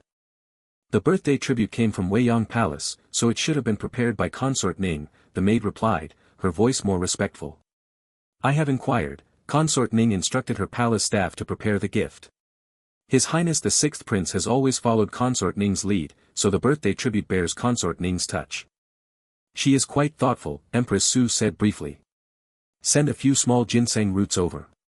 Since His Majesty bestowed gifts, Cunning Palace cannot neglect proper etiquette. Not long after the banquet ended, rumors were already spreading through the palace. The news that the Crown Prince's specially prepared jade beast statue had been overshadowed by the Sixth Prince's gift had traveled everywhere. Other consorts had even sent people to the vicinity of Cunning Palace to investigate, all to find out about the Eastern Palace's situation. His Majesty had not come tonight, and some even said that because of the banquet incident, His Majesty had grown distant from the Crown Prince. Grand Secretary Xu sent a letter. A palace maid handed a confidential letter to Empress Xu. At the end of tonight's banquet, Grand Secretary Xu had entrusted someone to deliver it. The Xu family rarely sent letters into the palace, especially now that His Majesty had returned to the capital. Any slight movement would draw attention. Empress Xu opened her eyes slightly, taking the secret letter from the maid. When she saw the characters written inside, her expression paused. The letter briefly mentioned recent trends in court and country, with one particular, Shen, character highlighted. She tightened her grip on the paper. There had been several changes at tonight's banquet, first the Shrine of Warriors, then the Ning family. If the Ning family had not stepped forward, this assignment would likely have fallen to the Minister of Rights. The Minister of Rights had close ties with Prince Yongjia. That His Majesty now gave the task to the Ning family seemed to indicate different intentions. As for the Shen family, that could only refer to the current Vice Minister of War, Shen Changsuan, a man in court who leaned neither one way nor the other, a solid neutral. His Majesty had returned to the palace early tonight, and her father had mentioned the Shen family at such a time. Trouble is brewing, Empress Xu said. Keep a closer watch in the coming days. The maid acknowledged. The secret letter was completely destroyed. Empress Xu's eyes darted as she spotted something on the desk. What is that? It was brought by His Highness the Sixth Prince, the maid said, noticing where Her Majesty's attention had fallen. Your Majesty, you forgot. When you saw that the Sixth Prince looked weak, you ordered me to give him a hand warmer. He returned it later, along with a sachet. Reminded, Empress Xu seemed to recall the incident. She looked at the sachet the maid handed her, clearly a blessing sachet from a temple in the capital, filled with incense ash. The sachet was light and soft. But after tonight's incident, her initial goodwill faded. The Sixth Prince is indeed thoughtful. The sachet landed lightly on the table, stained with tea. Empress Xu closed her eyes, no longer concerned with the sachet. Get rid of it. Ying Fusheng ran intermittent low fevers for 2 days before his condition eased. Song noticed that His Highness had been very diligent about taking his medicine these days. After the banquet, news spread, and many were watching Cining Palace. But His Highness remained calm, recovering as he should, drinking his medicine more willingly than usual. Every day, he paid respects to the Empress Dowager and otherwise never left his quarters. After the banquet, rewards arrived from Cining Palace. Consort Ning also sent a few items. The gifts from the various palaces piled up to one side. His Highness only asked about them, then set aside the imperial gifts, kept some valuable items for daily use, and sold off the rest. That day after the banquet, His Highness had ordered him to return the hand warmer. Somehow, Empress Xu also sent nourishment items, specifically delivered to Cining Palace. His Highness did not ask further, simply telling him to keep them. Song actually wished His Highness would keep more items, but His Highness seemed indifferent to such things, preferring gold instead. He even instructed Song to save the gold, saying it would be useful later. Your Highness, we don't use gold for tipping in the palace, Song said, accustomed to frugal ways. Handing out so much gold for gratuities pained him. Ying Fusheng lightly tapped him on the forehead. This gold cannot be used for tipping in the palace, but outside the palace, things are different. Though power is important, in some matters, money is more useful than power after all. Song hesitated. His Highness was currently in the palace, why was he thinking about matters outside the palace? But he obediently followed Ying Fusheng's instructions, collecting and storing the items sent from the various palaces. It seemed that after the banquet, their situation had improved dramatically. The palace staff of Cining Palace treated them as kindly as ever. Even Consort Ning had sent many things. It was as if all the attention they had lacked in previous years suddenly arrived at once. Not only that, but other palaces were waiting to see what would happen with Weiyang Palace. Yet the Empress Dowager did not let the Sixth Prince return, instead brushing aside Consort Ning's requests and keeping the Sixth Prince in Cining Palace. This move left most people bewildered, all wondering what was going on. When others sounded him out, Ying Fusheng remained unmoved, continuing to recover. Until one day, just after he woke up, he was disturbed by noise from outside Cining Palace. Several unfamiliar faces appeared in the doorway. Among them was a eunuch in charge with a pale, clean-shaven face, wearing a crimson-purple embroidered python robe. All the other eunuchs deferred to him. He stood motionless in the shadows, only occasionally did a sharp glint pass through his eyes when he looked up. He seemed to have been waiting for some time. When he saw Ying Fusheng emerge from the hall, he bowed and said, "Your Highness." Ying Fusheng saw Lady Yu, and his mind raced, recognizing who this man was. Someone who could make the Cining palace staff on such high alert, this could only be someone close to his imperial father from Qianqing Palace. Within Qianqing Palace, the highest-ranking eunuch by his father's side, surname Rong. Eunuch Rong's voice was not loud, but his words were clear and measured. "Has your Highness's health improved?" "Thanks to father's concern, I am much better now," Ying Fusheng replied, concealing his deep thoughts. Hearing this, Eunuch Rong said, "I convey His Majesty's oral decree. The sixth prince is to attend the martial training ground for the ceremony." Ying Fusheng slowed his movements slightly at this, then quickly understood. "Your son obeys the decree." The eunuchs of Qianqing Palace rarely came to deliver orders directly. The oral decree arrived just as Ying Fusheng's health had just turned for the better, timing that seemed almost perfect. In the past, such orders would have been sent directly to Weiyang Palace, or even ignored. Given his status, he was not significant enough for his imperial father to take special notice. But today, with Eunuch Rong's arrival, combined with the gifts from the various palaces over the past few days, he knew the banquet had achieved his goal. Ying Fusheng suppressed his suspicions, keenly aware of the atmosphere in Cining Palace. Song-an had already hurriedly retrieved suitable court garments. He spread his arms, and Song-an helped him put on his outer garments. "Her Majesty the Empress Dowager has already gone ahead to the military training ground. She specifically instructed that if your Highness goes, you should dress more warmly," said Lady Yu, bringing over a fox fur cloak. Ying Fusheng replied, "Thank you, grandmother." The military training ground was just outside the city wall, not far to travel. As one of the royal training grounds, the capital garrison was stationed here. Before even arriving, Ying Fusheng could see a solemn scene from afar. The infantry in formation moved in perfect unison, thrusting and withdrawing their spears with clean precision in time with the drumbeats, the weapons glinting under the sun. He had no memory of ever watching an event at the military training ground. Or perhaps there had been one, but he had been too ill to be told. What he did know was that his performance at the palace banquet had caught the emperor's eye, otherwise, Eunuch Rome would not have come personally to deliver the oral decree. The palanquin stopped, and Ying Fusheng steadied himself on Song-an's hand to descend. The intensity of the training ground seemed to morph into a biting wind that inched closer. He set aside his thoughts and followed the guiding eunuch inside. At the highest point of the training ground, the emperor had already arrived in person. Besides him, the Empress Dowager and the Empress were also there. Ying Fusheng arrived late, and as soon as he did, gazes from all around quickly swept over him. Not far from the emperor's seat, the crown prince, dressed in his splendid robes, saw Ying Fusheng arrive and his expression shifted slightly, but he quickly composed himself. However, the eighth prince next to him could not maintain his composure. His face showed disgust, his hostility toward Ying Fusheng plain for all to see.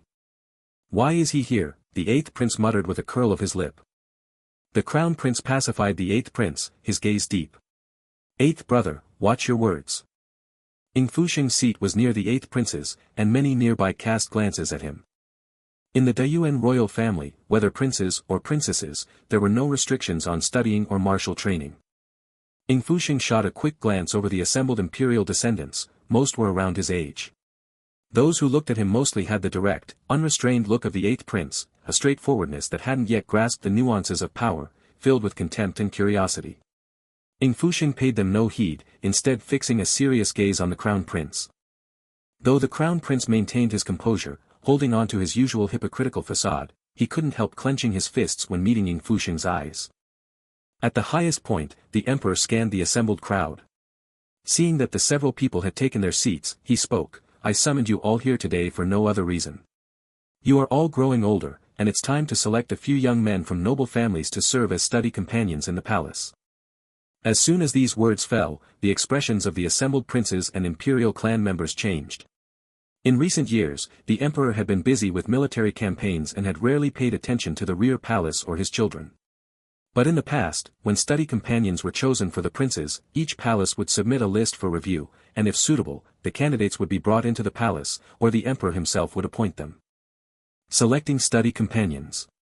This has never happened before. His Highness the Crown Prince doesn't have a study companion. His Majesty must be choosing one for him. Many people immediately looked at the Crown Prince. The fact that the Crown Prince had no study companion was not a secret. Many in the court, hoping to curry favor with the Xu family, had expressed their wishes to Grand Secretary Xu and the Empress.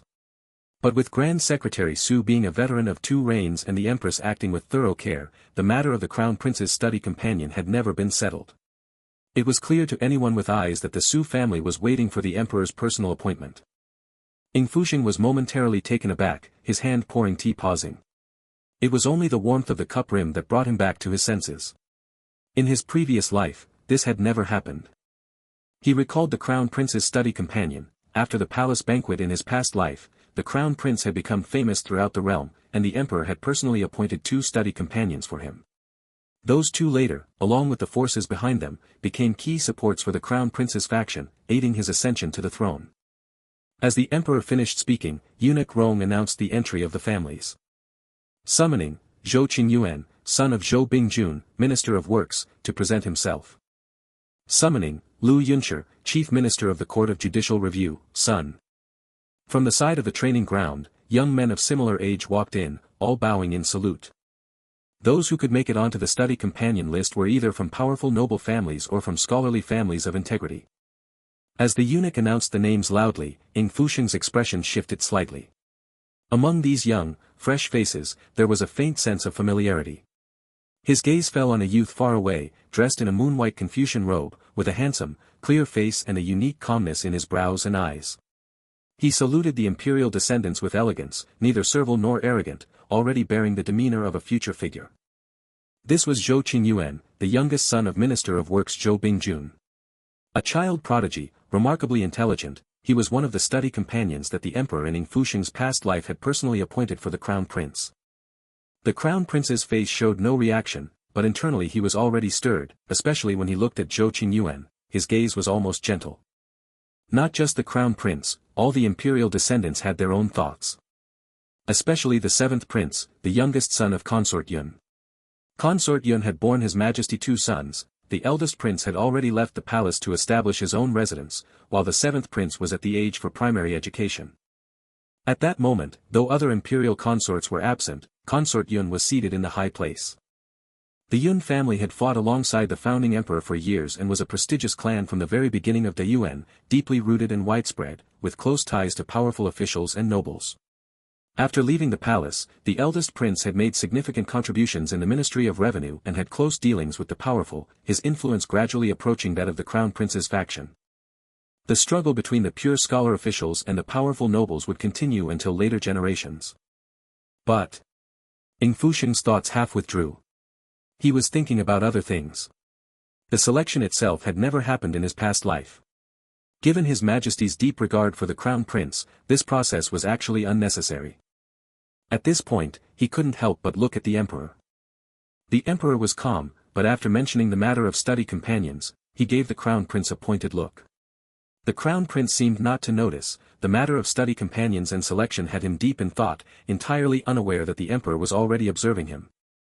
In this seemingly balanced selection, the forces behind the Crown Prince and the 7th Prince each had their own calculations. Ying Fusheng withdrew his observations. The only variable could be the palace banquet. The Emperor was dissatisfied with the Crown Prince's performance at the banquet. He hadn't made a direct appointment but instead turned it into a selection. Could it be just that?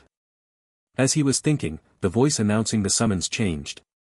Summoning, Shen Yunfei, son of Shen Changsuan, Vice Minister of War, to present himself. When Ying Fusheng heard this name, his expression shifted slightly, and certain connections suddenly became clear. There was a faint stir in the assembled crowd. He followed the gaze and saw that many people were looking at the young man. The youth appeared to be about 12 years old, with a young face and a faint hint of weariness. Shen Yunfei was the youngest son of Vice Minister of War Shen Changsuan. Shen Changsuan had been thriving in his official career in recent years, known for his incorruptibility and independence, often dismissive of the machinations of the powerful in court and country. Especially since the Minister of War was about to retire. Once that happened, the post of minister would be vacant, and Shen Changsuan was the most suitable candidate. But a major incident in the court a few days ago had changed everything. After the Emperor's amnesty, a thorough investigation of the Ministry of War had uncovered an old case. During wartime, someone had concealed military intelligence and falsified military pay, delaying military operations and nearly causing a frontline defeat. Later, several batches of military pay had gone missing. The emperor was furious, ordering the Ministry of Justice, together with the Court of Judicial Review and the Censorate, to investigate thoroughly. Vice Minister of War Shen Changsuan, as the official who had handled the matter, was implicated and still couldn't clear himself. No one had expected Shen Yunfei to be among the selection candidates. If the Shen family were not in trouble, everyone would be vying to form ties with them. But now, Vice Minister Shen himself was in a difficult position. His appearance here, no matter what His Majesty intended, made others hesitant to approach. Seeing the murmurs around, Song An asked, "Is this young Master Shen very formidable?" Ying Fusheng suddenly understood something and said briefly, "I'm afraid no one wants to choose him." Shen Yunfei performed the ritual to pay respects to His Majesty, his gaze from the corner of his eye looking toward the Crown Prince as if he had something to say. When he saw Shen Yunfei, the Crown Prince's face darkened slightly. Over the years, the Crown Prince was supposed to have at least 2 study companions. Earlier, the Xu family had already selected study companions for him, waiting only for His Majesty's personal approval. Among them was Shen Yunfei, but that was before the Shen family was implicated in the military pay case. Ying Fusheng put down his teacup, the warmth slowly spreading to his fingertips as he took it all in. So that's why there had to be a selection. Summoning all the imperial descendants of appropriate age here, His Majesty's intentions ran deep. The dozen or so study companion candidates stepped forward. A gentleman's assessment would include the 6 arts. The UN valued martial prowess. It was unlikely that the emperor had chosen the training ground for nothing. Before long, the presiding examining official stepped forward. A large empty space was laid out in the training ground, with fine horses and shooting targets prepared. Clearly the test was of horsemanship and archery. Shen Yunfei was average in academics but excelled in martial arts. With the Shen family in trouble in recent days, His Majesty avoided seeing them, and his father's former colleagues dared not offer help. Being selected as a study companion was his only chance. If he performed well and became the Crown Prince's study companion, he would have an opportunity to face His Majesty or gain the Xu family's assistance. When the eunuch brought the horses, Shen Yunfei's heart surged with excitement, completely missing the flash of malice in the eunuch's eyes. He mounted the horse. He might not claim first place in other events, but in horsemanship and archery, he could open a gap between himself and the others. There was still a chance. A gong sounded ahead. Shen Yunfei immediately spurred his horse into a gallop. The horse raced forward, kicking up sand and dust, instantly energizing the surrounding atmosphere. The 7th prince cheered repeatedly, "Great," and couldn't help leaving his seat to step forward for a closer look, pushing aside several palace attendants. "That child, little 7, the emperor said, smiling from his elevated seat. Beside him, Consort Ning covered her face with an embroidered handkerchief. Seeing the 8th prince also rise and approach the viewing area, her beautiful eyes paused briefly on Empress Xu, and she chuckled softly, "Still young, can't sit still." The 8th prince too, at his age, too fond of playing. Empress Xu sat upright, ignoring Consort Ning's provocation. The horse archers fought with increasing ferocity. Shen Yunfei surged far ahead, with only Zhou Qingyuan barely keeping pace. Suddenly, a general watching from the sidelines frowned, hesitating slightly. "That leading horse looks off. Not good." As Shen Yunfei's horse turned out of the archery range, whether due to loose sand or a fluttering banner outside the field, a glint of light flashed in the distance. The horse stumbled in its rapid stride, its front hooves gave way. Shen Yunfei had just released his arrow when the sudden loss of balance caught him off guard. His body was thrown sideways. Around him, gasps erupted. In that critical moment, Shen Yunfei arched his back and used all his strength, forcing himself back onto the horse. But then a sudden change occurred. The out-of-control horse crashed through the fence, charging toward the area where the imperial princes were watching. The incident happened so suddenly that the surrounding guards immediately shouted, "Protect the emperor." Near the seats, the horse was unexpectedly heading straight for the 7th prince. The 7th prince had been standing close to watch, used to doing as he pleased, and never expected this to happen. The emperor instantly rose, his sharp gaze sweeping toward the archery range. Beside him, Empress Xu's expression shifted slightly, her hand loosening its grip on the Buddhist prayer beads. The frenzied horse reared its front hooves, about to trample the 7th prince. Shen Yunfei immediately pulled the reins, in a hair's breadth turning the horse's head and forcing a change in the direction of its hoof fall, narrowly avoiding the 7th prince. Under such conditions, Shen Yunfei actually managed to control the horse. Just as everyone thought the situation had eased, the horse's hooves suddenly lost balance again. "Shen Yunfei, having barely regained control, instantly lost his equilibrium. Before he could pull the reins to stop, the momentum was unstoppable. The redirected horse crashed into a banner, the banner snapped and wobbled, about to fall. The eighth prince stood frozen in terror.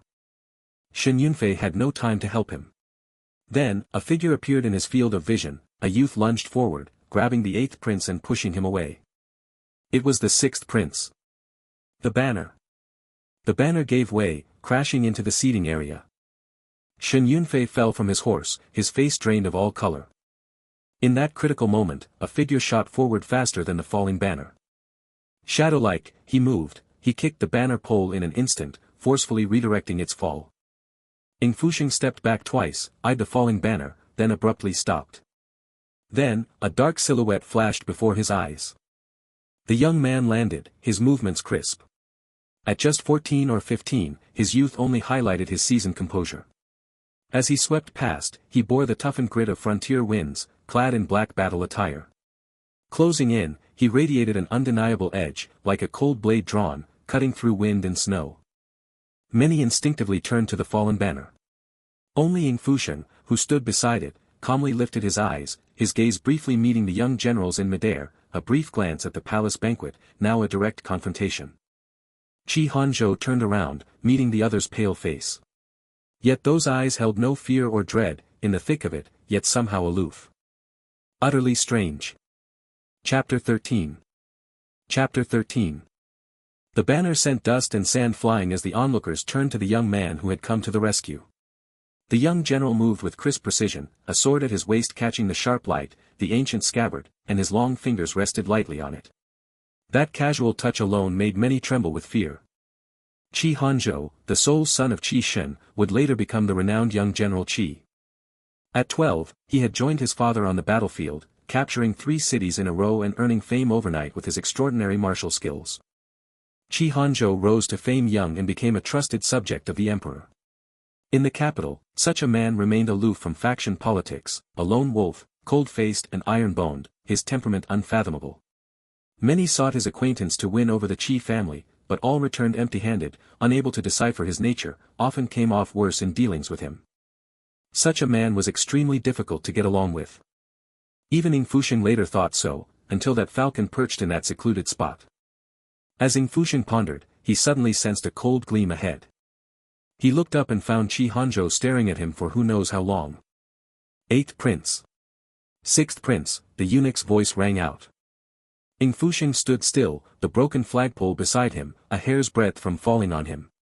Yet he seemed oblivious, and in that close proximity, his gaze briefly met Qi Hanzhou's before parting, the probing tension dissipated in an instant. After a moment, Ying Fusheng took half a step back. Qi Hanzhou's eyes dropped to the fallen banner.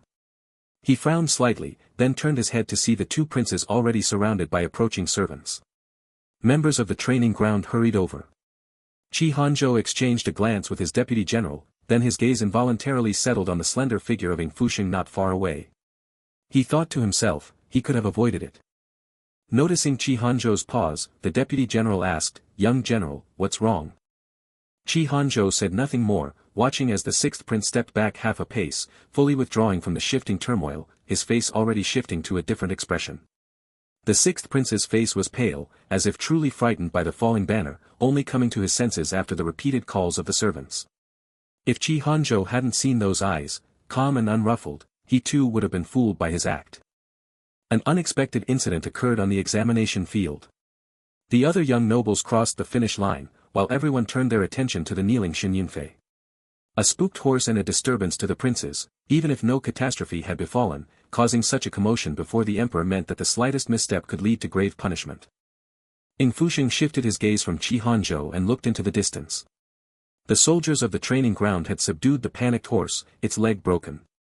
Shen Yunfei, injured from the fall, had gotten up and was kneeling on the ground, his face pale. The horse lay motionless, severely injured.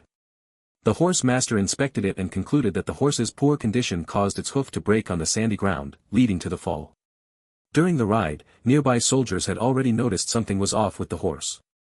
Given the speed around the bend, if Shen Yunfei hadn't controlled it in time and had been thrown off along with the horse, the 7th prince, who was close by, could have been severely hurt. It's a good thing nothing serious happened. The crown prince hurried over, looking worriedly at Ying Fusheng and the eighth prince. That was far too dangerous just now. Noticing Ying Fusheng's silence, the crown prince, in his role as a concerned elder brother, asked, "Sixth brother, are you all right?" "Thank you for your concern, brother. I'm fine." Ying Fusheng replied briefly. "That's good." The crown prince's expression darkened, and as he turned his head, his eyes gradually turned cold. Consort Yun was comforting the seventh prince nearby, while Empress Xu remained calm, though her eyes darted toward the distant crown prince. The crown prince had already ordered the servants to handle the aftermath and was soothing the startled eighth prince.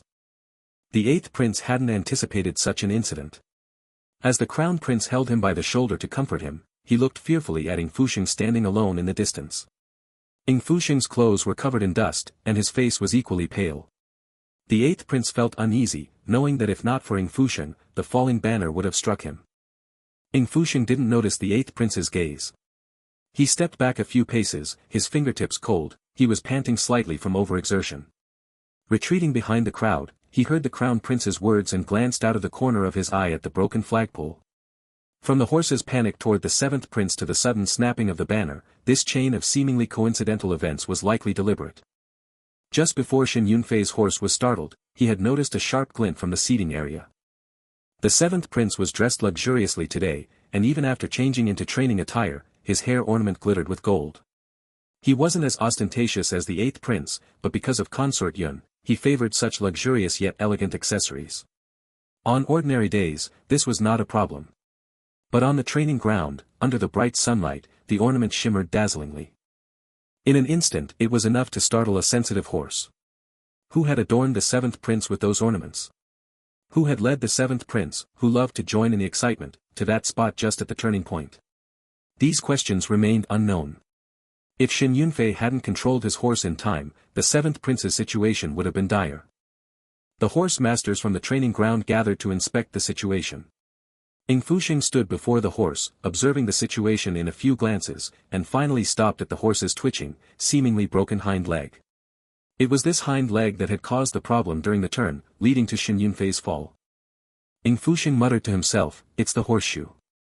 His words went unnoticed by others, but were caught by the crown prince beside him. Sixth brother seems to have an insight. The horse's panic had already drawn everyone's attention, and the crown prince's words turned all eyes to the sixth prince. Even the emperor on the dais cast a glance, momentarily pushing Ying Fusheng into the spotlight. None of the other horses had shown issues, and the sudden anomaly made everyone wonder how the sixth prince could know such details. At this, Qi Hanzhou furrowed his brow slightly at him, and even the seasoned horse trainer couldn't help but look askance. "I've heard others say that sixth brother reads widely in eclectic subjects, and it seems he's learned a lot from it," the crown prince said, seeing Ying Fusheng standing before the injured horse. "But sixth brother, theory on paper still falls short of practice. You're frail, so don't get too close to the horse." Ying Fusheng paused, momentarily speechless, as if trying to avoid eye contact. He was standing quite far from the horse, surrounded by palace attendants, merely observing from a distance. At this, he met the eyes of the emperor and empress dowager not far away, and then explained, "I'm just guessing. The horse's hoof prints are off." Ying Fusheng shifted his weight, and when the emperor didn't stop him, he continued, "It's like a sprain, only a faint trace is left, without stirring up large patches of sand." The ground was sandy, and the horse's tracks were clearly visible. They weren't broad or sweeping, but only left small, deep indentations. Anyone could see the horse's imbalance came from its hind leg, and this sixth prince clearly wasn't a regular at the training grounds, basing his judgment on such a small hoof print. What the sixth prince says is true. If the injury were in the leg or the entire hind leg, the movements would leave more obvious marks in the sand, the horse trainer said, looking at the sixth prince with a new respect. They relied on experience to check the horse's injuries, but the sixth prince didn't even examine the horse closely, just the hoof prints told him the injury point. The horse's injury is indeed in the hind hoof. The crown prince couldn't help but say, "Isn't that a bit too hasty a conclusion?" That's also true, but judging by the horse's tracks, Grand Secretary Xu once had only a passing knowledge of horsemanship, yet he could discern details from horse and carriage tracks, which led the authorities to not rely solely on surface appearances, the horse trainer said. The sixth prince has a keen eye. Grand Secretary Xu. The crown prince's face stiffened slightly, that was his maternal grandfather. The emperor asked, "Horse trainer, what's the situation?" The experienced horse trainer had already thoroughly examined the horse's condition and reported it, but the emperor's expression didn't improve. "An accident?" the emperor asked. Shen Yunfei, his face pale, knelt in pain, not daring to meet the emperor's eyes. Though he had stopped the runaway horse in time, he had still startled the prince. "Your Majesty, forgive me." The horse trainer replied, "Indeed, as the sixth prince said, the horseshoe was worn out." Fortunately, Master Shen reacted in time. Worn-out horseshoes were common in the military camp, sometimes threatening soldiers when riding. Every year, at a set time, the horseshoes on warhorses were replaced. Today's training ground assessment used warhorses, and it wasn't yet time for the annual replacement. Moreover, the selection was a minor test, and generally, worn-out shoes could still complete the assessment. It was simply Shen Yunfei's bad luck to draw a warhorse with worn-out shoes, and the horse's condition was poor, nearly causing a major disaster. But his timely intervention kept the prince from injury, which could be considered a minor merit, though not enough to offset his fault. In the end, it was young General Qi who stepped in to resolve the crisis. Everyone present looked at Shen Yunfei. Today's companion selection had the imperial offspring present, and the Shen family had already displeased the emperor. The horse that caused the trouble was precisely the one Shen Yunfei was riding. To all, this accident was simply Shen Yunfei's rush to compete, causing the horse's hoof to break and the mishap. With these two incidents, even if the Shen family had been well regarded before, it was hard to salvage their standing in the emperor's eyes. Soon, several assessments concluded, and Shen Yunfei unsurprisingly came in last. The emperor selected a few companions. Zhou Qingyuan naturally came in first and became the crown prince's companion. Additionally, the emperor appointed another companion for the crown prince. Among the court's eligible princes, a few still lacked companions, and Shen Yunfei, as the lowest ranked, had almost no chance.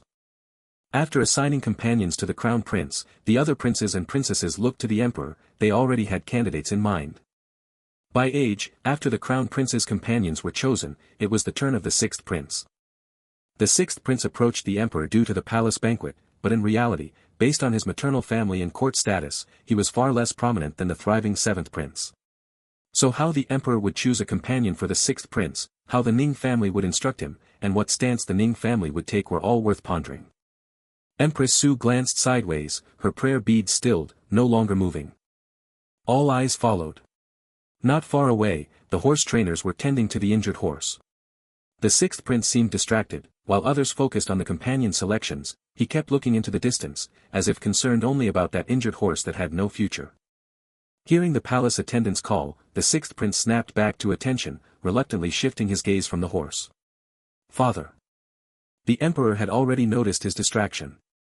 While the other princes were concerned about their companion candidates, only he seemed indifferent, his attention fixed on a single horse. The horse's injury is for the trainers to handle. Ying Fusheng seemed to pull himself from his thoughts, still troubled by the question, "Can it still gallop?" "There's something you don't know, sixth brother." The crown prince glanced at Ying Fusheng, his tone deceptively gentle. "If a horse's leg is broken and the injury is untreatable, it can only be bled to death." As soon as the crown prince spoke, a few of the other princes started whispering. Clearly, Ying Fusheng was unaware of this, but it was understandable. Having been bedridden for so long, this was likely his first time at the training grounds, and he lacked even such basic knowledge. It truly went against the martial traditions of Daiyuan. The others looked toward the emperor. Ying Fusheng lowered his eyes, his gaze settling on a figure not far away. "So that's how it is," he murmured softly. The horse trainer explained, "If the injury is too severe, we can only put it out of its misery. A horse that cannot walk suffers greatly." Suddenly, a voice broke the silence. "Whether to bleed it depends on how bad the injury is. The damage is to its hind hoof. When I rode it, I deliberately controlled its landing. This method is less strenuous and allows the horse to move faster, so the injury shouldn't have damaged the bone." Shen Yunfei knew the horse was bound to be injured, but he had done his best to manage it. Given the circumstances, it was impossible to achieve a perfect outcome. Even if the horse trainer worked miracles, the best-case scenario was lameness, the worst was death, and they could only prepare for the end. As he finished speaking, he noticed the silence around him and realized he had overstepped. "I spoke out of turn." Just then, Qi Hanzhou, who had said nothing since the horse incident, suddenly spoke. Many eyes turned to him as he looked up slightly. The hoof casing hasn't completely split, and the hoof bone has shifted slightly to the side. His horsemanship is different from others. Ying Fusheng's brow twitched slightly, hidden by his composed expression. Upon hearing Qi Hanzhou's words, the horse trainer suddenly understood. He turned to Shen Yunfei. Now that the young general mentions it, it's true. Although the horse is injured, the injury is just right. If it had been off by just a bit, it would have been irreversible. Qi Hanzhou said no more, simply looking at Ying Fusheng. Ying Fusheng, in turn, looked at Shen Yunfei, as if suddenly intrigued by the horsemanship technique Shen Yunfei had described. He ignored the stares of others, his gaze toward the horse trainer and Shen Yunfei carrying a hint of curiosity. The crown prince looked at Ying Fusheng with disdain. Others were distancing themselves from the Shen family, yet Ying Fusheng was still concerned about a horse and some trivial riding technique. Empress Xu, upon hearing Ying Fusheng speak, half lowered her eyes and frowned slightly, signaling to the attendant beside her. Ying Fusheng, pretending to be absent-minded, glanced toward the high seat and saw the attendant quietly leaving from Empress Xu's side. His expression flickered before quickly glancing away from the figure in bright yellow robes. As he looked down, a voice came from above. Your horsemanship is different from your father's. From the high seat, the emperor's words fell, and the crowd instantly fell silent.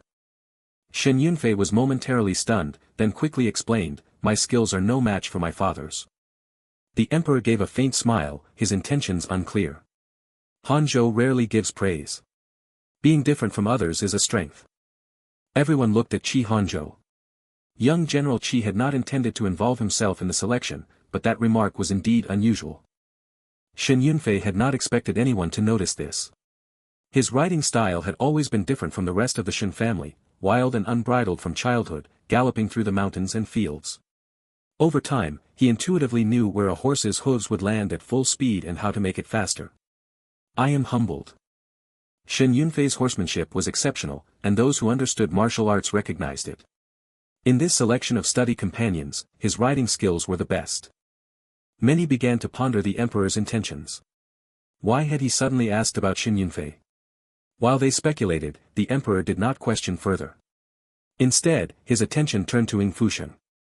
Eunuch Rong then gently reminded him, Your Highness, today is the selection of study companions. His Majesty is waiting for your choice. Ying Fusheng snapped back to attention. He had no older eunuch accompanying him, and no one had prompted him. Only then did he realize his lapse in decorum. I was distracted, father. It's fine, the emperor said, visibly interested.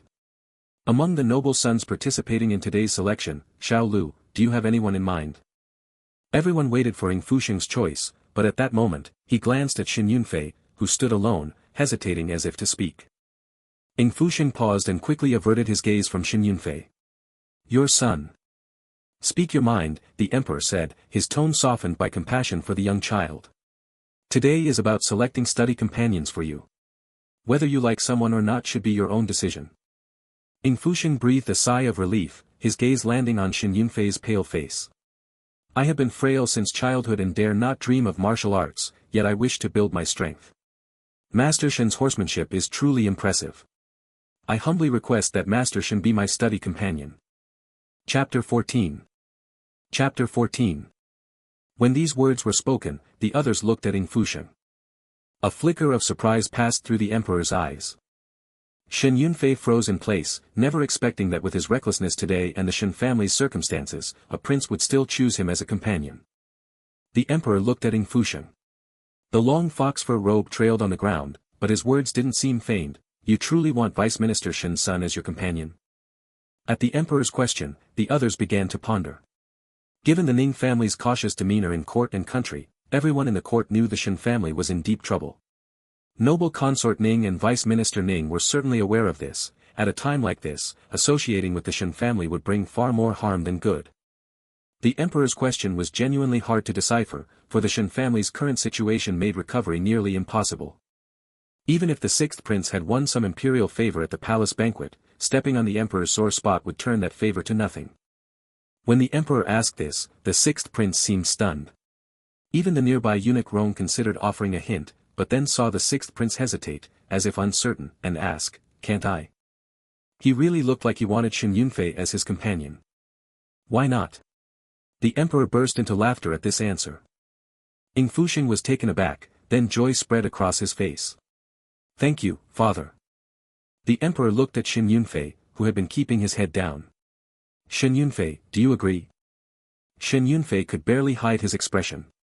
The sixth prince was thin and frail, wearing more layers of clothing than the other imperial sons, clearly delicate and pampered, likely never having even mounted a horse. Some of his close friends had mentioned that the sixth prince had almost no presence in the palace, only gaining just a bit of the emperor's favor after his outstanding tribute at the recent banquet. Shen Yunfei felt somewhat ashamed, but with a lifeline thrust before him, how could he not grasp it? Becoming a companion meant he could appear before the emperor. The Shen family still had a chance.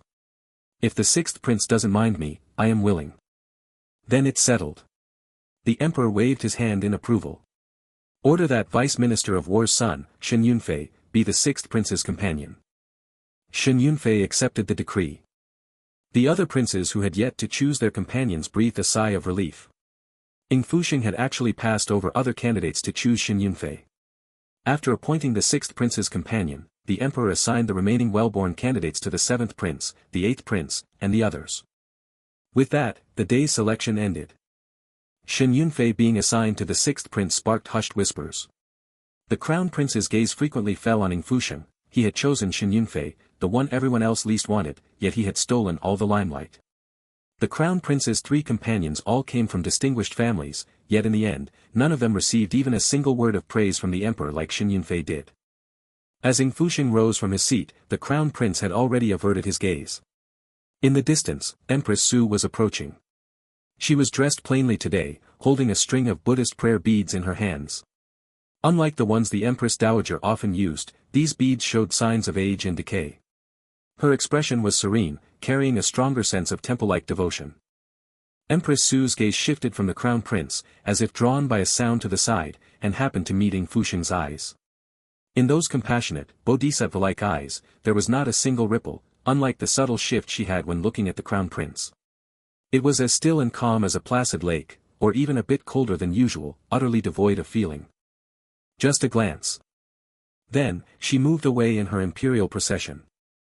Ying Fusheng's bow paused slightly, until the voice of Song in nearby broke the silence. He steadied himself, pulling himself away from the hazy illusions of his past life, and let out a self-mocking laugh inside. He dropped the childlike posture he had put on at the training ground, and shed the stubborn naivety he had shown when reading the Hoof Prince, leaving only a calm expression. Your Highness, why were you looking at the Empress? Song An asked. Ying Fusheng asked himself, puzzled, yeah, why was I looking at her? Song An sensed something odd about the prince. He noticed that Master Shen had already walked away after greeting them, and a thought crossed his mind. Regarding Master Shen. I've heard some rumors about him. Ying Fusheng's eyes narrowed slightly, and he turned to look at him. Song An relayed what he had heard from others. Palace servants gossip, though not explicitly, they were actually calling the sixth prince foolish. With so many noble sons, why pick the one at the center of controversy? Isn't that jumping into a fire pit? Since father has abandoned the Shen family, why let Shen Yunfei come here? Why not imprison Vice Minister Shen? Ying Fusheng said. Because it's not yet decided whether the Shen family is behind the military funds case. The emperor saw clearly, the companion selection reveals too much. Ying Fusheng knew that in his past life, Shen Yunfei had indeed been assigned as the crown prince's companion. But before he could enter the palace for his duties, his horse startled and disrupted the crown prince during a hunting trip on the outskirts of the capital. He not only broke his leg, but lost his chance to serve as companion. The Shen family disintegrated under the encroachment of other forces. Years later, when the Qi family investigated the old case and cleared the Shen name, Vice Minister Shen was already dead. Shen Yunfei, once a talented military commander, was permanently crippled due to delayed treatment from the hunting accident. After the Shen family was exonerated, he went mad attacking the crown prince's faction, and eventually ended up as a rebel executed by the new emperor. The companion selection was unexpected, yet the trajectory overlapped with his past life. The enemy of my enemy is my friend. Ying Fusheng had been too conspicuous at the palace banquet, stepping before the crown prince, and the first prince would pull him faster into the center of power, but given his current situation, that would only hasten his death. If he wanted to make those who mattered overlook him, the only way was to hide his edge. Pushing Consort Ning and the Ning family into the spotlight was his first plan, but his plans didn't end there. To take revenge, he needed power. Shen Yunfei's appearance had come at just the right time. Ying Fusheng shook off these thoughts. As he turned, he suddenly caught sight of a figure high above, and his movement came to an abrupt halt. Unbeknownst to him, someone was standing on the high watchtower, looking down from afar. The clamor of the training ground almost drowned out everything else. The young man stood still as a pine, his gaze unwavering, as if every move Ying Fusheng made was under his watch. A moment later, Ying Fusheng looked up, his eyes calm as ever, and gave a slight nod in greeting. At the top of the training platform, the soldiers had dispersed, and the emperor's procession had moved far away. Qi Hanzhou stood with arms crossed, leaning against the railing, watching the departing figure. The luxury of the fox fur robe couldn't hide his sickly aura, his breathing was weaker than an ordinary person's, but his steps were too steady. The gaze he cast across the training ground was one of caution that belied his frail, timid exterior, like unbridled ambition. A deputy general approached, seeing Qi Hanzhou gazing into the distance, and asked, "Young general? Have someone watched the shift changes at the training ground for the next few days?" Today was no accident. Qi Hanzhou withdrew his gaze, looking at the sandy ground of the training field. The sand at the corner was replaced. The surface is harder, causing problems on the turns. Someone set it up deliberately. The deputy general's expression changed slightly. Should this be reported to His Majesty? Qi Hanzhou frowned, hesitating. The image of Ying Fusheng's expression before leaving flashed through his mind. After a moment's thought, he waved for the deputy general to handle it, while Ying Fusheng's figure had already disappeared at the far end of the training ground. Why did this man choose to help the Shen family? The news that the youngest son of the Shen family had become the sixth prince's companion spread through the court as soon as the training ground events were over. At the same time, the military funds case involving the Shen family grew more intense. Upon learning the news, Vice Minister Ning was so startled that he dropped 2 teacups. He immediately sent people to the palace to gather information, terrified that the Ning family would be implicated by the Shen family. The military funds case involved many people. Due to the delay in delivering the funds, General Chen's son had died. Now, with the shrine for fallen soldiers about to be established, and the white mourning banners at General Chen's mansion still hanging, the longer the case dragged on, the harder it became to resolve. As dark clouds of the military funds case loomed over the court, the imperial clan sons began their studies at the Wenhua Hall. The Yuan valued martial arts, so on the 16th day of the month, they were to go to the hunting grounds on the outskirts of the capital. By the time Ying Fusheng arrived, the carriages bound for the outskirts were already prepared. As he arrived, he noticed the palace attendants from Weiyang Palace. The 2 attendants were unfamiliar faces. Upon seeing him, they hurried over, carrying 2 food boxes, and served him with utmost care. "Sixth Prince, Consort Ning knew your highness would be heading to the outskirts today and specifically ordered us to come." The 2 attendants carried the food boxes with meticulous attention. Ying Fusheng did not refuse and let them follow behind him. Out of the corner of his eye, he caught sight of Shen Yunfei standing alone. The other noble sons had retreated several steps away, leaving only him standing isolated, out of place with his surroundings. His complexion had not improved in recent days. As time passed, the Shen family's situation grew more difficult, and he had almost no opportunity to meet the emperor.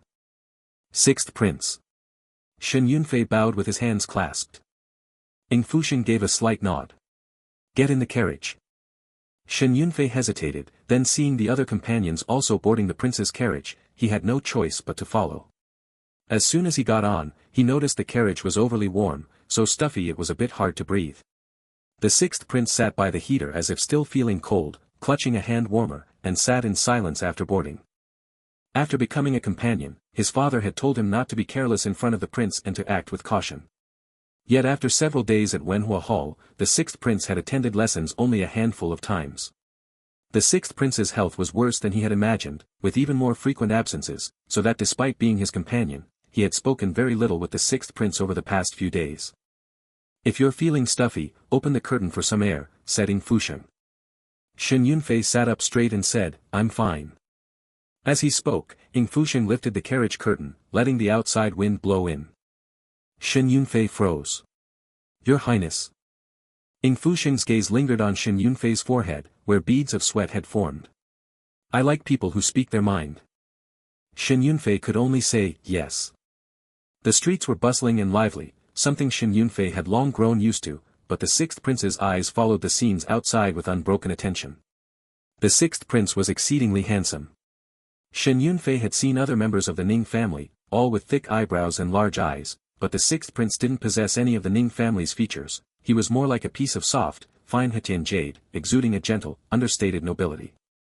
Realizing it was improper to stare at the prince, Shen Yunfei shifted his gaze but caught sight of white funeral streamers outside the window. He paused and averted his eyes. His body tensed, and he dared not look at the mourning procession. His hands clenched tightly on his knees, as if holding back indescribable emotions. The boy, barely 12 or 13, seemed shackled. The rest of the Shen family was confined under house arrest, and only he, by virtue of being a companion, could come and go freely, yet he could not solve the family's urgent crisis. Ying Fusheng glanced at Shen Yunfei's legs. In his past life, this man had broken his leg when his horse spooked, wasting his excellent riding skills. He had never seen the past life's Shen Yunfei, but classified documents mentioned that the man went grey early and spent his life on the brink of revenge. His Majesty summoned you to the palace for the selection because he trusts Vice Minister Shen, Ying Fusheng suddenly said. At these words, Shen Yunfei turned sharply to look at him. You entered the palace hoping to plead for your father, but the timing is wrong. Ying Fusheng ignored Shen Yunfei's stare and continued, military generals are His Majesty's only confidants. General Chen has campaigned alongside His Majesty for many years. Seeing you would only demoralize the generals. Shen Yunfei's body stiffened. The words caught in his throat, but he could not utter them. I am useless. He immediately lifted the hem of his robe and knelt.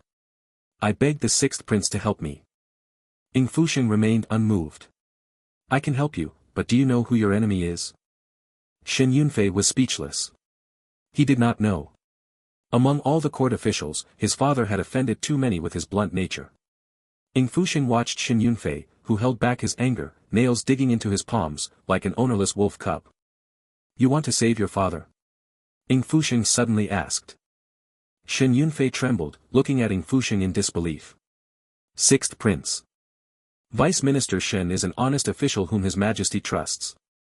But the military funds passed through his hands, and his official seal was on them, so there is no way he can escape blame. Ying Fusheng lowered the carriage curtain and said briefly, so we need an opportunity. Shen Yunfei asked urgently, what opportunity? Ying Fusheng lowered his eyes and calmly said two words, hire an assassin. To kill Vice Minister Shen. Chapter 15. Chapter 15. Hire someone to kill his own father. Shen Yunfei froze, staring at Ying Fusheng, dumbfounded, but Ying Fusheng didn't react, just went on, we need two assassins with two specific traits. First, they frequent places where the capital's nobles gather, heavy gamblers and drinkers with short fuses. Second, they often go to tea-houses, are educated but down on their luck, and preferably have had conflicts with the garrison troops on the outskirts. Shen Yunfei couldn't believe his ears, it sounded like pure fantasy. But the next moment, Ying Fusheng's words made him freeze in place. You're a lousy student, but you know a bunch of shady friends. Ying Fusheng's voice was as clear as a spring, yet it hit Shen Yunfei hard. You hang out with rich loafers and often go to the outskirts, you know the back roads between the outskirts and the capital inside out. Shen Yunfei was thunderstruck. How do you know that? Young General Qi wasn't wrong, your riding style is unique. The only place in the capital where you can practice is the forest behind the garrison base on the outskirts. Ying Fusheng put his finger on the issue in just a few words. Today you're practicing on the outskirts. You have enough time, and I can vouch for you. It depends on whether you do it or not. If you want to do it, I'll teach you how to hire the assassins. Around 3:45 in the afternoon, the streets of the capital were bustling with people. The Shen residents sat in the southern part of the city, quiet and solemn, with hardly anyone passing by. A few soldiers from the outskirts garrison were patrolling outside. Vice Minister Shen was under house arrest, and in recent days, family members of the officers implicated in the military pay case had come to cause trouble, scattering funeral money at the gate. Qi Hanzhou, in plain clothes, watched from a distance as his attendant chatted with the tea stand owner. The procession of family members moved away, and the attendant returned, saying, that was General Chen's family. This is the third day they've come to cause trouble. The tea stand owner is here every day and says that aside from the troublemakers, the Shen residence has been very quiet recently. Qi Hanzhou frowned, his gaze lingering on the patrolling garrison troops. No one from the Grand Court showed up. That's right. Vice Minister Shen usually has dealings with the garrison on the outskirts, so there have been many troublemakers. The outskirts garrison specially dispatched people here, claiming it's to protect Vice Minister Shen. The attendant asked, "Junior General, is something wrong?" Qi Hanzhou took the tea handed over by the stall owner, seeming lost in thought. Just then, a shout came from inside the Shen residence, "Vice Minister Shen has been attacked." The two immediately put down their teacups. Qi Hanzhou gave a slight nod, and his attendant vaulted into the residence. He spotted the assailant fleeing and subdued him on the spot. By then, other servants of the Shen residence had arrived. Qi Hanzhou entered the study of the Shen residence and saw Vice Minister Shen on the ground, bleeding from a wound in his side. He frowned. "Seal off the Shen residence. No one is allowed in or out." Vice Minister Shen was under house arrest, and almost the entire Shen family was at home. Yet at the time of the incident, the assailant had managed to sneak into the residence, knowing that Vice Minister Shen would be in the study for a long time. He had bypassed all the servants, using incense to incapacitate them, and entered the study directly to kill Vice Minister Shen. Had the Shen family's guards not arrived in time, Vice Minister Shen would have died on the spot. "Junior General." The attendant approached. "He's trained, but not highly skilled." Vice Minister Shen had been slashed in the side, and the assailant was captured on the spot. When the chief minister of the Grand Court arrived, he almost fainted. He quickly took over the situation. "Thank you, young General Qi." "Father."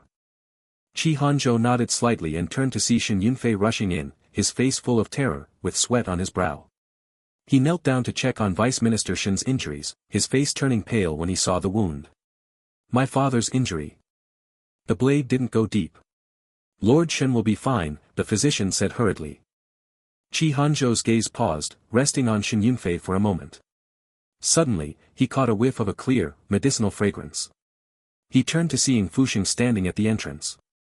Ying Fusheng happened to look up, his pale face marked by eyes that were far too calm. But only for an instant. When others looked, his eyes carried a hint of concern. "Your Highness, you can't go in." The palace attendant stopped him. Ying Fusheng halted. "How is Lord Shen?" The Shen residence was in chaos. Young General Qi had sealed it off, and nearly all the servants were being investigated. It was well known that aside from Shen Yunfei, the rest of the Shen family was under house arrest, constantly watched. This crime had been committed right under everyone's noses without alerting the Shen family's guards. After careful investigation, it seemed the only possibility was that someone inside the residence had opened the door to let the assailant in. "Everyone in the Shen residence must be interrogated," the Grand Court chief ordered. Qi Hanzhou looked at Shen Yunfei, who was sweating profusely, whether from anxiety or something else. Noticing Qi Hanzhou's interest in the case, the Grand Court chief asked, "Junior General?" Shen Yunfei's face was too pale, with dark circles under his eyes, and he had the sixth prince as his alibi, having been with him almost the entire day. Qi Hanzhou withdrew his gaze, thinking of Shen Yunfei's horsemanship. He looked at Ying Fusheng again. Ying Fusheng's expression showed no flaw. With the attack on the Shen residence, several palace attendants escorting Ying Fusheng, worried about the prince's safety, quickly escorted him back to the carriage. Seeing Ying Fusheng walk away, Qi Hanzhou frowned even deeper. "How did he get here?" The attendant replied quietly, "Today, the carriage from Wenhua Hall went to the outskirts with the prince's study companions. When the news came, the sixth prince was with young Master Shen." "What's the problem, Junior General?" "This incident gives us a chance to investigate the military pay case." "True." Qi Hanzhou turned to look at the Shen residence behind him. "But it's too coincidental." Too coincidental, as if someone had personally handed them the opportunity. Grand Court officials were coming and going. The garrison soldiers stationed outside the gate were also added to the list of suspects. The entire Shen residence was in a state of anxiety. When news of the attack on Vice Minister Shen reached the palace, the emperor was furious and ordered the Grand Court to thoroughly investigate the case. The assailant was subjected to severe torture and eventually revealed that the person who hired him was a scholar. That scholar had no wealth or power and had previously clashed with Vice Minister Shen. Somehow, he had come into possession of money to hire the assailant to break into the residence. When the scholar was arrested at a tea house, he was terrified and confessed immediately, saying someone had approached him to hire the assassin, framing Vice Minister Shen to make it look like suicide. The other party had even shown an official seal, promising him an official position if he succeeded. The scholar had long been frustrated with his lack of success and indeed had conflicts with the outskirts garrison. There were no flaws in the story. This revelation shocked the court and the country. Originally, this was just a case of embezzled military funds, and Vice Minister Shen was about to be convicted.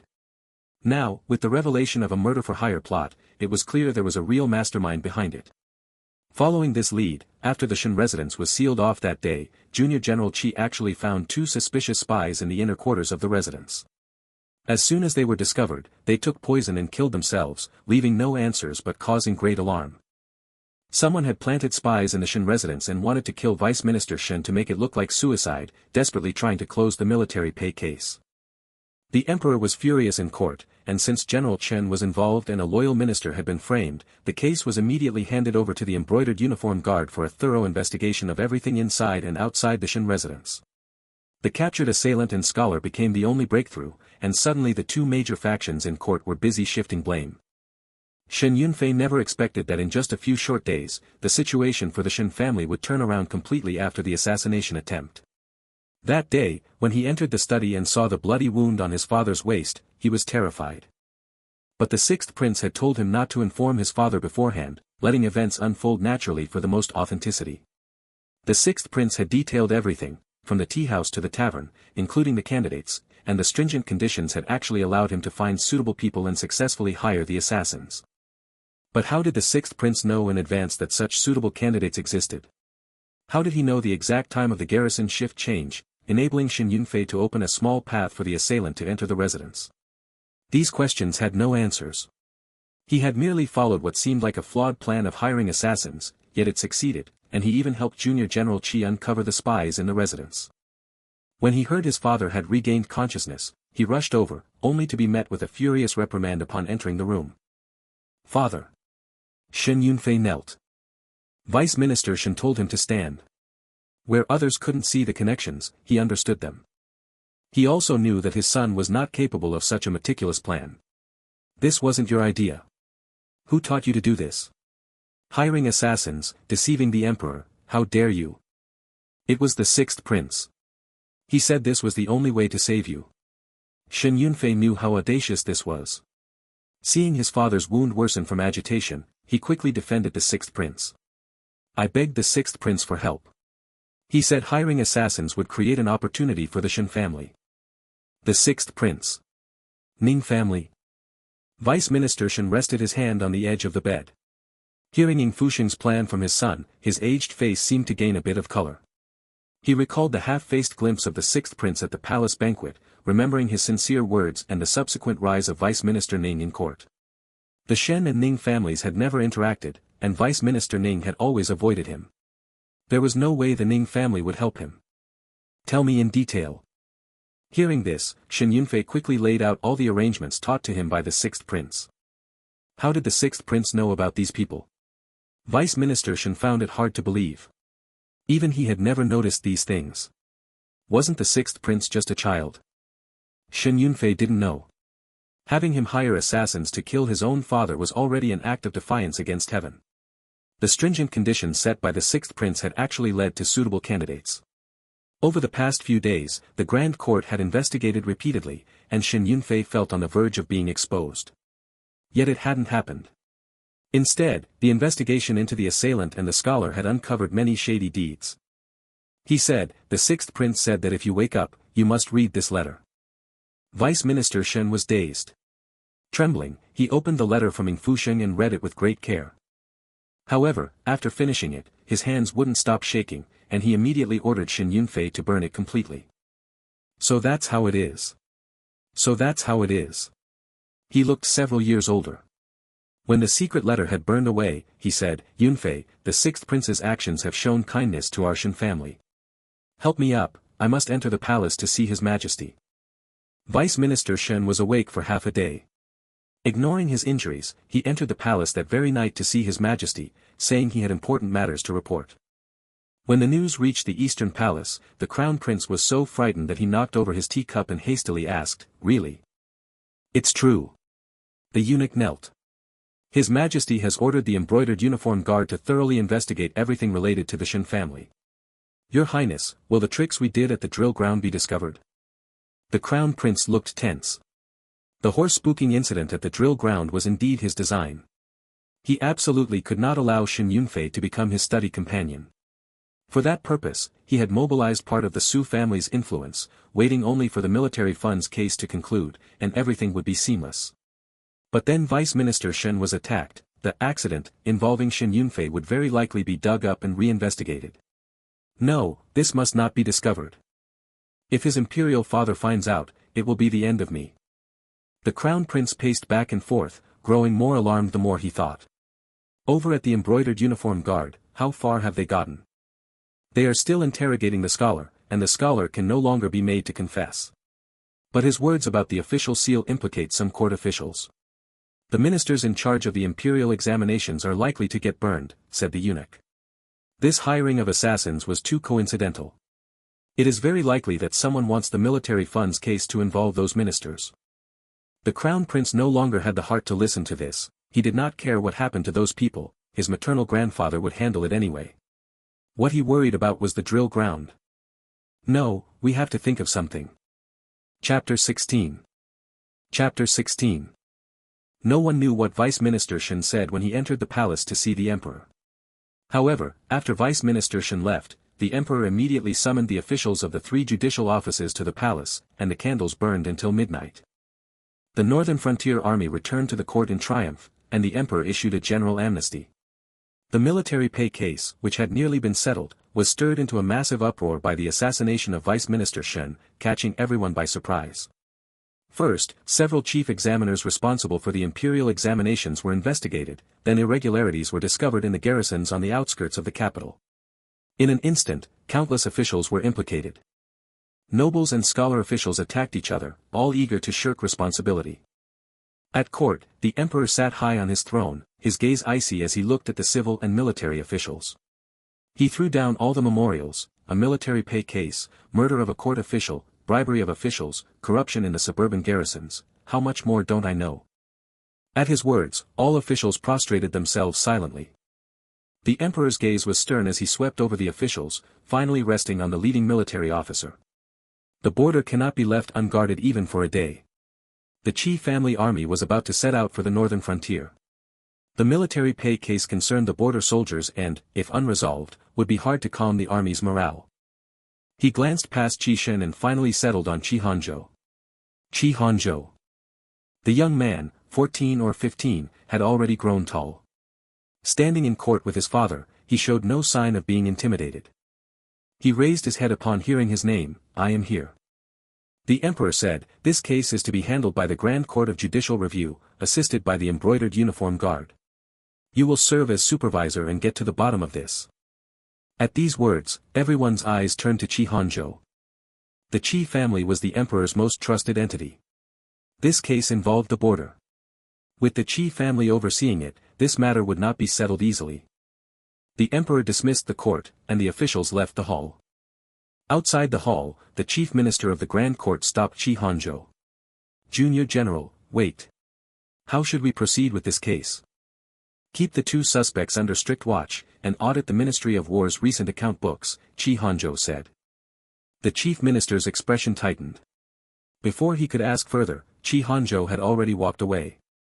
Seeing this, a colleague approached the chief minister, who stood hesitating. Lord Liu, this case won't be easy to handle. The chief minister was quite troubled and quickly asked his colleague. This case involves many high officials.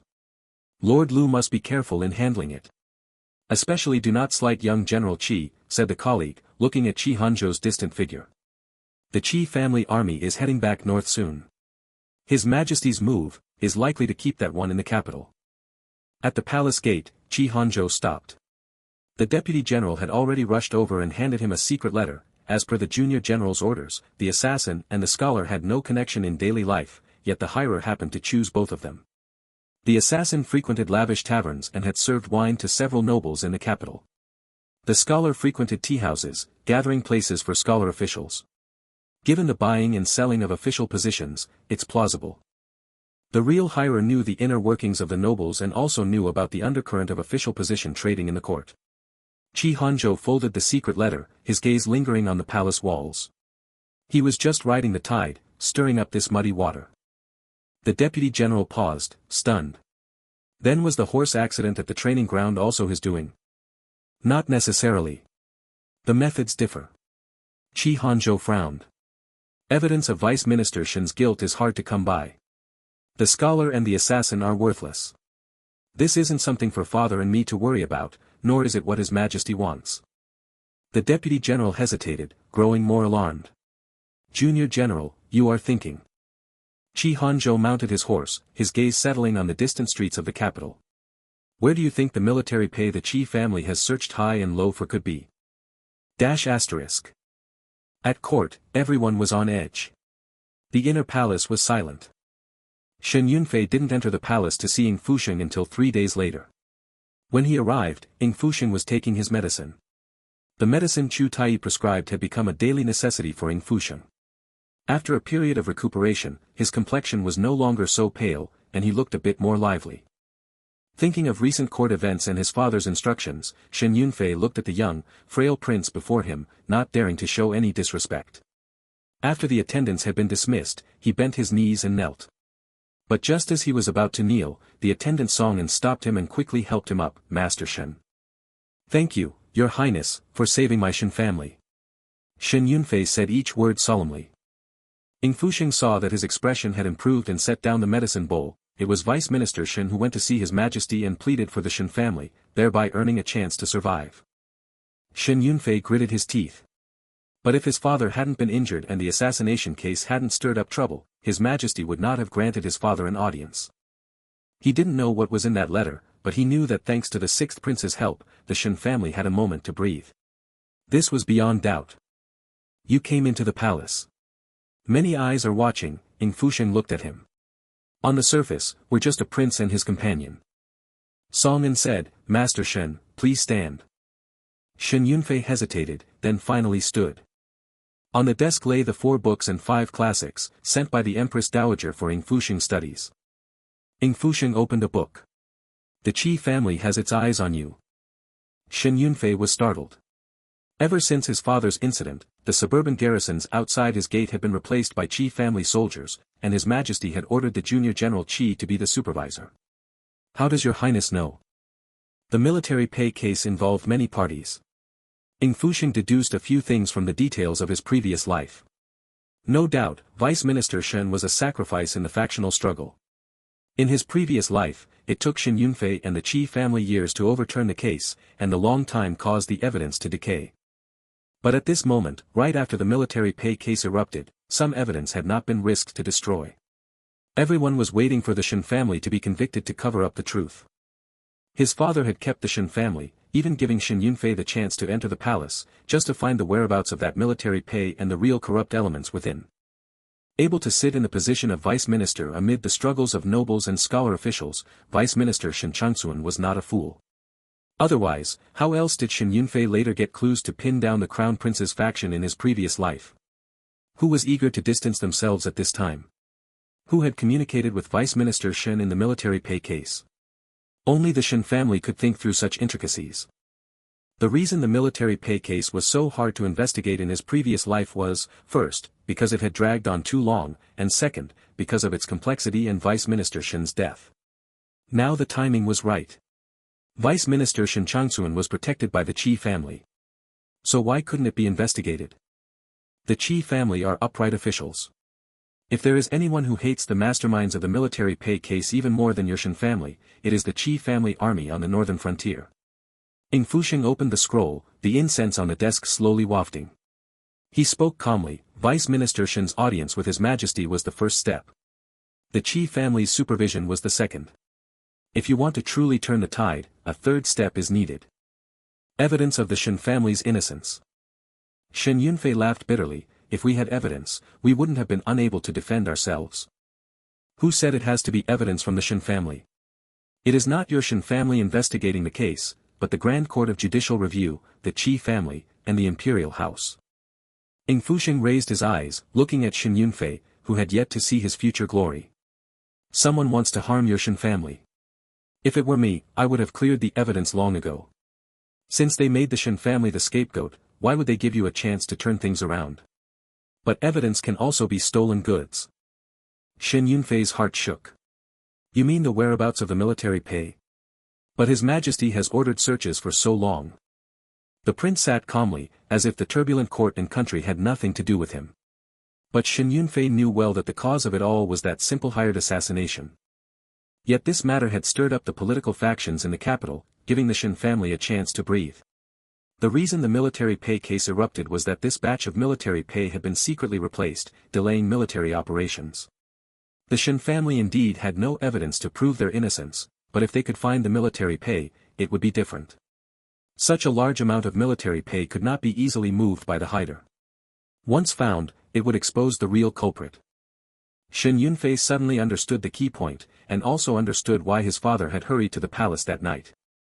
A few days ago, there was a horse accident at the training ground. Master Shen is good with horses. Do you really think it was an accident? Ying Fusheng said. Shen Yunfei stared at him in shock. You mean? Ying Fusheng did not answer. Calmly, he poured tea for Shen Yunfei and pushed the cup toward him. The military pay case was hard to investigate because the military pay had vanished like steam, replaced during transport before reaching the northern frontier. The Qi family had investigated thoroughly along the way but found no trace. The military pay was escorted out of the capital, but before reaching the northern frontier, it was replaced with stones, inferior grain, and weeds, seemingly disappearing into thin air. But what if this batch of military pay never left the capital? Ying Fusheng hinted, I heard that Vice Minister of Imperial Stud, serving under Vice Minister Shen, oversees horse administration. Then your Shen family needs to set a fire. In the dead of night, at the suburban garrison, soldiers were changing shifts. A figure quietly slipped out of the garrison during the shift change. Familiar with the route, he bypassed South Street and finally pushed open the door of a tea house. The Vice Minister of Imperial Stud was pacing anxiously, looking out frequently. When he saw the visitor, he immediately stood up, his expression tense. Why are you here? The Qi family has been on strict guard recently. They are already auditing the Ministry of War's old accounts. If our fabricated accounts are discovered, I am here to convey the teacher's order. Please, Vice Minister, be patient, the man in black said. It's not safe in the capital. We need to move that batch of goods to a different location. The Vice Minister of the Imperial Stud's face changed slightly. So many things, how do we move them? If we can't move them, we have to destroy them, the black-clad man said. The teacher's intention is, we can't let the Qi family find any clues. Upon hearing this, the Vice Minister of the Imperial Stud stepped back dejectedly. We've hidden them for so long, and now we really have to destroy them. The Emperor intends to protect Shen Changsuan, and the Qi family is a sharp blade. It's not the time for conflict now, the black-clad man said, with a hint of insinuation in his eyes. Someone in the court will intercede for you. You have at most 3 days to deal with it. Vice Minister, you can handle it properly. Your family will be taken care of. With that, he left a secret order on the table and turned to leave. The Vice Minister of the Imperial Stud slumped into his seat. The attendant beside him, seeing the black-clad man go far, quickly helped his master. My lord. A secret letter from the palace, it's from the Eastern Palace, the attendant said, holding out a jade pendant. Hearing Eastern Palace, the Vice Minister shuddered. The Crown Prince. When he opened the secret letter, the Vice Minister grew more alarmed with each line. The attempts on the Shen family and the riding accident at the training ground had recently been alluded to obliquely. The Imperial Stud was in charge of horse administration. That day, following the Crown Prince's secret orders, he had arranged the horses for the training ground. The process had gone through many procedures and had been covered up, but if someone set their sights on the Imperial Stud, it would be hard to escape trouble. The person in charge that day had been dismissed and sent home, but there was always the chance of a slip.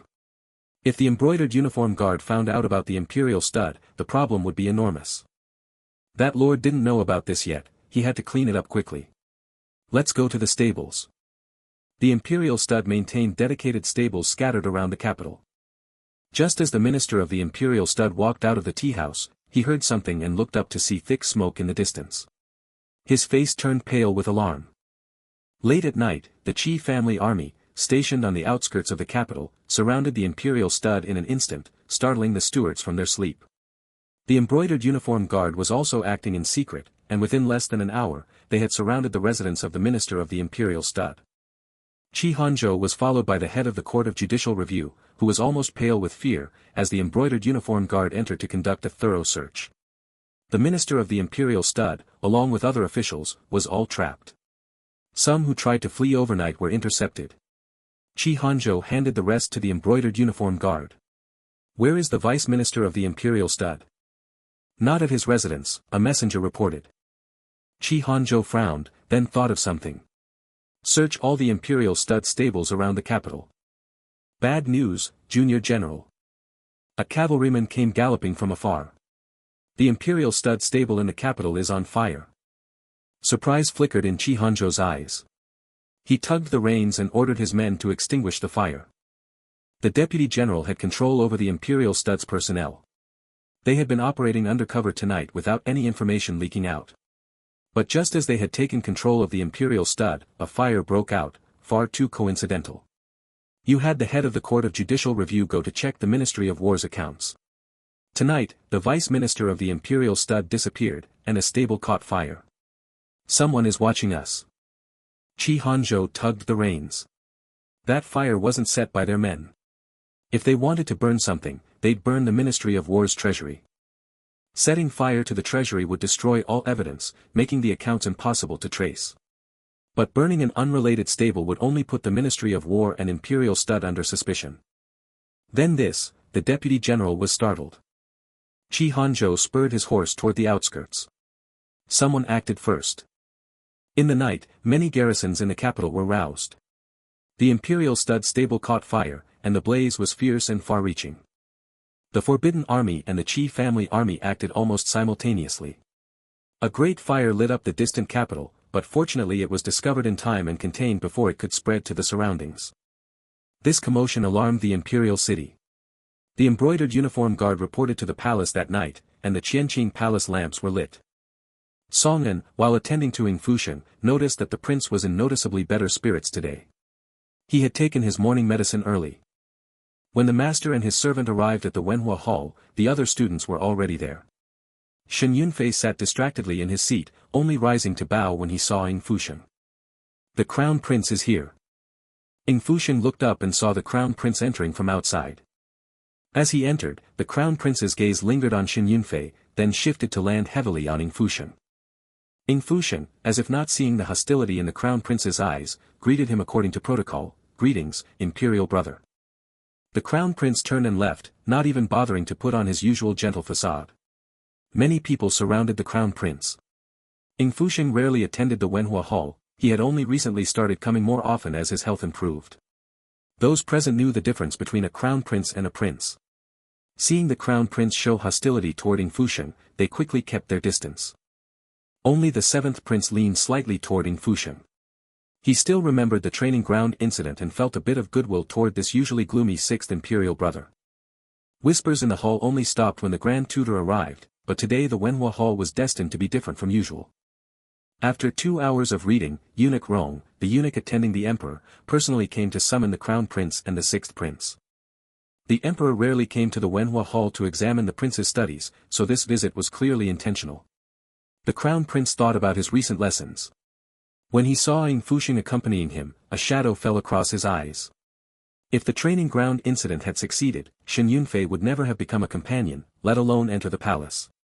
Now that the Shen family's case had a turning point, if they were truly wronged, he had missed the opportunity to deal with Shen Yunfei.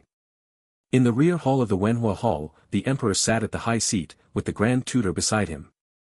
When the crown prince and the sixth prince arrived, the Grand Tutor rose and withdrew. "Xiao Lu, have you been feeling better lately?" the emperor asked.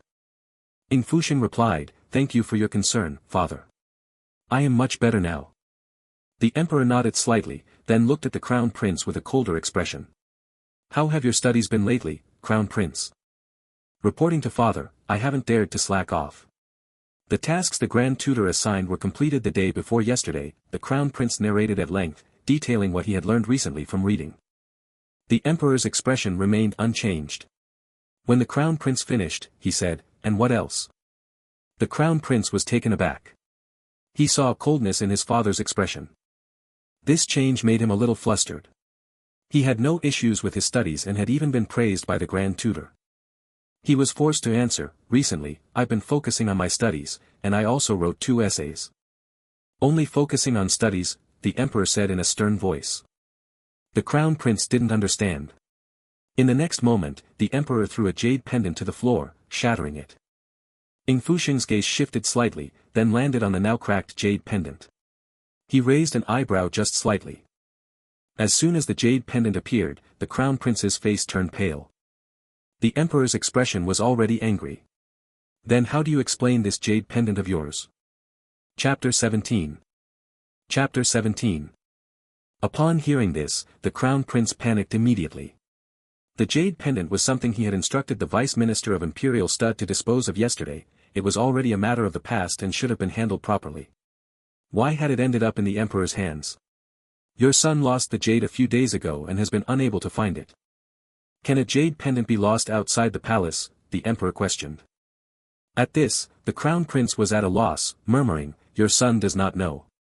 He had no idea where things had gone wrong, and he was even more worried that the incident at the training grounds might be discovered. Perhaps it was picked up by a palace maid.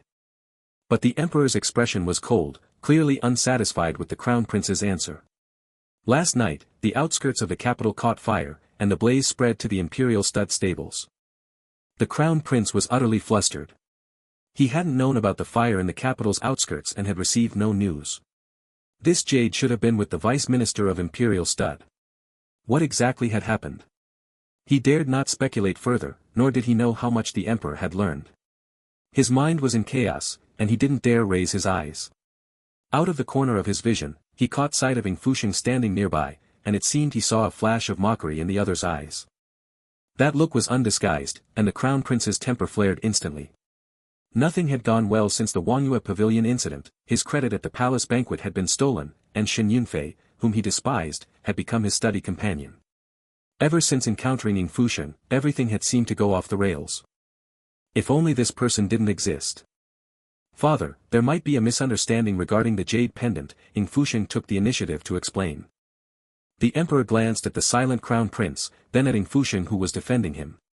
Crown prince, I am asking you. The crown prince's mind was in turmoil. Your son does not know. The emperor's eyes darkened slightly, as if dissatisfied with the crown prince's answer. The hall fell silent. The crown prince's thoughts were in disarray, utterly lost. Just then, Eunuch Rong entered and reported in a low voice, Your Majesty, Grand Secretary Xu has arrived. The emperor frowned slightly at the mention of Grand Secretary Xu. Ying Fusheng noticed the fleeting change in his expression. Soon, the emperor waved his hand, signaling Eunuch Rong to summon him. Before long, sounds came from outside the hall. Ying Fusheng looked up and saw an elderly man approaching. When Grand Secretary Xu entered, the hall grew quiet. His temples were white, and his gait carried the dignity of a scholar. He bowed respectfully to the emperor. The emperor's previously tense expression relaxed upon seeing him. Grand Secretary has come. Having heard that Your Majesty is troubled by the military funds case, it is my duty to relieve Your Majesty's worries, said Grand Secretary Xu, handing over a memorial. Regarding the allegations of purchasing official positions in the court, I have had it investigated thoroughly. The implicated officials are all listed here, with solid evidence. The emperor ordered it brought to him and, upon scanning its contents, his brow smoothed. Grand Secretary has put in much effort. When the crown prince saw Grand Secretary Xu arrive, it was as if he had found his anchor. Ying Fusheng stood quietly, watching the elderly man. As a leader of the Qinlu faction, Grand Secretary Xu held great prestige in the Grand Secretariat and rarely involved himself in matters personally. He had a scholarly appearance and a gentle temperament, bearing some resemblance to Empress Xu. Yet beneath this scholarly demeanor lay deep cunning. In his past life, it was this same elder who had labored tirelessly for the crown prince, toppled the eldest prince's faction, and successfully placed the false crown prince on the throne. The plan for the horse accident, orchestrated by the crown prince and the vice minister of imperial stud, must have been done on his own initiative. Grand Secretary Xu's arrival was to bail the crown prince out. Vice Minister Shen had been assassinated, and the imperial examinations were marred by corruption. Someone needed to answer for it. The memorial was Grand Secretary Xu's explanation, and it achieved the emperor's goal. The old man's gaze fell distantly on Ying Fusheng. The season had turned, snow was melting, and most people had shed their heavy clothes. Yet Ying Fusheng, though dressed thickly, appeared more frail and delicate than others his age, almost too weak to bear the weight of his garments. He stood aside, seemingly indifferent to everything, his eyes as calm as a deep winter pond. Though young, his expression betrayed no flaw. He resembled a prince summoned in trepidation, fitting the timid image described in Palace Intelligence, with no similarity to the glib Vice Minister Ning. If he were his student, he would consider the boy steady and promising. But he was a prince. Grand Secretary Xu shifted his gaze. Beside him, the Crown Prince's eyes were barely concealing his anxiety, until he heard the old man speak. Your Majesty, regarding the training ground incident, the Crown Prince is usually kind-hearted and may have been exploited by others. There are many implicated officials in the imperial stud, which requires further investigation. From the high seat, the Emperor's anger had long been soothed by the memorial. He looked at the kneeling Crown Prince, and dissatisfaction turned to disappointment. Then, casting a glance at Grand Secretary Xu, who had come specially, his expression grew deeper. Finally, he said, enough. The Crown Prince has acted improperly. He is confined to his residence for 2 months and must copy the ancestral teachings to reflect on his actions. The Crown Prince was stunned. He looked up abruptly. As the Crown Prince and heir to the throne, he had never been punished like this before. He almost couldn't stand. Shen Yunfei was merely the son of a disgraced official.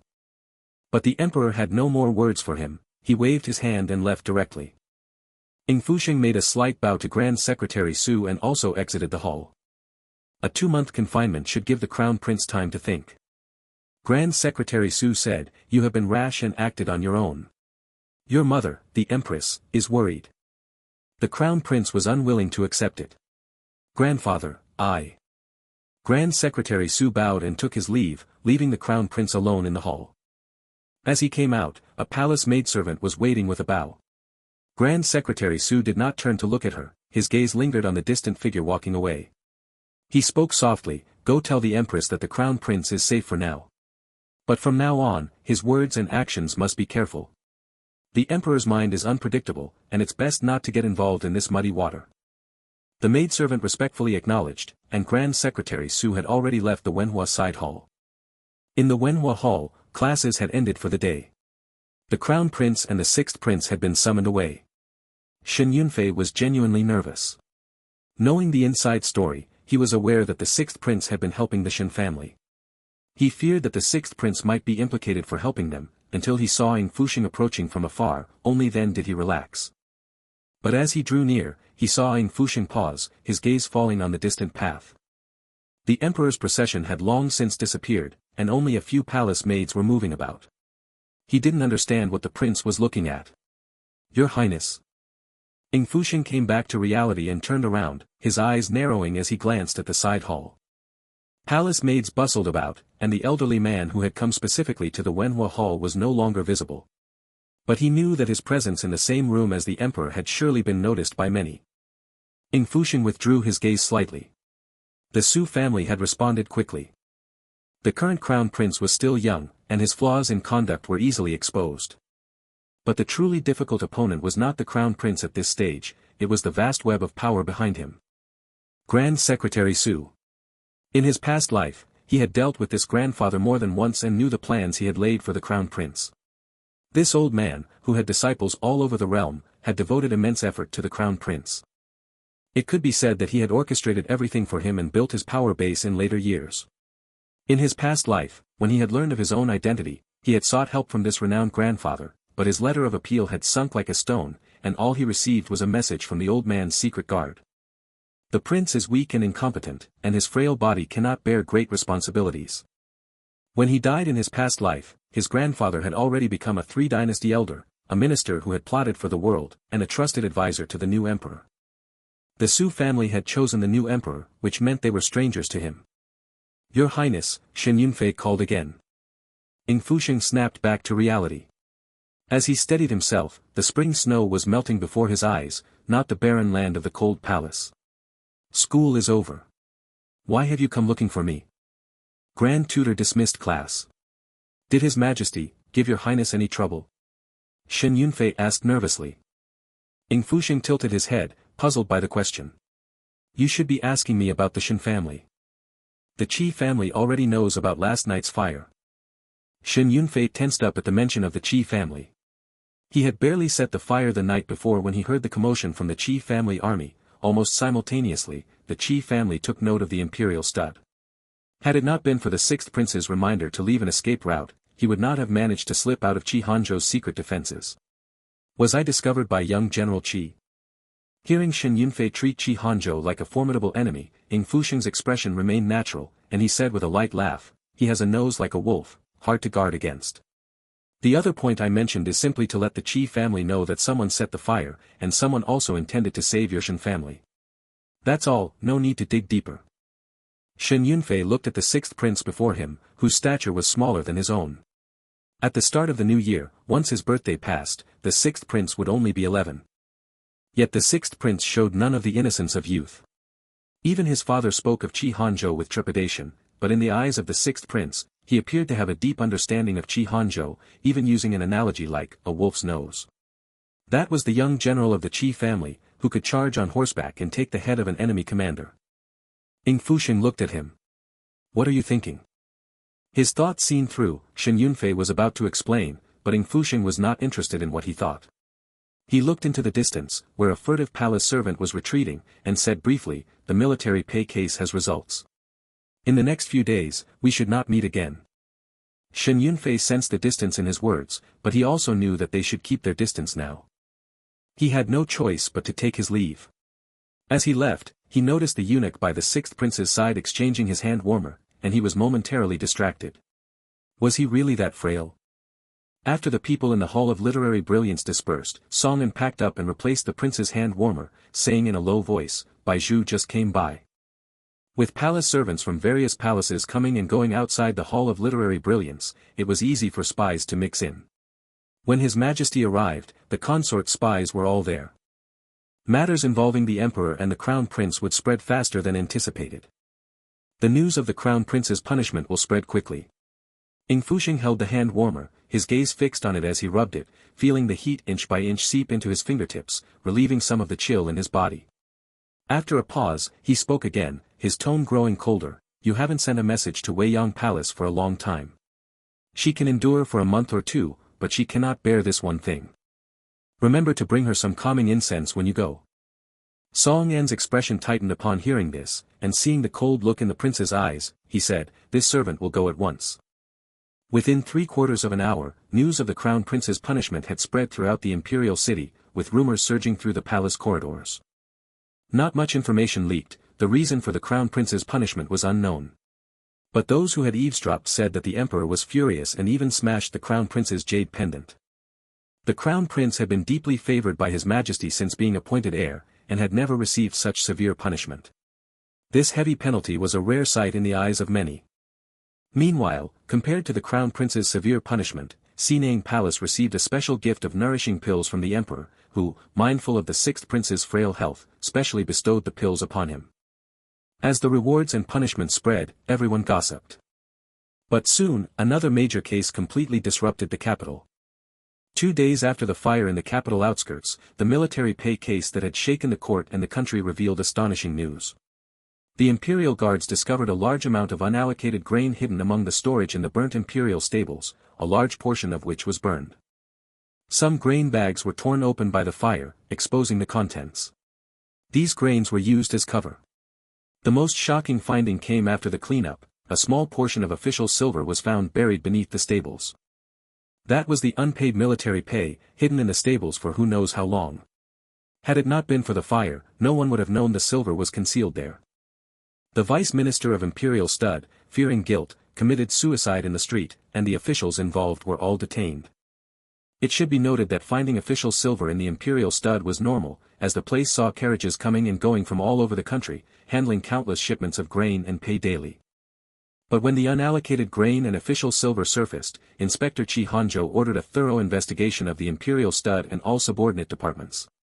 The shocking discovery was that the missing military pay was hidden in various places around the capital, never even leaving the city, concealed until now. This news shocked the entire court, and a number of officials were implicated. The emperor was furious and ordered the imperial guards to investigate thoroughly. Meanwhile, Shen Changsuan, Vice Minister of War, was cleared of suspicion. For his merit in reporting, and due to faults of negligence, he was demoted from Vice Minister of War to Vice Minister of Imperial Stud and fined 3 months' salary. After the court session ended, Eunuch Rong hurriedly caught up with the departing young general. "Junior General, please stay. His Majesty requests your presence." Seeing this, the senior military officers around patted Qi Hanzhou on the shoulder. Qi Hanzhou took his leave from the others and followed Eunuch Rong. "Junior General, you have just arrived at court, the military pay case has been solved, relieving His Majesty's worries," Eunuch Rong said as they walked. This case troubled His Majesty for a long time, and now that the truth is out, it can console the spirits of General Chen's household. Qi Hanzhou caught the hint in his words, to relieve His Majesty's worries is this subject's honor. Eunuch Rong smiled. Seeing the 13 or 14-year-old boy with a stern face, knowing how decisive he had been in this matter, first intimidating the capital garrison with the Qi family army, then surrounding officials late at night, he said, "The junior general bears some resemblance to General Qi when he was young." At the mention of Qi Shen, Qi Hanzhou couldn't help but glance sideways. But Eunuch Rong said no more, as the Qianqing palace was already in sight.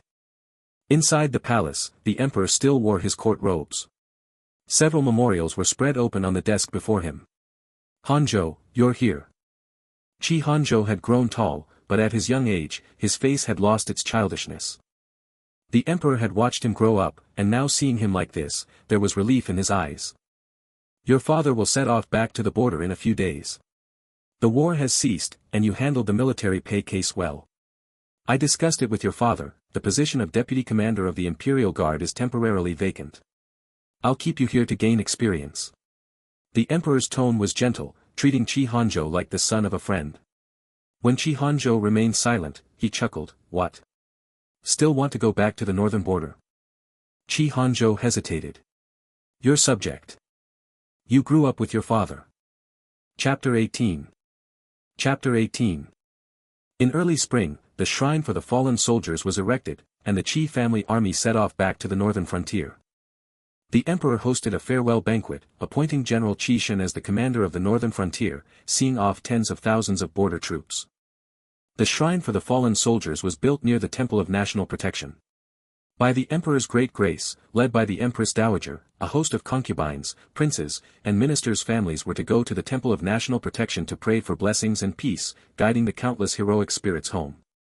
Right then, the crown prince was grounded for an offense and was not even allowed to go to the shrine to pray. The emperor reassigned the Eastern Palace's duties to the first prince. The first prince had established his own residence outside the palace for several years and had made considerable achievements at court. He handled matters efficiently and gained a reputation for virtue. The imperial carriages stood at the city gate, and the palace concubines and princes had already arrived. When Ying Fusheng arrived, he saw Consort Ning's carriage ahead from afar. He walked up to Consort Ning, "Mother." Consort Ning offered a flat greeting to Ying Fusheng. She had to keep up appearances in public, but when she saw that Ying Fusheng had his own carriage, a flicker of hatred crossed her eyes. Since the palace banquet where the princes sat, Ying Fusheng had been traveling according to the prince's allowances, with his own carriage.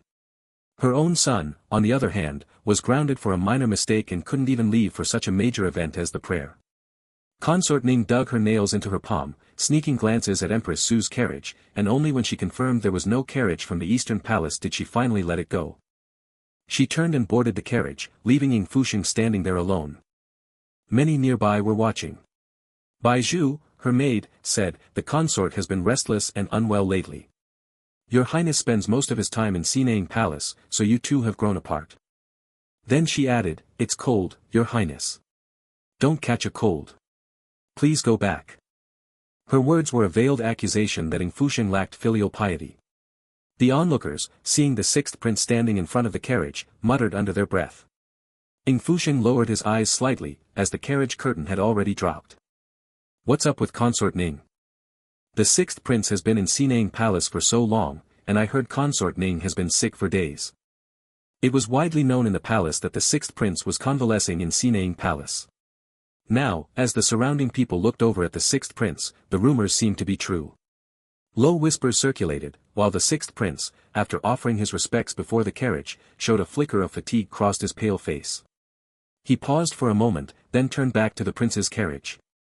Before the carriage, Ying Fusheng endured the strange looks from others, many with searching looks. After the Crown Prince's incident, Song sent word to Weiyang Palace, and Consort Ning had claimed illness. Given how well it matched recent palace events, Ying Fusheng understood Consort Ning's intentions well. The whole loving mother, dutiful son act, he was even better at it than she was, and more patient.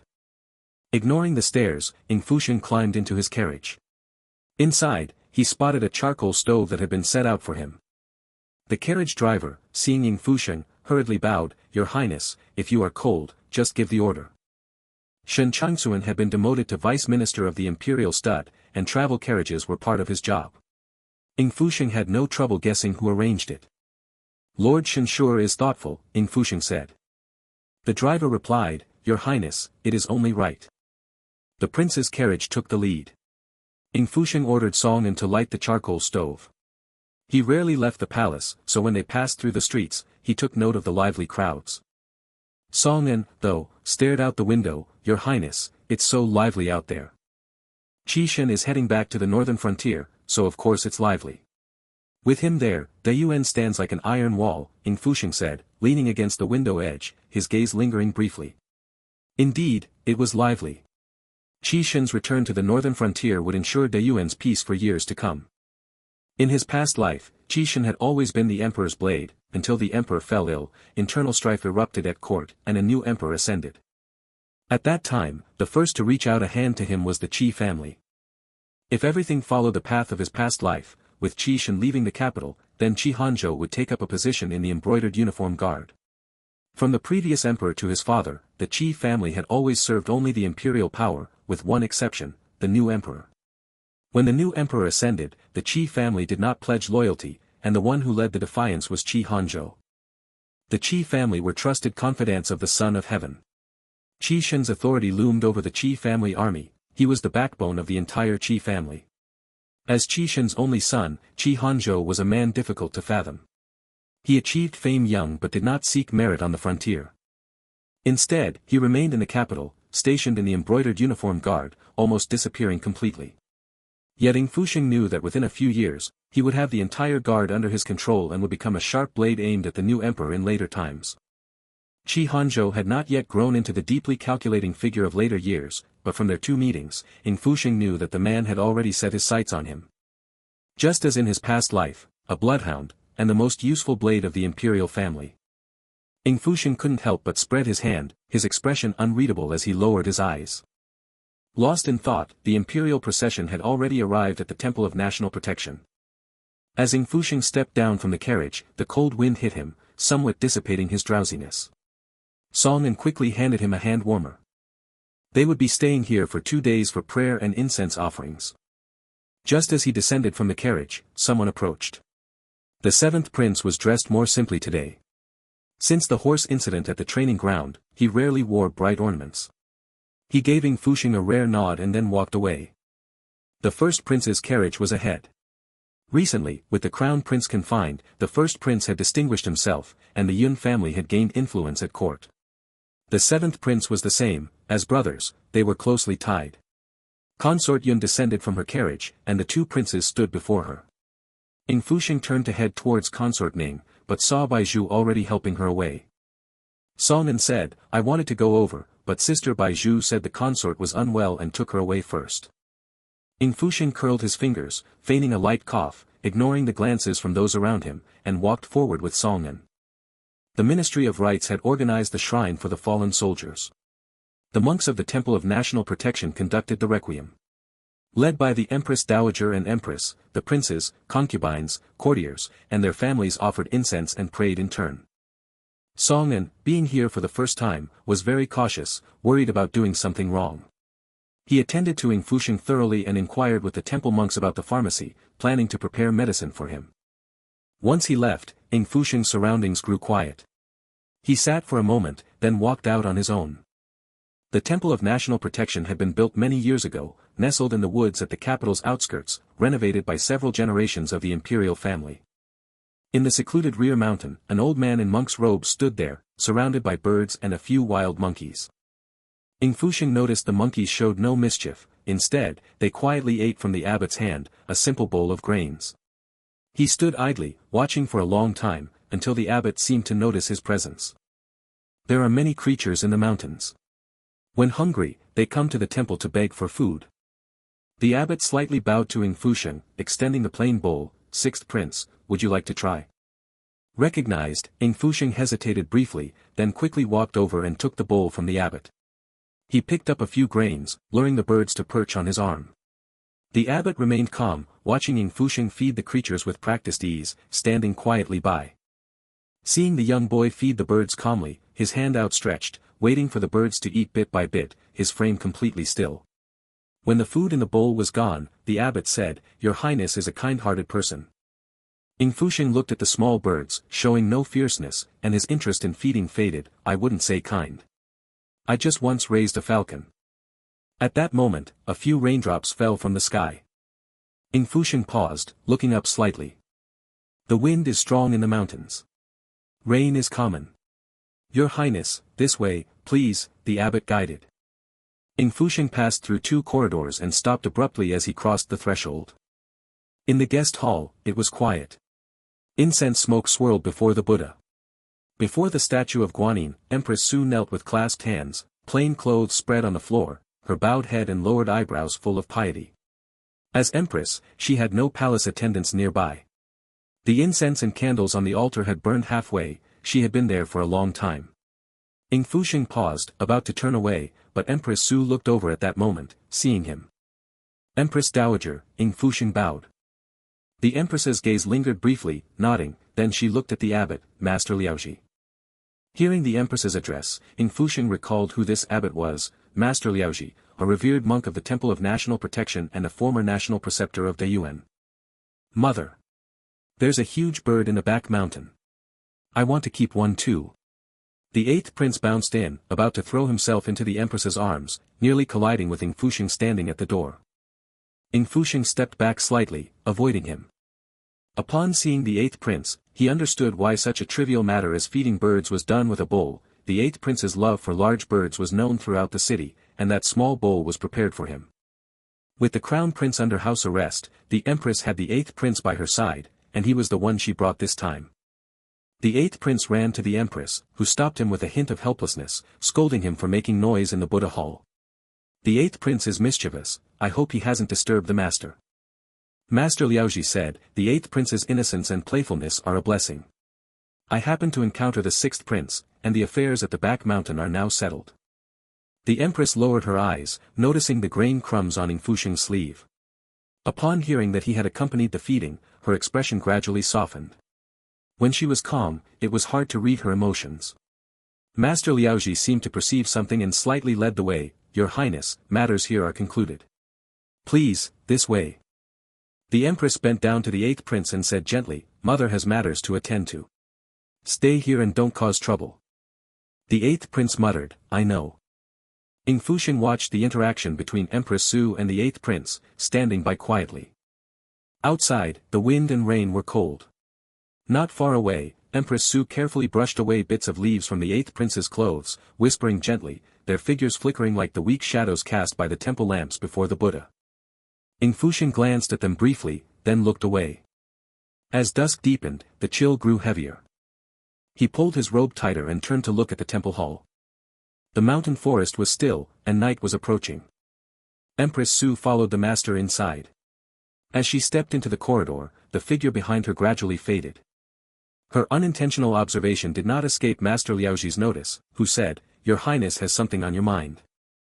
"The 6th prince is kind-hearted, much like your Highness," the master said as he led the way, his tone calm, yet his words seemed to perceive something deeper. "In the past, when the young monks of the temple fed the creatures, your Highness would always give them some candied fruit. Today, some of them pestered me, saying they wished to come to your Highness." Upon hearing this, the Empress's expression turned cold. She looked down at the small pouch at her waist and said, "I forgot the candied fruit today." Empress Xu often carried small snacks, a habit formed since the crown prince's childhood. Bitter medicine needed sweet relief. Master Liaoji did not point out the abnormality in Empress Xu's attitude toward Ying Fusheng. He softly chanted a few Buddhist verses before speaking, "Your Highness came today to light a lamp for the crown prince, did you not?" The Buddha hall was quiet. Once the Empress left, the 8th prince stared intently at Ying Fusheng. Since being pushed at the martial arts field that day, his feelings toward Ying Fusheng were complicated. He had mentioned it to the Crown Prince several times, but the Crown Prince ignored him. As Ying Fusheng was about to leave the Buddha Hall, he hesitated for a long time before finally saying, "Thanks for what happened at the martial arts field that day." Ying Fusheng glanced sideways, as if he hadn't heard. "What?" The 8th prince pursed his lips and raised his voice. "I said thank you." Ying Fusheng then seemed to understand. "No need to be so polite, 8th brother." The temple was brightly lit. Lighting lamps at Hugua Temple was a prayer for health and safety. Ying Fusheng's gaze shifted slightly. Outside, the rain seemed to grow heavier, the sound of droplets falling like a torrent. In the mountain wilderness beyond the Buddha Hall, fewer people were holding umbrellas and lighting lamps. As the wind and rain intensified, night deepened. The 8th prince noticed Ying Fusheng looking at the prayer lamps. Seizing the chance to continue their conversation, he added, "You've never left the palace, so you wouldn't know, right? Behind this Buddha Hall, the imperial consorts and ministers all come to request lamps. You're so weak, let Consort Ning request a few more for you, so you don't fall ill or anything." "Request lamps." Ying Fusheng repeated the words with a strange tone, looking at him. The 8th prince was puzzled. "What's wrong?" Ying Fusheng suddenly smiled. "Yes, she should request more lamps for me." He leaned against the door of the Buddha Hall, his gaze lingering on the 8th prince. "Since I have nothing to do, why don't we go see the lamps?" The prayer ceremony at Hugua Temple was a major event, with ministers' families following the imperial family. Inside a small Buddha Hall at the back mountain of Hugua Temple, a woman put down her umbrella and stepped inside. Her clothes were already soaked from the rain. Unlike ordinary family members, her skirt was patched and the hems were worn white, clearly from a frugal household. Behind her followed a young daughter. Once inside, they first lit lamps, then offered incense before the Buddha shrine. The hall was brightly lit, but when the wind blew, the flames flickered. The mother and daughter prayed devoutly. When Ying Fusheng entered, only the mother and daughter were in the hall. He lowered his eyes slightly, noticing the woman's plain clothes. The 8th prince seemed surprised to find anyone there. Once inside, he couldn't help staring at them. "Why is someone here?" The woman saw the 8th prince first. As the most flamboyant of the princes when traveling, even in plain clothes today, his noble aura was unmistakable. Pausing briefly, she led her daughter in a bow. "Your subject's wife pays respects to your highness." The 8th prince, only interested in showing Ying Fusheng the lamps, waved for them to rise and turned to Ying Fusheng. "Come over here." Ying Fusheng saw the mother and daughter looking his way and nodded slightly in greeting. The woman paused, then bowed to Ying Fusheng as well. Just from that one glance, Ying Fusheng knew who they were. The woman's clothes were simple, and the style of her wristbands and shoes was markedly different. The tight wrapping at the wrists was typical of those who had long lived in the cold northern regions, a style to resist the wind, unlike the ladies of the capital. Madame Hu, the wife of Prefect Hu Buyu of Anlong Prefecture, who shared her husband's surname. Ying Fusheng, through Shen Yunfei, had gathered much information. Anlong Prefecture, situated in the northwest, was a vital passage to the northern lands. It had long dealt with the border troops stationed in the north, making it a difficult post for local officials. This Hu Buyu was no ordinary man. He had been a trusted aide to the emperor before his ascension, accompanying him on many campaigns, and was later appointed prefect of Anlong Prefecture after the emperor took the throne. This time, when the emperor returned in triumph, Hu Buyu's wife and daughter also came to the capital. Some in the court said it was because of Hu Buyu's merits during the war, winning the emperor's favor. For Ying Fusheng, Hu Buyu was a cunning old fox. Since the emperor's ascension, he had stayed in Anlong, keeping out of court factions, a rare neutral figure. To hold the key position of Anlong, which connected to the northern lands, for over a decade was no mere feat of frugal governance. Hu Buyu was highly adept at maintaining good relations with most people. Over the years, many had tried to trade with him, but he had always secured the emperor's trust. In this regard, he was far from simple. After Hu Buyu's wife and daughter arrived in the capital, the emperor had not granted any official position to him. They mostly stayed at home, rarely venturing out, and avoided other noble ladies of the capital. Today was an exception. With the founding of the temple for soldiers, Madame Hu, as a member of an official's family, had to attend. Ying Fusheng lowered his eyes, hiding his calculations. And his purpose for coming to Hugua Temple was them. Chapter 19. Chapter 19. On the other side of the Guardian Temple, the sound of rain grew heavier as night fell. The young temple attendants withdrew, and Consort Ning began lighting lamps. "Your ladyship." Baizhu reminded her tactfully. Consort Ning gazed at the flickering flames before her. "I know." Using the excuse of lighting lamps for the sixth prince, she performed a facade of maternal devotion, but it was only now, before the Buddha, that she could confess in secret, quietly swapping the slip of paper bearing his name and birth characters, praying for her own child instead. When Vice Minister Ning entered, he saw Consort Ning engaged in this act. He frowned slightly, ordered the servants to keep watch, and then stepped inside the hall. Since the crown prince had been punished, Consort Ning had repeatedly sent him messages urging him to find a way. Vice Minister Ning approached through the sound of rain, lowering his voice. "Recently, many officials have been dismissed from court, and Grand Secretary Xu has rarely involved himself in state affairs. Everyone else avoids discussing the crown prince's matter. Don't stir up trouble at a time like this. Then am I to let my son remain confined to the palace?" If the honor of praying at the military shrine had fallen to him, the praises sung outside now would be his. Consort Ning had been stifled in the palace for too long. Today, during the procession all the way to the Guardian Temple, she had heard countless voices praising Ying Fusheng for his sincere devotion and lauding the crown prince's thorough arrangements. Every word rang in her ears. "That bastard has grown more and more sinister since he fell into the water. He still hasn't returned to Weiyang Palace. I don't want to keep him any longer." Vice Minister Ning had been trying to soothe Consort Ning, but when he heard her say this, he was instantly alarmed. "What are you planning to do?" "Father, I feel very uneasy." Consort Ning spoke after deep thought. "Rest assured, at most I'll make it so he can't get out of bed. It won't affect your plans." But Vice Minister Ning could not allow her to act. Ying Fusheng must not be harmed. Keeping him alive is useful. Consort Ning's expression shifted slightly, nearly losing her composure. "He is favored, while my son is under house arrest. How is that fair?" Vice Minister Ning paced back and forth. Because of the military shrine matter, his position at court had become distinctly different. The Ning family had been silent for a long time due to previous offenses, and they had only just managed to rise again through the sixth prince. How could he let such an opportunity slip? He frowned in thought, rejecting Consort Ning's decision. "There's no how about it. It's simply not allowed." "Father." Consort Ning grew anxious. "The sixth prince is useful to our Ning family. The more the emperor favors him, the more important the Ning family becomes in his majesty's eyes. Right now, the Ning family is in desperate need of imperial favor. I have further plans ahead. If we lack power and influence, how can we compete?" Vice Minister Ning's gaze shifted. The Ning family could not afford to miss this opportunity. "Don't mention this matter again." Having said this, Vice Minister Ning noticed the unwillingness in Consort Ning's eyes, then continued, "As for the crown prince, you need not worry. I have been in contact with others and recently received some news. Grand Secretary Xu has stepped back because of the crown prince's matter, and the empress does not contend. This is a sign of weakness. After the military funds case, Shen has fallen, but the position of Vice Minister of War remains vacant. His Majesty has not yet chosen a successor. He may be waiting." Upon hearing this, Consort Ning's eyes showed a hint of surprise. "What do you mean?" "The Ministry of War is highly valued by His Majesty. With the post of Vice Minister vacant, many at court are watching. Among the candidates His Majesty favors, there is a disciple of Grand Secretary Xu."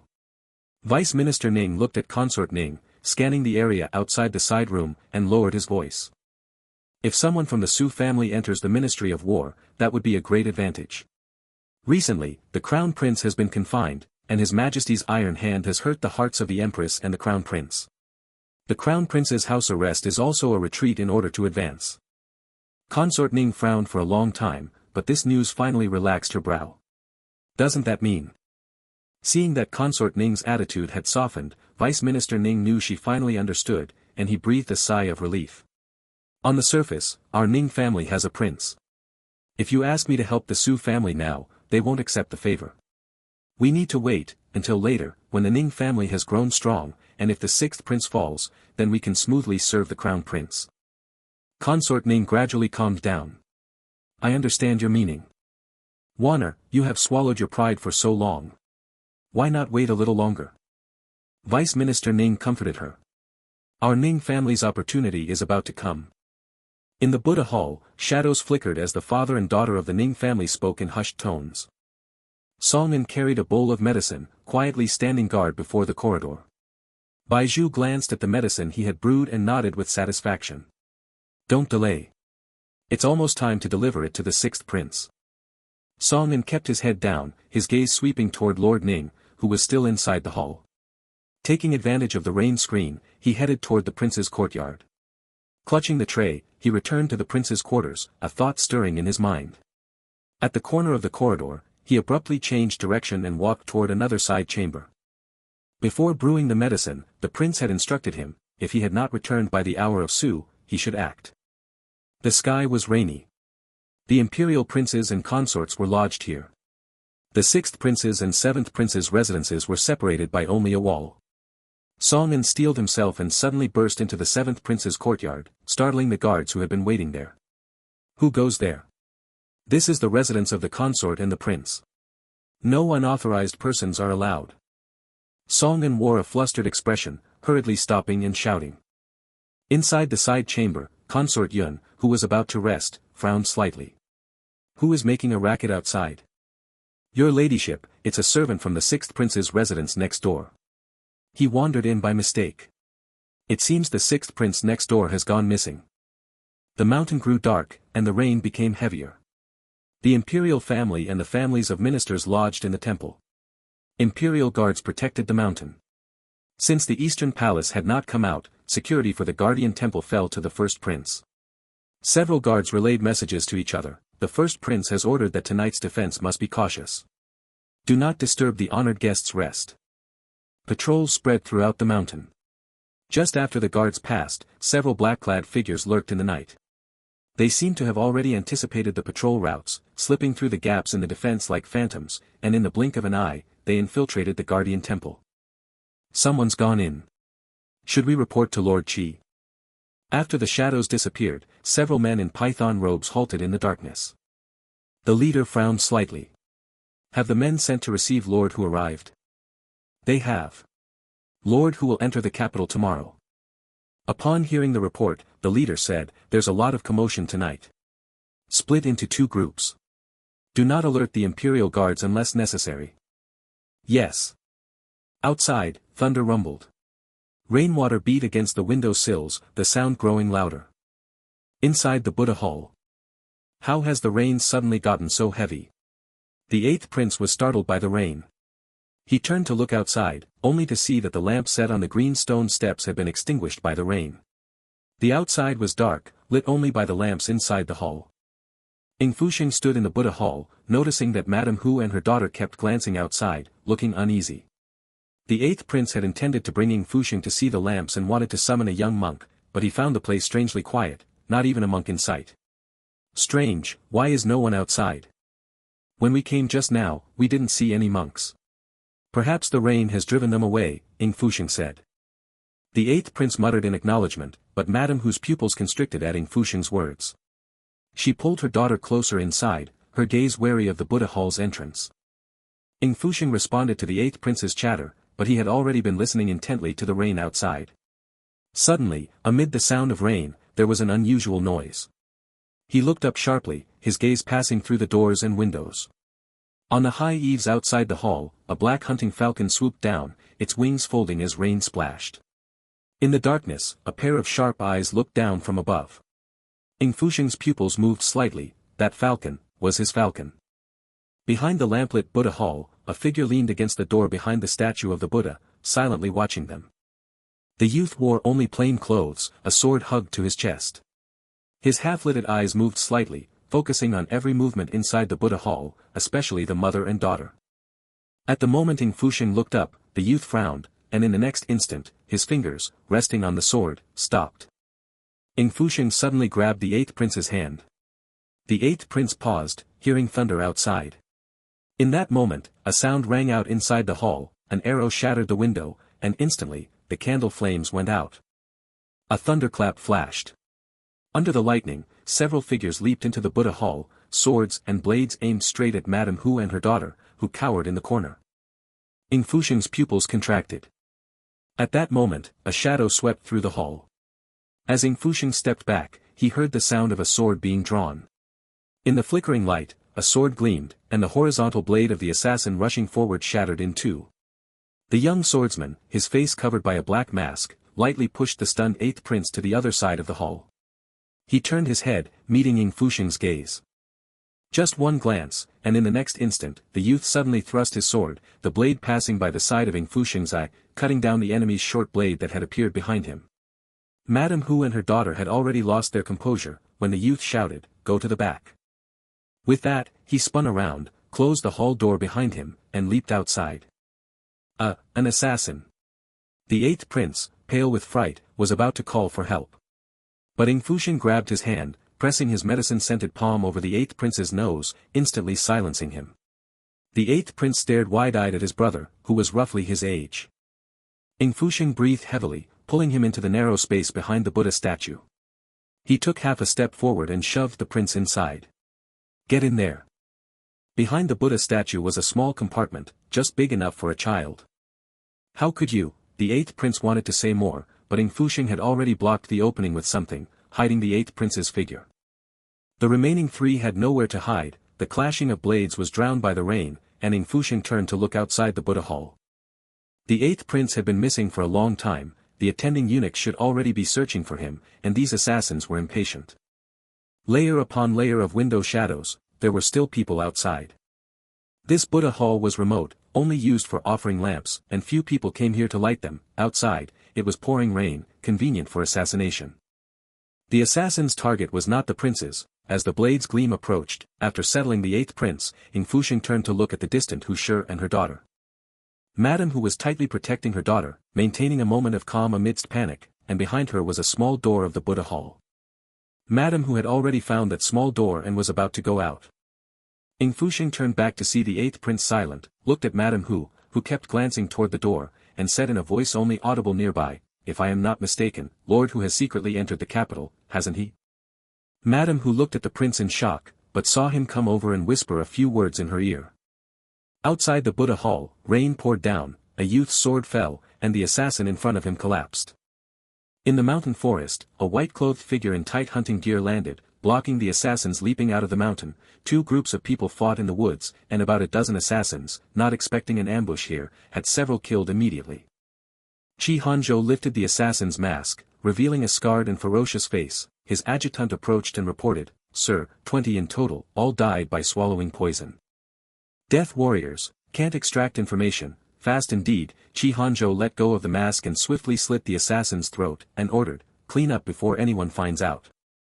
The subordinates, upon hearing this, dragged all the bodies into the mountain. With blood on his sword tip, Qi Hanzhou walked to the Buddha statue, wiped the blade clean with a finger, then sheathed it and stepped into the Buddha hall. The hall was somewhat messy, but utterly empty. "Sir, they still have men in the mountains," the adjutant reported hastily. Almost simultaneously with the report, a sound came from outside, "Eighth prince, sixth prince." Several shadow guards exchanged glances. Qi Hanzhou looked at the Buddha statue, and the adjutant went over to inspect, lifting the panel behind it to reveal the eighth prince who had already fainted. The eighth prince was unharmed and well protected, likely having fainted from fright in hiding. "Is it the Imperial Guard searching for the princes?" asked the adjutant. Not only, Qi Hanzhou thought of the two princes who had arrived suddenly without escort, and the sixth prince's gaze outward just before the assassination, as if he had known something in advance. In the stormy night, it was hard to distinguish between guards and assassins. All the shadow guards looked to Qi Hanzhou, who instead looked beyond the Buddha statue at a small door that had somehow opened. Rain seeped in through the crack, and the shadow guards' expressions changed as they immediately looked into the deep mountains, a diversion to lure them away from the mountain, a place beyond their defense line. In the mountains, news of the prince's disappearance spread, and the squad of imperial guards escorting the royal family to Hugua Temple immediately mobilized, searching everywhere. Upon inquiry, they learned that the eighth prince and sixth prince had been in the Buddha hall but took advantage of the servants' absence to go off somewhere to amuse themselves. With many wild beasts in the mountains, if they accidentally entered the wilderness, the problem would be huge. Consort Ning was startled upon hearing the news. First she could barely conceal her joy at Ying Fusheng's disappearance, but then when she heard the eighth prince was also missing, her heart tightened. The eighth prince is also missing. She wished for something to happen to Ying Fusheng, but involving the 8th prince was different, as behind him was the Zhao family, future right-hand man of the crown prince. She hurried over and saw Empress Xu standing in the Buddha hall, frowning at her hasty manner. All around were kneeling servants, and even the Empress Dowager had been alerted. She looked stern, listening to the report. The 8th prince is usually active, didn't you watch him? The eunuchs explained. The servants were indeed guarding, but they couldn't guard against the small door in the back. They had been keeping watch, and in the blink of an eye, the princes were gone. Luckily, it wasn't long before Consort Yun discovered it and ordered a search. When the incident occurred, I wonder where my sister Consort Ning had gone. She didn't even notice the princes were missing. Luckily, someone in my courtyard had sharp ears and heard the ruckus, so they came out to look for them. The Empress Dowager cast a cold glance at Consort Ning. At that time, I was praying for my son, Consort Ning said. Upon hearing that Consort Yun was looking for people, she immediately felt displeased inside, but on the surface she could only thank her, elder sister, you are so thoughtful. Consort Yun looked at the Empress. Sister, don't worry. Those 2 children are clever. My son has already ordered a blockade. They are probably taking shelter from the rain in some courtyard hall. Consort Ning grew nervous. When she met the Empress's gaze, she quickly concealed the strange expression on her face. The Empress noticed her expression. Her hand holding the prayer beads paused slightly. The rain is heavy tonight. First, have people prepare hot water, and also summon the imperial physician in advance. Only then did everyone remember that the 8th prince was young and the 6th prince was frail. Neither of them could stay out long in the rainy night. For a time, the Hugua temple was brightly lit. The first prince ordered a swift search, demanding that the 2 princes be found. When the footsteps became chaotic, the number of unauthorized people in the mountains increased. Where are the people? I saw them coming this way, but now I don't see them. There are several footprints. It seems they fled into the mountains. As the wind and rain grew heavier and the distant footsteps faded away, Madame Hu and her daughter hid in a small woodshed. This was a dilapidated hidden spot where monks chopped and burned firewood, located just off this rarely traveled path. Rainwater seeped through the cracks in the walls. They hid among the clutter, listening to the light footsteps outside, which rang like death knells. Madame Hu, terrified, looked at Ying Fusheng, who sat alone at the woodshed door. She had fled from the Buddhist hall with her daughter, and it was the 6th prince who had stopped them here. Otherwise, if they had fled into the mountains, they would have been cut down by that group's blades. Ying Fusheng sat quietly. The rain brought a hint of chill, but he seemed oblivious. The hem of his robe was already half covered in mud. He covered the gap in the door. When lightning flashed through the gaps in the woodshed, it illuminated their faces in the darkness. Someone sent you a message, saying that Lord who had made arrangements in the temple. If something happened, you could escape through the small door, and someone in the mountains would receive you. Ying Fusheng spoke only after hearing the footsteps fade away. Seeing Madame Hu's expression gradually change, he knew he was right. But once you leave through that small Buddhist door, the people Lord who secretly arranged will be unable to protect you. Mother, I'm scared, Madame Hu's daughter said softly. Madame Hu comforted her daughter, then calmly looked at Ying Fusheng. Thank you, Your Highness, for saving our lives. Your servant. She made as if to kneel, but Ying Fusheng gently waved his hand to stop her. Madam, it's better to move less. The assassin's ears are sharper than ordinary people's. They haven't gone far yet. Hearing this, Madame Hu stopped and looked outside with great concern, acting cautiously. The 3 of them hid in the cramped corner. Ying Fusheng lowered his eyes, lost in thought. Hu Buyu appeared to be one of the emperor's trusted officials, but in reality, he was a shrewd man who assessed the situation. In his previous life, the military pay case had not been resolved the way it was now. The Shen family got into trouble, and Shen Changsuan was imprisoned. The position of Vice Minister of War became vacant. The factional struggles in the court naturally would not let go of this position. Whether it was Xu family's protégés, the hidden hands of the powerful, or those lurking in the shadows, almost everyone wanted to place their own person in this position. His father the emperor had been slow to decide, seemingly caught between 2 factions, but in fact he had already arranged for someone to enter the capital. That person was Hu Buyu. Unfortunately, Hu Buyu ultimately did not secure the position of Vice Minister of War. For various reasons, he went against the emperor's will, and in the end, a protégé of the Xu family took office. It was not until many years later in his previous life, when Ying Fusheng was obsessed with stirring up chaos at court and scheming, that he noticed Hu Buyu. By then, Hu Buyu had become a cunning old fox, his heart filled only with hatred. Only then did Ying Fusheng learn that back then, Hu Buyu had accepted the emperor's order to secretly enter the capital. His wife and daughter, who had been sent to the capital earlier under the protection of the embroidered uniform guard, met with an accident during an outing. His wife died tragically in the mountains, and his daughter's whereabouts were unknown. It was a blatant threat. For his daughter's sake, he had no choice but to submit a letter of resignation. In the end, when his daughter was returned, she was already mentally disturbed, and later she accidentally fell into the water and drowned. And he, having lost his wife and daughter, lived in grief for half his life, then entered the capital to seek revenge. This coincided with the later Ying Fusheng's own path. This time, the position of Vice Minister of War was also vacant. The timing of the incident involving Madame Hu and her daughter was one of those rare moments. Those people indeed made their move as well. Fortunately, it happened at Hugua Temple. Ying Fusheng could sense Madame Hu's subtle scrutiny. He did not speak, waiting quietly for her to weigh her words. Madame Hu remained wary of Ying Fusheng even in this crisis. After hesitating many times, she finally spoke. "That man is a confidant my husband has trusted for many years. He told me that my husband had already entered the capital and ordered me to keep myself safe at Hugua Temple. Someone is trying to assassinate me and my daughter. If something really happens, he will protect me in the temple." Ying Fusheng smiled. Madame is clever. Lord Hu is a cautious man, he does not send messages unless necessary.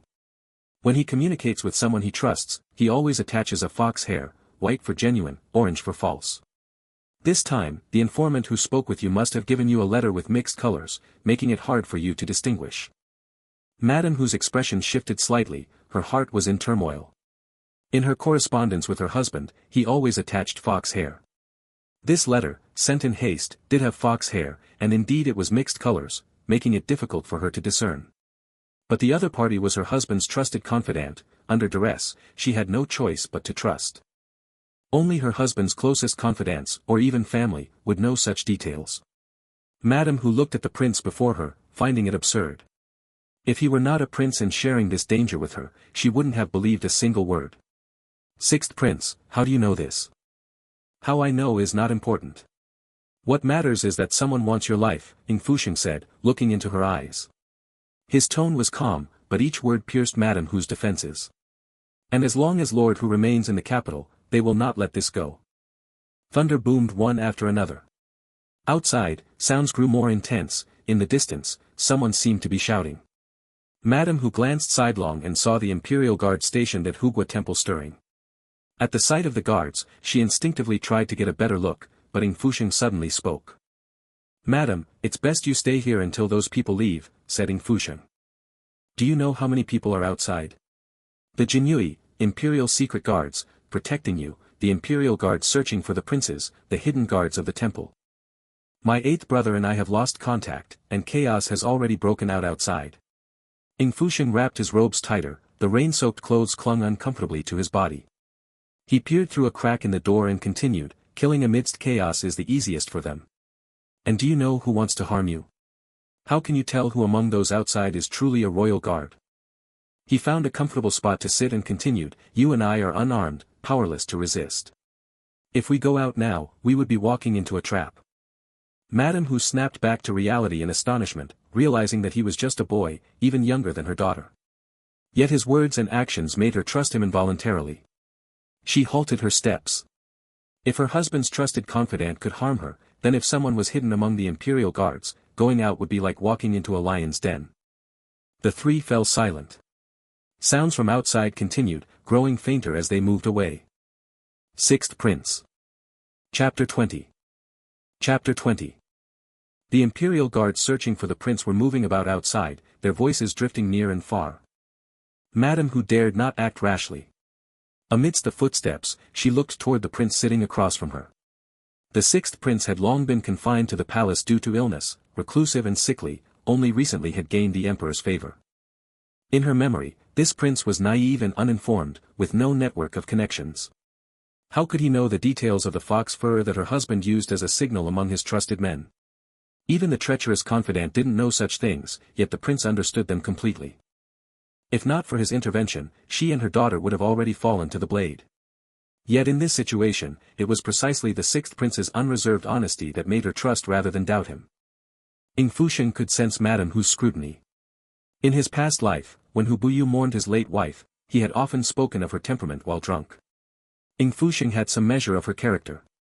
A prince from the deep palace appearing suddenly and speaking strangely would naturally invite suspicion or trust.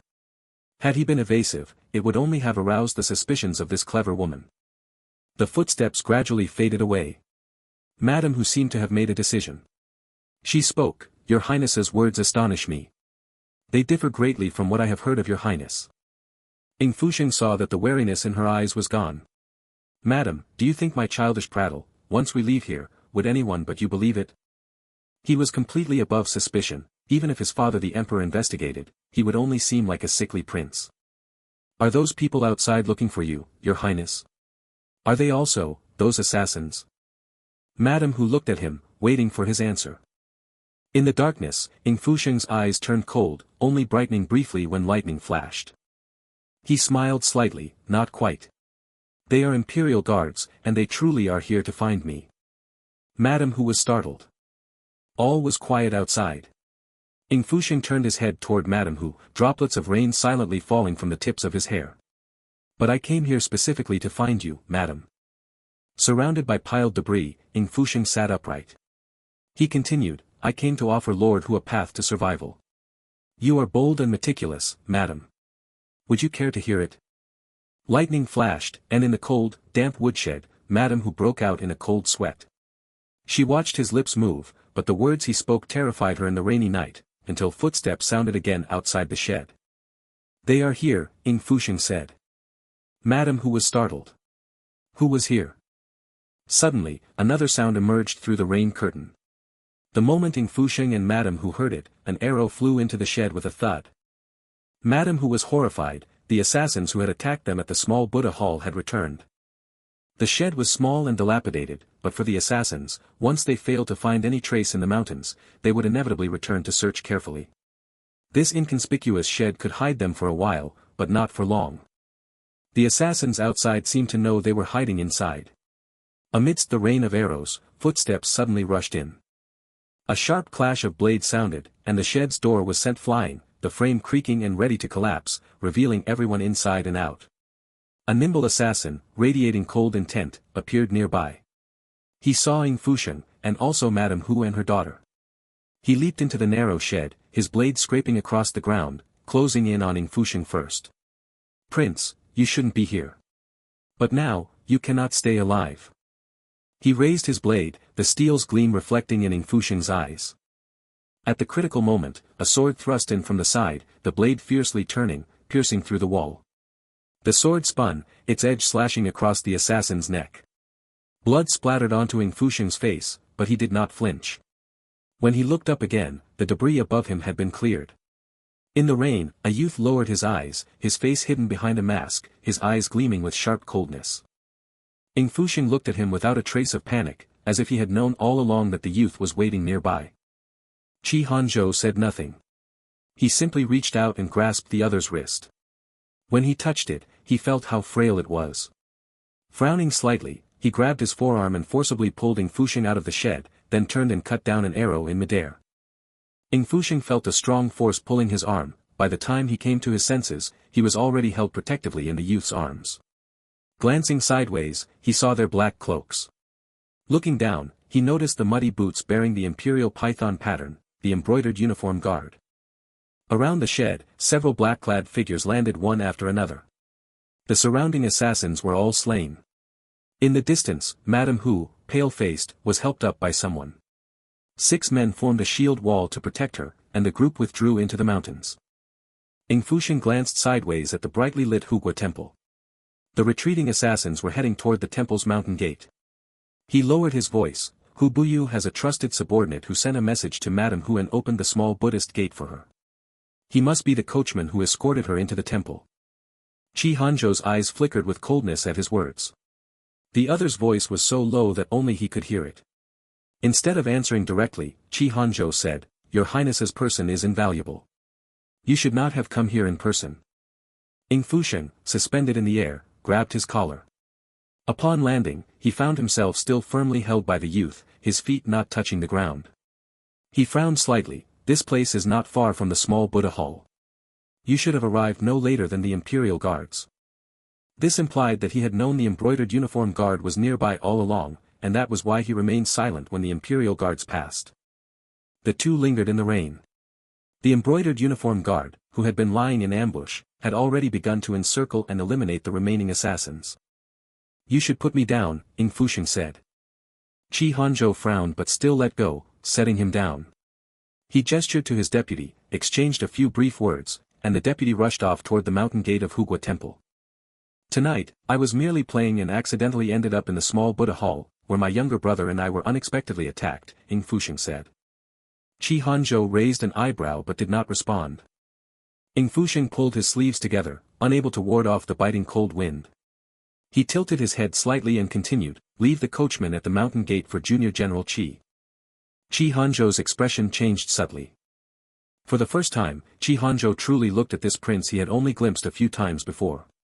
Soaked through, his clothes clinging tightly to his thin frame, Ying Fusheng seemed no heavier than he had at the palace banquet or the Shen residence. Standing there, he looked frail and weak. If that blade had not been blocked earlier, even without the assassin turning his sword, the mere force of the blade's momentum could have killed him. Yet Ying Fusheng showed no sign of panic. Only when he landed had his breath faltered slightly, but he quickly regained composure and openly colluded with him. Collusion, as if he had no fear of being reported. Junior General, by entering the embroidered uniform guard, you intend to accomplish something. For years ago, the souls of Yuzhou never came home. Almost as soon as Ying Fusheng's voice sounded, a small dagger was suddenly pressed against his neck. Qi Hanzhou stood like an apparition, his wrist blade already horizontal, as if one more word from Ying Fusheng would be enough to take the prince's life. Ying Fusheng showed no fear of the threat at his neck. Instead, he turned his head, bringing it closer to the blade. The blade instantly drew blood, the crimson mixing with the rain. He left behind only his eyes, seemingly gentle but sharper than a blade. I will not interfere with you, General. I only ask that you do me a favor. In the rainy night, the distant sounds of killing went unnoticed by those in the corner. Qi Hanzhou's gaze grew colder. Ying Fusheng looked back at him calmly, even though another inch could have cost him his life. After a moment of silence, the blade moved away from Ying Fusheng's neck. He smiled, thank you, General. Perhaps the commotion in the forest was too loud. The Imperial Guards, who had left not long ago, returned. Qi Hanzhou turned his head and heard the Grand Prince's voice coming from the mountain. He raised an eyebrow slightly. He was about to signal the embroidered uniform guard to restrain themselves, to avoid exposing their night operation, when he suddenly heard a loud shout beside him, Elder Brother. Help! In the forest, the Grand Prince heard the cry and immediately called out to the guards, there's a sound over there. Several embroidered uniform guard ahead froze, clearly not expecting anyone to shout so loudly. They turned abruptly to look at Qi Hanzhou. Qi Hanzhou hadn't expected that this person, who had seemed so frail moments earlier, would still have the strength to call out. It was too late to cover his mouth now. Once the Imperial Guards approached, they would discover the embroidered uniform guard's presence. Not only that, but after Ying Fusheng shouted, the previously demure Madame Hu and her daughter also cried out, help, in the direction of the Imperial Guards. Madame Hu and her daughter had always been cautious and reserved, their current behavior was truly surprising. Qi Hanzhou frowned at Ying Fusheng, then waved his hand, ordering the embroidered uniform guard to haul away the assassins' bodies and retreat. He leaped up into a tree. The embroidered uniform guard withdrew. The Imperial Guards, sharp-eyed, saw them in black cloaks, assassins. By the time the Grand Prince arrived with his men, Madame Hu and her daughter were drenched and disheveled, as if they had fled in panic through the forest. When his younger brother saw him, his pale face lit up briefly with joy. He took a few hurried steps and stumbled. The Grand Prince quickly caught him. Sixth brother, are you? Ying Fusheng didn't have time to say anything more before his consciousness began to slip. The Grand Prince lifted him into his arms, surprised at how light his brother was. His gaze swept over the terrified Madame Hu and her daughter, and he ordered his subordinates, what are you waiting for? Take them away now. Look after Madame Hu. The subordinates hurriedly led Madame Hu and her daughter to rest in a nearby side chamber. A strategist approached the Grand Prince, Your Highness, those are the Hu family. The Grand Prince watched the mother and daughter leave, still holding his unconscious brother. A physician nearby had already arrived. I know that. By the tree on the mountainside, Qi Hanzhou leaned against the trunk. The violent storm had come abruptly and now quietly faded. He watched the Grand Prince carry the young man away, and finally looked away. The Secret Service agents looked at the inscrutable deputy commander. Our mission to secretly protect Madame Hu. Leave it to the Grand Prince's men, Qi Hanzhou said. The Secret Service remained puzzled. We haven't yet identified who the mastermind is. With so many people seeing Madame Hu under the Grand Prince's protection, someone deliberately pushed her into his care. Qi Hanzhou glanced toward the direction of the imperial city. The night's events had shifted the moment the two princes appeared near the Buddha Hall. This was an open scheme. Have the others stand down, no one will make another move. An incident at Hugua Temple is a slap in the face to the Yun family. He sheathed his blade, noticing a trace of blood left on the knife, his gaze deepening. Guide the Imperial Guard. Leave the 8th Prince to them as well. The side chambers were brightly lit, and good news came one after another. The Imperial Guard, led by the Grand Prince, had found both princes. The 8th Prince was discovered hiding in the Buddha Hall, while the 6th Prince had been pursued by assailants into the woods and narrowly escaped harm, with the Hu mother and daughter caught up in the chaos. The Empress Dowager was enraged at the news. The Grand Prince stayed by her side to calm her and immediately summoned a garrison from the outskirts of the capital to protect the royal family. When the 6th Prince was brought to the side chamber, he was drenched through, and the attendants hurried to change his clothes. Ying Fusheng kept his eyes open, letting them dress him. Turning his head slightly, he saw the 8th Prince sleeping soundly under a blanket in the distance, unharmed, with only a physician attending him.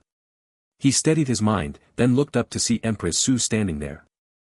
She was still dressed in the plain robe she had worn for today's prayer ceremony. Her entire focus was on the 8th Prince, her usually calm eyes now tinged with anxiety. Suddenly, Empress Xu looked over. Ying Fusheng did not look away, meeting her gaze. Soon, Empress Xu averted her eyes and spoke with her attendants. Ying Fusheng was frail by nature, and after being caught in the rain for half the night, he began to develop a fever. The 8th Prince was still unconscious, and now the 6th Prince was running a fever. Empress Xu stayed by the 8th Prince's side, but when she turned her head and saw Ying Fusheng drifting into a feverish sleep, she suppressed her emotions. When she looked again, Ying Fusheng had closed his eyes. Amid the noise, his breaths came in short gasps. Mother. The 8th Prince opened his eyes. Empress Xu was startled. My son, how are you? Half asleep, the 8th Prince murmured, save Brother 6. The assassins came, he told me to hide. Empress Xu instinctively looked toward Ying Fusheng's direction. At the same time, beneath the flickering lamplight, Consort Ning noticed that Ying Fusheng's increasingly distinct profile seemed to overlap with Empress Xu's features, and her heart sank. Chapter 21. Chapter 21. Consort Ning felt like she had fallen into a frozen cellar, instinctively stepping forward to shield Ying Fusheng. Only when there was no further movement behind her did she quietly glance at Empress Xu, who was adjusting the bedding for the 8th Prince, and her heart gradually calmed. What's the matter, sister? Consort Yun spoke up then, the 6th Prince is in discomfort and calling for you. Consort Ning snapped back to reality, seeing Consort Yun standing behind her, and hearing Ying Fusheng's faint murmurs, she hurried over. But his voice was like a cold wind, seeping bit by bit into her lungs. As she looked at Ying Fusheng, half asleep and half awake, the impending sense of crisis felt threatening, and she couldn't control her strength when she reached out to touch his face. Your ladyship. Bai Zhu called out in alarm. The unconscious 6th Prince muttered, it hurts, and Consort Ning jolted awake, realizing she had exerted force. This commotion drew the attention of those around. The physician even looked disapprovingly at Consort Ning. Consort Yun covered her face with an embroidered handkerchief, chiding, how can you be like this, sister? The 6th Prince is ill now, you mustn't be so distracted. Almost everyone was looking at Consort Ning. She wanted to explain, but the words died in her throat when she saw Empress Xu approaching. Seeing Empress Xu getting closer, Consort Ning recalled what had just happened and, unable to stop herself, stepped forward to block her view. In her haste, she stumbled at the foot of Ying Fusheng's bed. Empress Xu's gaze flickered, a hint of strangeness in her eyes. But hearing the 8th Prince's sounds beside her, she set aside her suspicions for now and went to check on him. Consort Ning's heart was racing with panic, realizing her actions were inappropriate. She could only console herself that the Empress hadn't noticed. She quickly stood up, only to hear a scolding voice nearby. Consort Ning is overly worried about her son, so it's natural she's distracted, the Empress Dowager said coldly. Please have Consort Ning withdraw. Consort Ning wanted to defend herself, but the Empress Dowager's icy glare made her blood run cold. No. I was just worried about my son. For a moment, she found it hard to explain herself. Ying Fusheng opened his eyes, dazed, and reached out to grab Consort Ning's hem. But she was too busy trying to explain to the Empress Dowager, not sparing him even a glance, and his hand brushed past hers. Empress Xu witnessed this and frowned instinctively. Consort Ning. Several people around saw this scene. The sixth prince had already been traumatized by the assassination attempt, yet instead of comforting him, Consort Ning seemed distracted and agitated. Before the sixth prince was brought in, Consort Ning had been fussing over the eighth prince by Empress Xu's side. But when her own son arrived, her actions were repeatedly bizarre. When Consort Ning was called by Empress Xu, she turned and saw Ying Fusheng looking at her. She realized how impulsively she had acted. This child is rather pitiful, Consort Yun said, dutifully walking over to Ying Fusheng. If his eunuch hadn't wandered into my courtyard by mistake, he might have been lost without anyone knowing. At Consort Yun's words, the Empress Dowager's anger reached its peak. Two princes being attacked was a major incident. The eighth prince had guards protecting him and had sent word immediately when trouble arose, while Ying Fusheng only had a single personal eunuch. Empress Xu handed the eighth prince over to her attendants and gave a subtle glance to the eunuch outside, who understood and entered. Your ladyship, this way, the eunuch said. Consort Ning wanted to argue, I. But Empress Xu didn't even look at her. Without further words, the eunuch stepped forward and unceremoniously led Consort Ning out. Those around were silent, watching the Empress Dowager and Empress punish Consort Ning.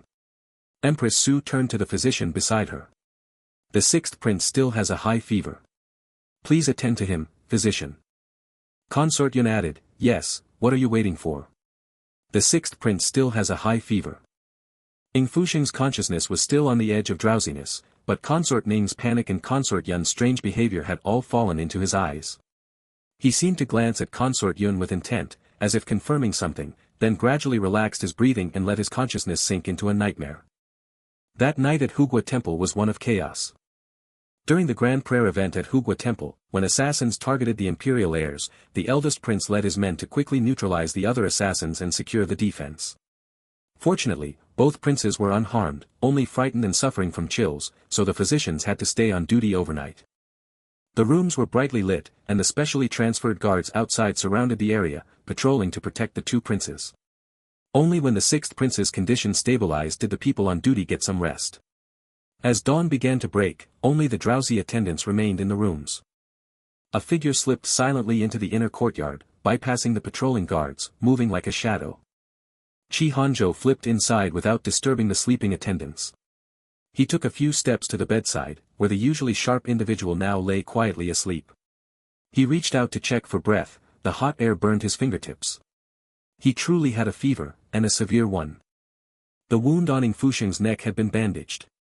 That fragile neck could be broken with a single move. Qi Hanzhou frowned, staring at him warily. In the end, he didn't strike. At Hugua Temple, news of the attack on the princes was rushed into the capital overnight.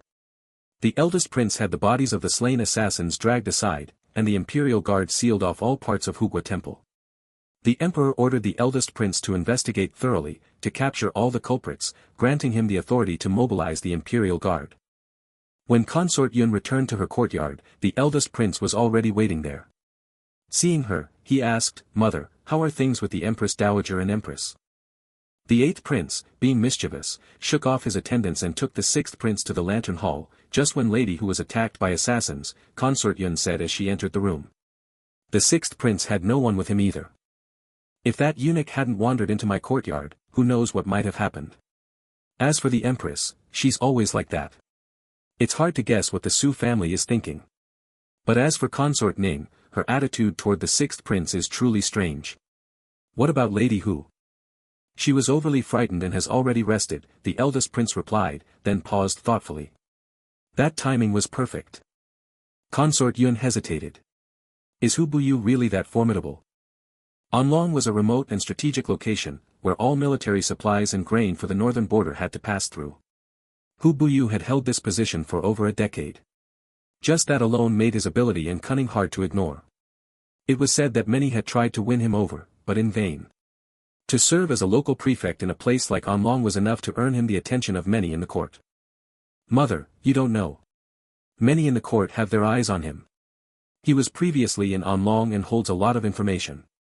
Now that father has called him back to the court, many don't want him to return. I haven't even moved yet, but someone has already struck first. Consort Yun's expression turned serious. Are you thinking? The eldest prince mused, I'll think it over. Just then, someone reported from outside. Your Highness, lady who requests an audience on urgent business. As the words fell, Consort Yun and the eldest prince exchanged a glance. A look of thoughtfulness crossed the eldest prince's face. He murmured, this sixth brother of mine seems to be quite a lucky star. After dawn, the prayer event at Hugua Temple continued. The assassination was not to be publicized. The ministers, their families, and other consorts only knew of some commotion the previous night, unaware of the details. When Ying Fusheng woke the next day, his consciousness took a moment to return. He looked around the room and asked, did anyone come last night after I passed out? He received no answer. Turning, he saw Cining with red-rimmed eyes, which made Ying Fusheng feel uncomfortable. If you look like that, Baizhu will become suspicious. Your Highness should take better care of yourself, Cining said, handing him the medicine. Ying Fusheng averted his gaze. I won't die yet. Cining wanted to say more, but Ying Fusheng rested his hand on his reassuringly and turned to another matter. What I entrusted to you yesterday, was it done? It's done. There seems to be some activity at Consort Yun's place today, Cining said. But why did you deliberately pass the news to her side, Your Highness? Ying Fusheng finished the medicine, a calculating glint in his calm eyes. Lord Shen's coachman should still be at the mountain gate of Hugua Temple by now, right?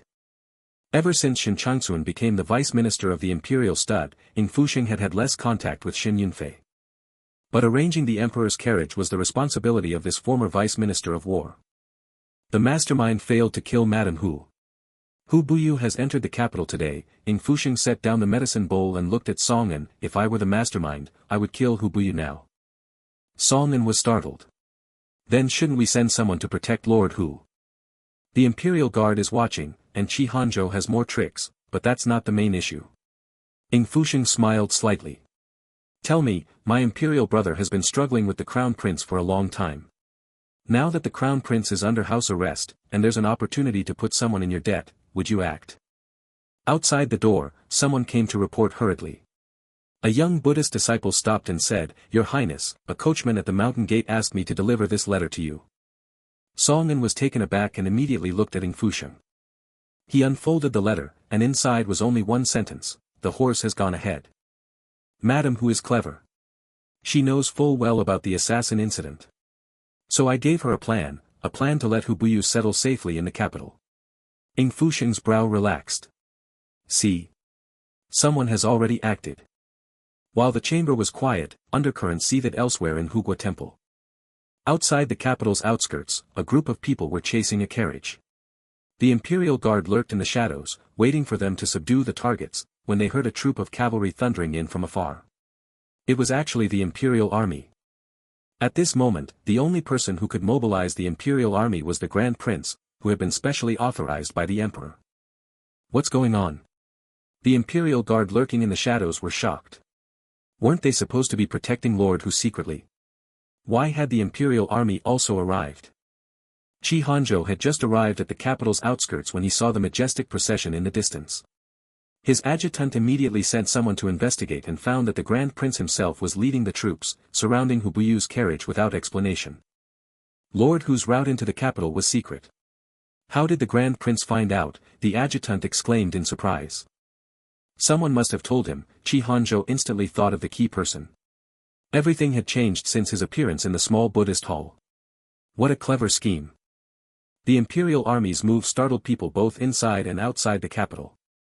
Madame Hu and her daughter were frightened by the assassination attempt and were under the Grand Prince's protection.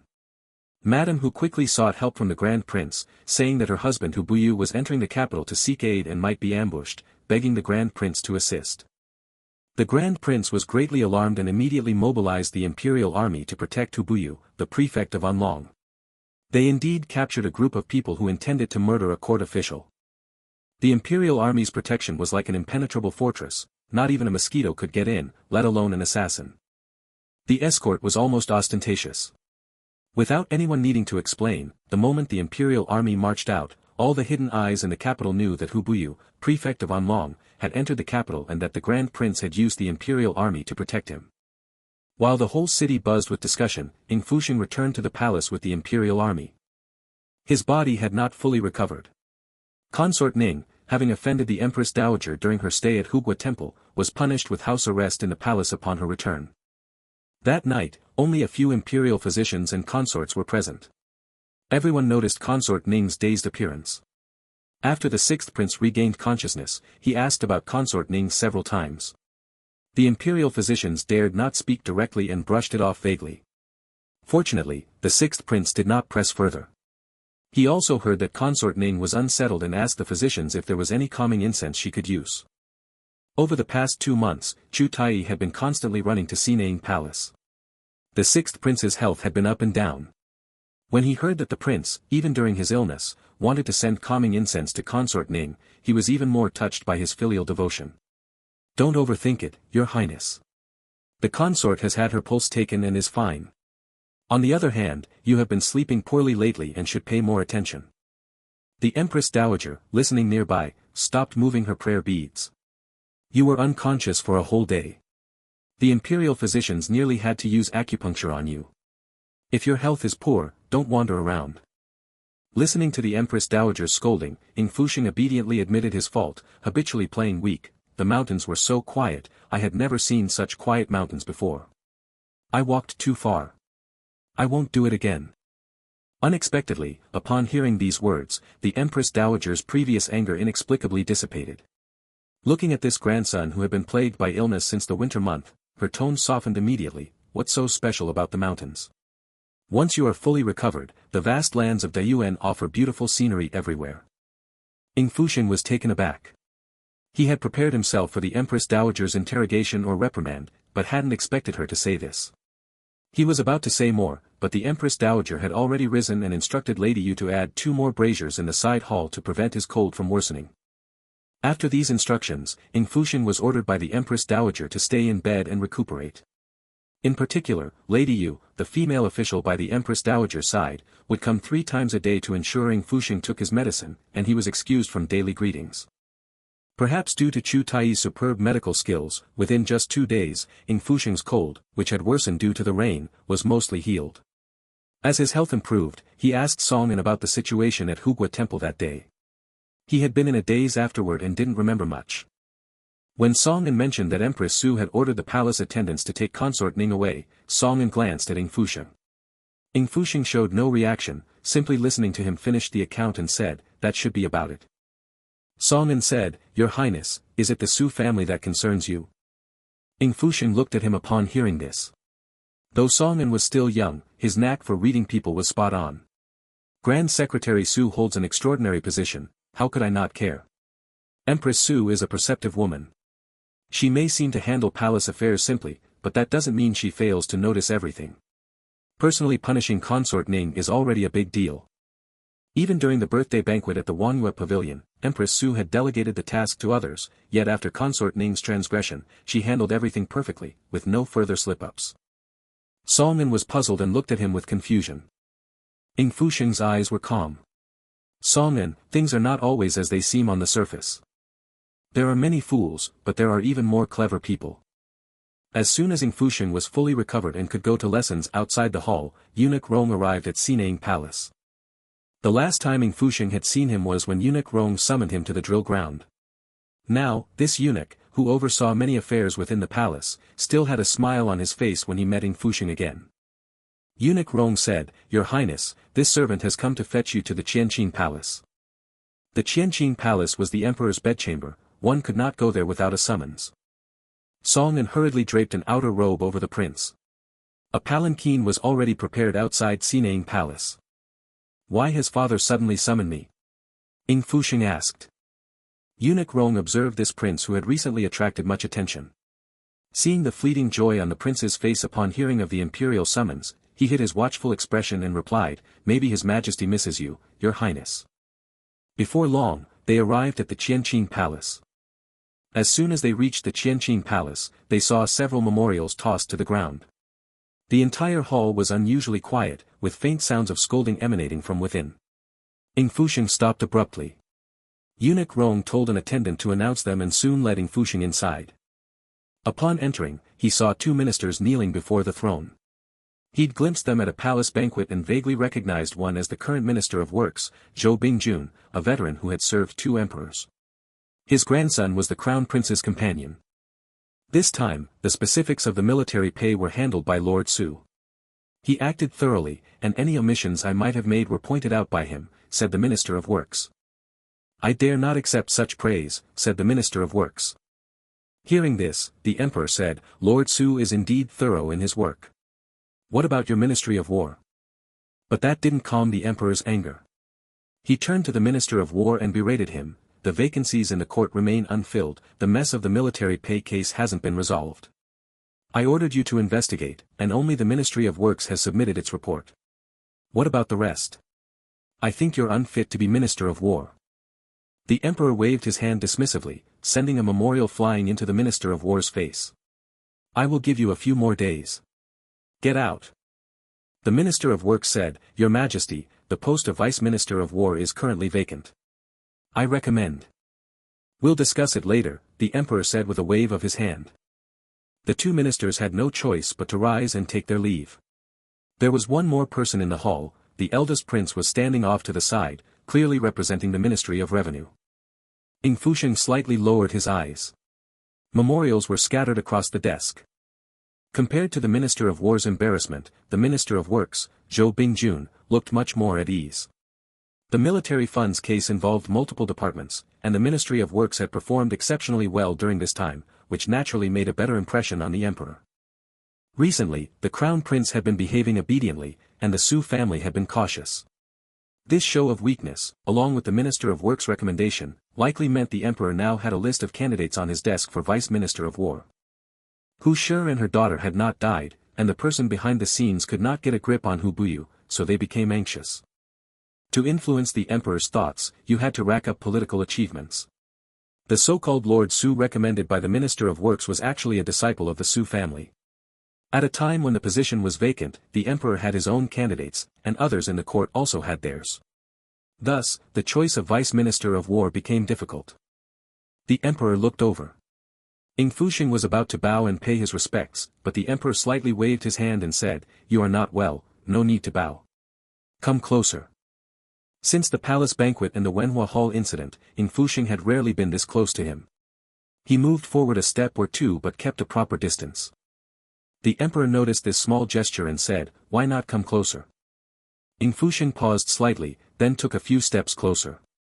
In his previous life, he'd had almost no chance to meet the emperor. The one time he did, he was banished to the cold palace. Now meeting him again, he was unsure how close to stand. The great prince, standing nearby, observed Ying Fusheng's demeanor and remarked, Sixth brother appears shaken, maybe he hasn't yet recovered. Hearing this, the emperor asked, Were you frightened by the assassination attempt the other day? Ying Fusheng's hand, hidden in his sleeve, tightened slightly. This was a test about the incident at the Temple of National Protection. It wasn't the first time. Earlier, when the crown prince had been punished, his father had summoned him to Wenhua Hall, probing his stance and that of the Shen family. Now, with the temple incident surfacing, the emperor, whose personal guard, the brocade guard, had fully investigated the attack on Hu Shi and her daughter, knew all the details. But Ying Fusheng's appearance at that location was too coincidental, even though he had used the eighth prince. Today, with officials present, he was summoned to witness all of this. His imperial father was growing suspicious. Too many coincidences led him to doubt not a mere 10-year-old child, but the forces behind him. The emperor glanced at Ying Fusheng, his eyes probing.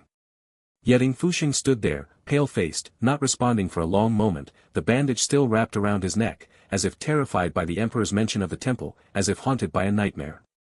Your Highness. Eunuch Rong prompted. Ying Fusheng seemed to snap back to reality, steadying his voice as best he could, I am not afraid. That night, it was my imperial brother who saved me. Without him, I.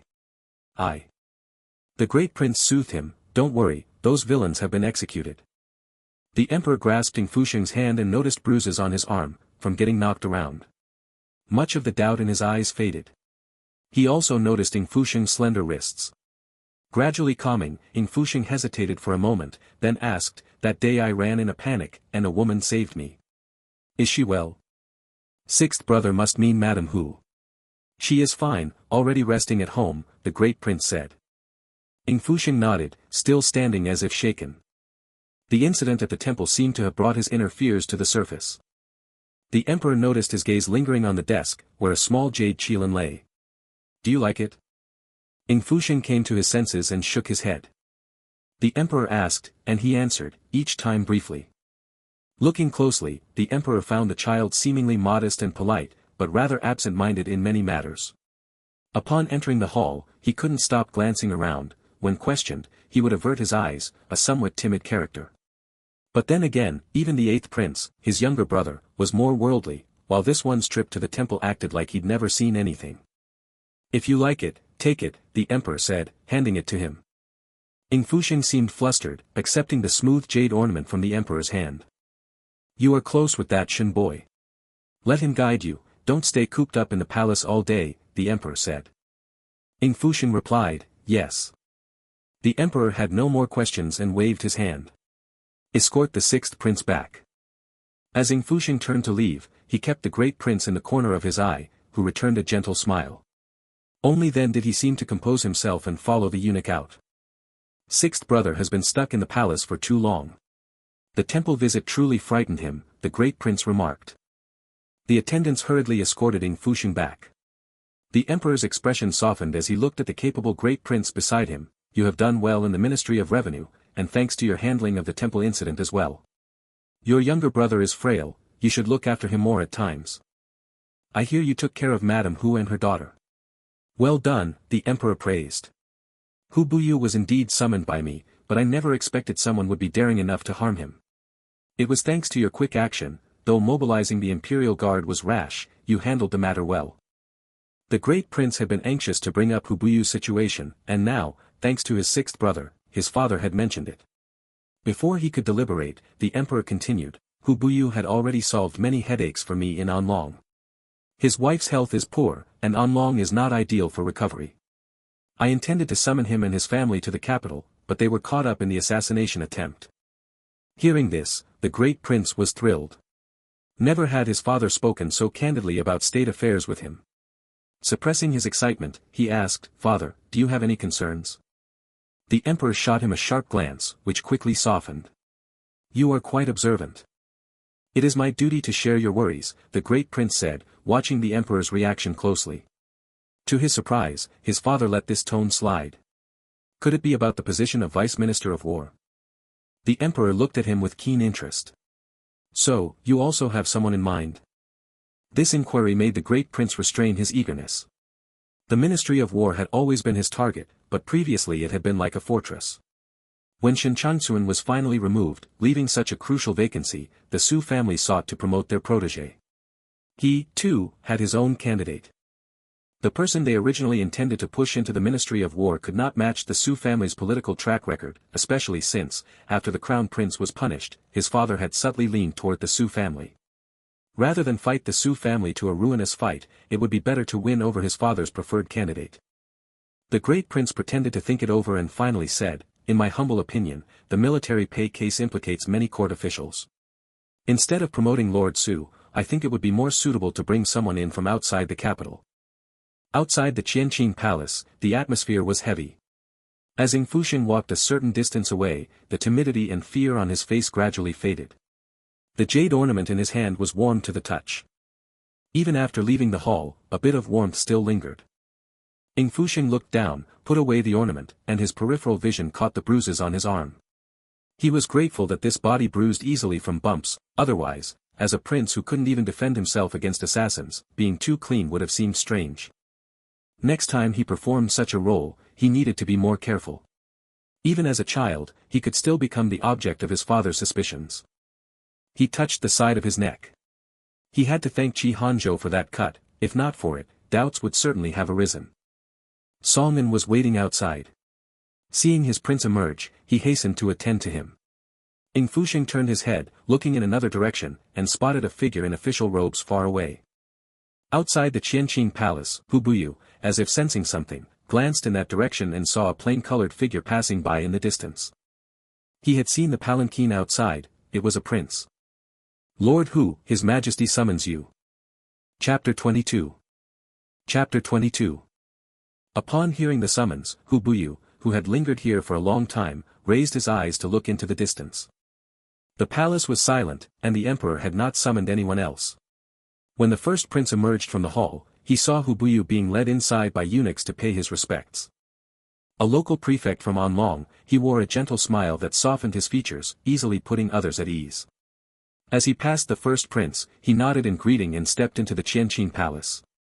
Your Highness, asked the eunuch at the first prince's side. Outside the Qianqing palace, the first prince stood outside, in no hurry to leave. Seeing Hu Buyu summoned, he lingered, waving his attendants away. Has the sixth prince left? The eunuch replied, he has left, no signs of anything unusual. The eunuch then informed him of the recent events in the palace. In the palace, after the incident at Hugua Temple, Consort Ning was confined to her quarters. The sixth prince's affairs have been managed by the Empress Dowager these days. If only it were that simple. At this very moment, father had even summoned Ying Fusheng here. It seemed his favoritism was indeed extraordinary. The first prince mused inwardly, if he could exploit this sixth brother would be a fine pawn. With imperial favor so abundant, there were many ways to use him. If his relationship with the Ning family soured, that would be an even greater opportunity. The immediate priority was Hu Buyu. Recommending him was one thing, whether he could be won over was another. Bringing Hu Buyu into the court was inherently a risk. If he couldn't be used. As these thoughts churned, a sound came from afar. The first prince paused, seeing that in less than half an hour, Hu Buyu had already emerged from the hall, and eunuch Rong, the emperor's trusted attendant, was accompanying him out. He knew all too well how suspicious his father was. And yet, Hu Buyu had come out in less than half an hour. Seeing Hu Buyu walking away, the first prince ordered his palanquin dismissed and fell into step beside him. What a coincidence, Lord Hu. Hu Buyu bowed slightly, Your Highness. I was about to leave the palace, so we share the same path, the first prince said. The two walked together toward the palace gate. Before they reached it, a voice came from the end of the palace corridor. Elder brother. The first prince looked toward the sound and saw several eunuchs standing there, among them a prince bundled in a fur cloak against the cold, clutching a hand warmer. It was Ying Fusheng, who had left the Qianqing palace not long ago. Sixth brother, what are you doing here? The first prince asked, surprised. Ying Fusheng had spotted them approaching from afar. The timing was just right. Father said I'm in good spirits today, so I thought I'd go outside the palace to find Yunfei, Ying Fusheng explained, his gaze drifting to the distance. But I didn't notify anyone in advance, so the carriage to take me out of the city hasn't come. Seeing his brother shivering, the first prince said, next time you want to leave the palace, send word to the Imperial Household Department. I'm heading out of the palace myself, so I'll give you a ride. Ying Fusheng's face lit up, really? It's nothing. Don't stand on ceremony with your elder brother. The first prince motioned for him to come over. Clutching his things, Ying Fusheng approached. As he drew near, he seemed to notice the other person for the first time. Seeing Hu Buyu lagging behind, he held his hand warmer and glanced up, isn't this lord coming along too? Hu Buyu looked at him in turn. The first prince, hearing this, seized the opportunity. Indeed, Lord Hu and I hit it off immediately. Lord Hu only recently arrived in the capital and likely hasn't arranged for a carriage. Why not let me escort you part of the way? Hu Buyu's expression remained natural, his sidelong glance falling on Ying Fusheng. I'll walk.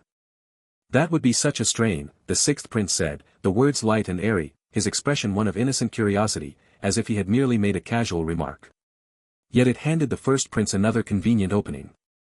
The first prince followed suit, exactly. It's just a short ride, you can't refuse my goodwill, Lord Hu.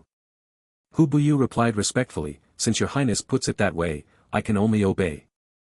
Having just recommended Hu Buyu and seeing his father's high regard for him, the first prince had been fretting over how to draw closer to him.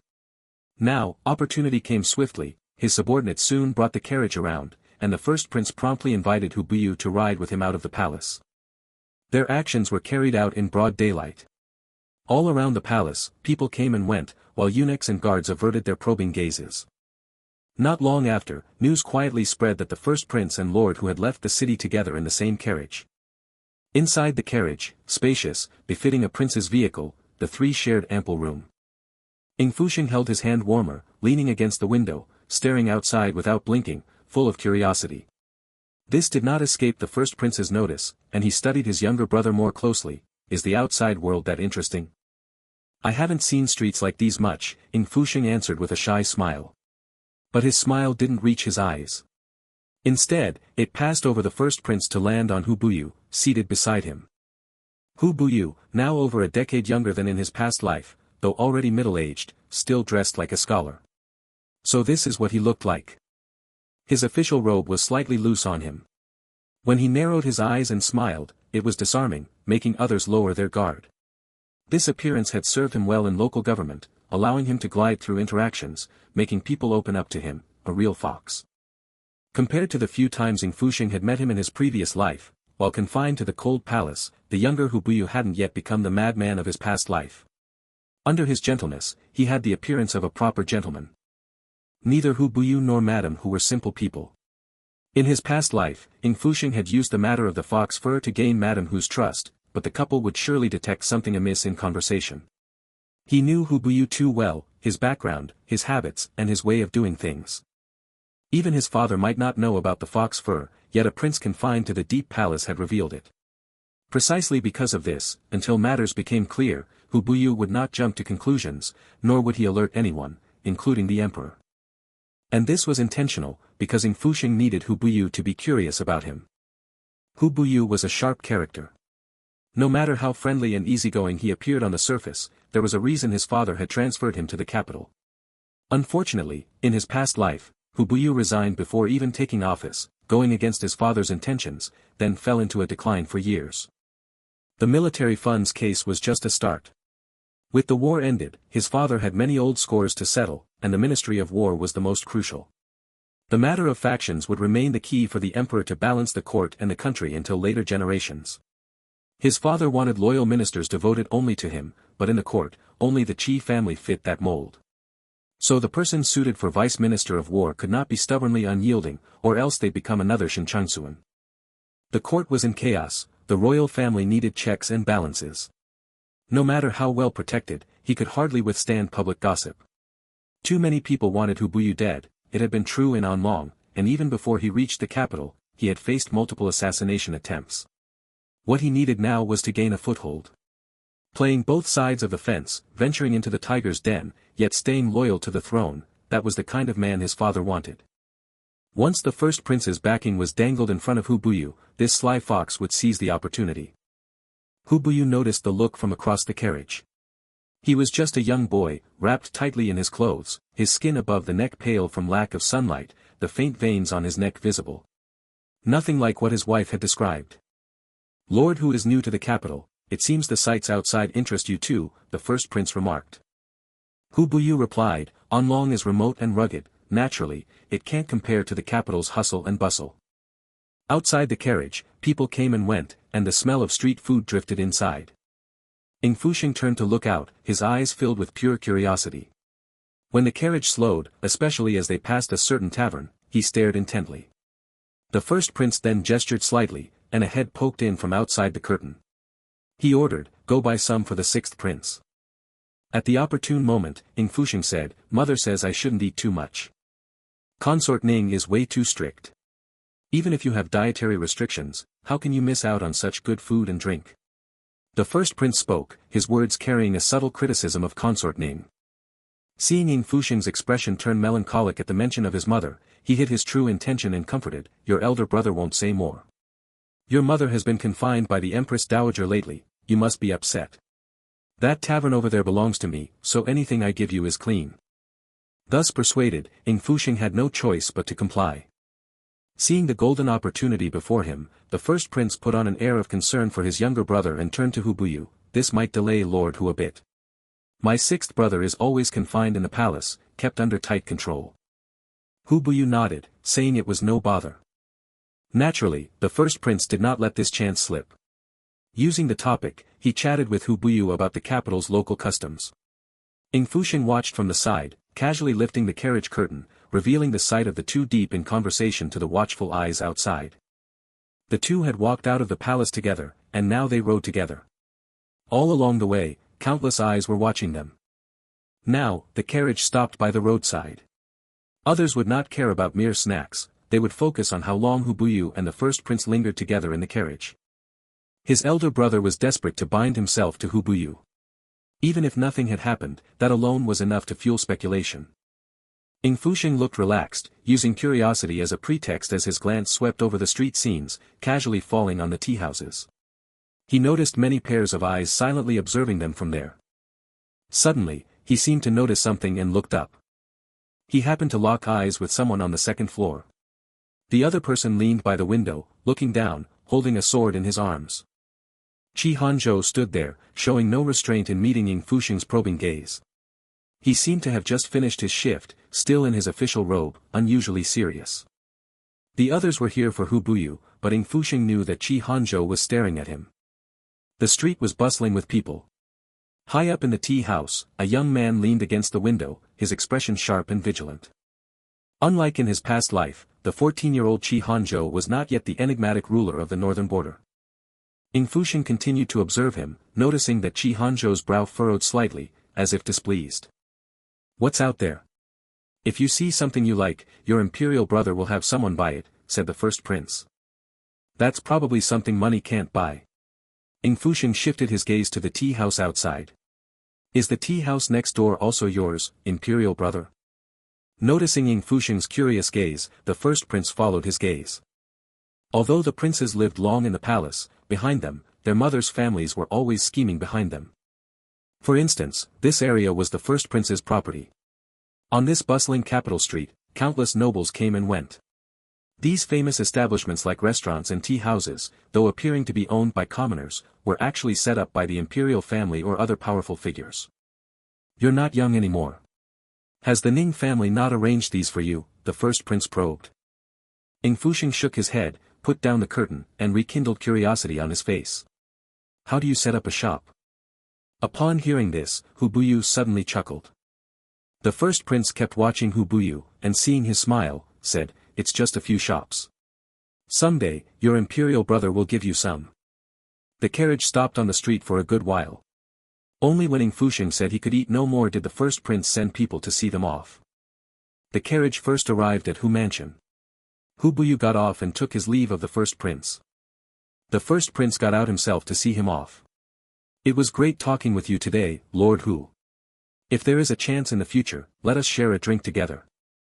Hu Buyu nodded slightly, neither refusing nor agreeing. The first prince maintained his smile, but inwardly thought Hu Buyu didn't know how to appreciate a favor. In the carriage, Ying Fusheng watched Hu Buyu enter the mansion, then saw the first prince's calculating look. The curiosity he had feigned all the way gradually faded. Ying Fusheng lowered the curtain. This Hu Buyu, indeed, in his youth, was still a fox. With that nudge, Hu Buyu quietly followed along. Inside Hu Mansion, Hu Buyu looked back at the carriage that was gradually disappearing. The old servant walked up beside him. "Well, now I owe someone a favor," Hu Buyu said.